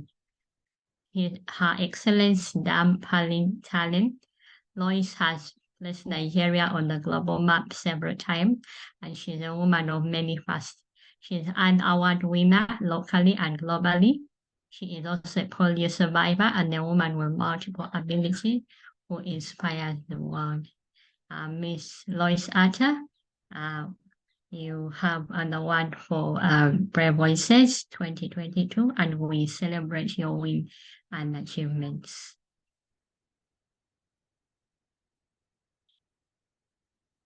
Yeah. Then we also have Ambassador Chaimaka Ohalete. She's the second awardee for Brave Voices 2023.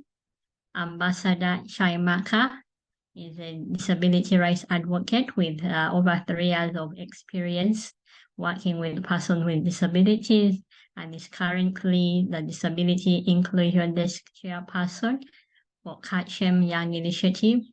As a person with disability, Chaimaka's limitless grit has inspired many persons with disabilities to find her unique ability in disability. Chaimaka has won several awards, including the Inclusion Leadership Awards for 2023 by the Mandela Washington Fellowship Alumni Association of Nigeria. Ms. Ambassador Chaimaka, we recognize you for your participation, for your work and your role, and you are our second awardee for Brave Voices 2023, and this we celebrate you. Thank you for all your work and achievements. Back to you, Freaky. All right, thank you very much, Goretti. So the Brave Voices will be awarded and sent their awards to them. So congratulations on your awards. We have done very well today, and we're very grateful for everyone who has stayed with us.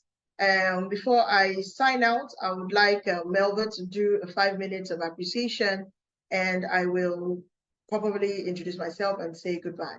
So Melva, over to you for 5 minutes. Thank you so much. Thank you so much, Freaky. Thank you, everyone, for being so resilient and having stayed on despite the hitches we had. Everyone stayed on, because this shows how important it is to everyone who's been on this call, how important the cause is, and how important it is for each and every one of us to lend our voices to ensuring that we bridge the gap in inclusive advocacy. While we unite, I also urge us to invest towards eliminating gender-based violence against persons with disability. And once again, congratulations to the awardees. Your awards will be sent across to you. Thank you so much to the DIKN, to all the amazing guests. It was beautiful, and the uniqueness of today was the diversity that we saw here today. Once again, thank you. Thank you.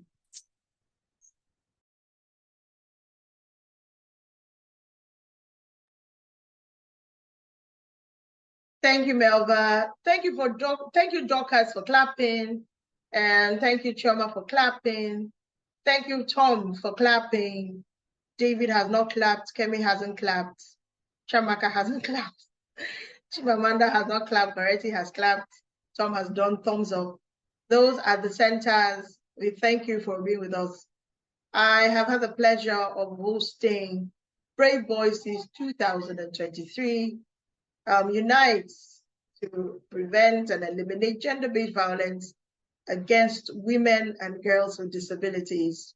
We have your emails, we have your contacts. The slides will be presented, will be sent across to you. The deliberations made in panel sessions through discussions will also be sent to you. Your key comments in the chats will also be added to the entire document, which will come forth from this conversation. It's been many hours, but you've stayed true. You've been with us. It's been a pleasure. Once again, my name is Ambassador Freki Andreasian. I'm reaching you from Port Harcourt in Rivers State. Also identify as a woman with disability. I may not be, but a very brave voice. One day you will hear my story. Until we see you again, sight you again, hear you again. Do not let anybody dim your light. Do not let anybody kill your ginger, your power. Don't let anybody take anything from you. You are powerful. Your voice is powerful. Use it. Let's continue to unite. Let's continue to invest to prevent and eliminate violence against women and girls with disabilities. Thank you, Melva. Thank you, Kachem, for the opportunity. Thank you, Tom.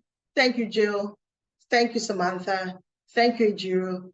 Thank you all around. So the room will be open, yeah? For you to go ahead and check out, just converse, both on-site and off-site.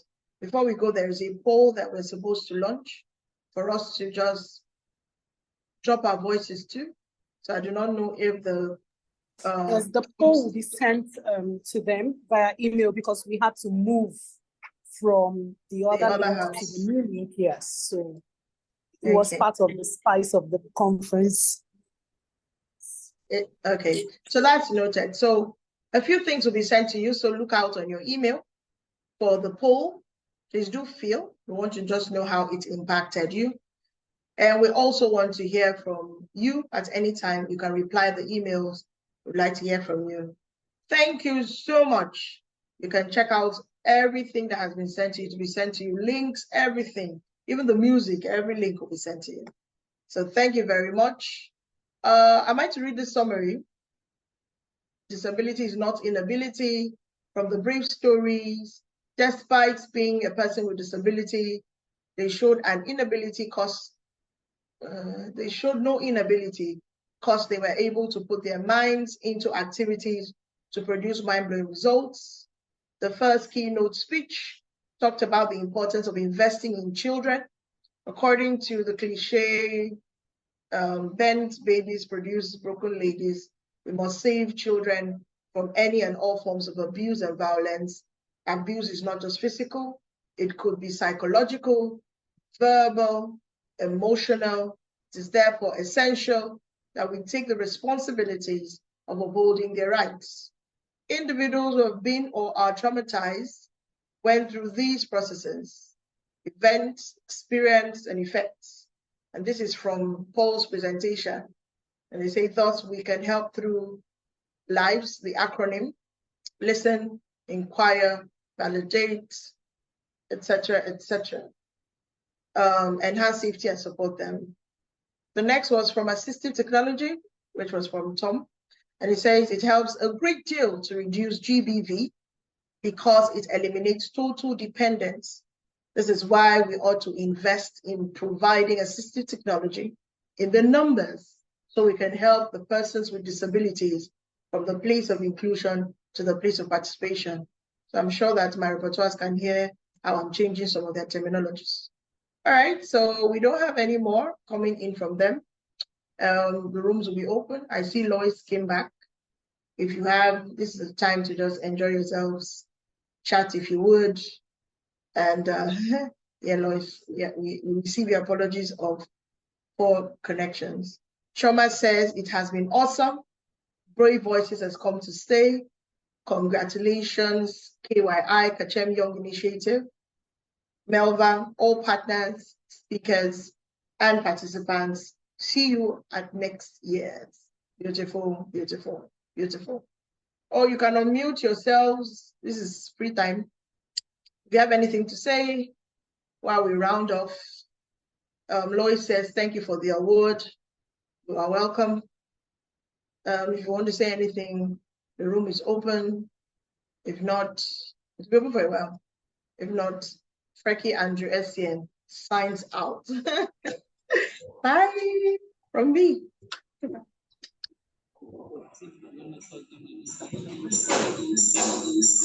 Bye, everyone. Bye.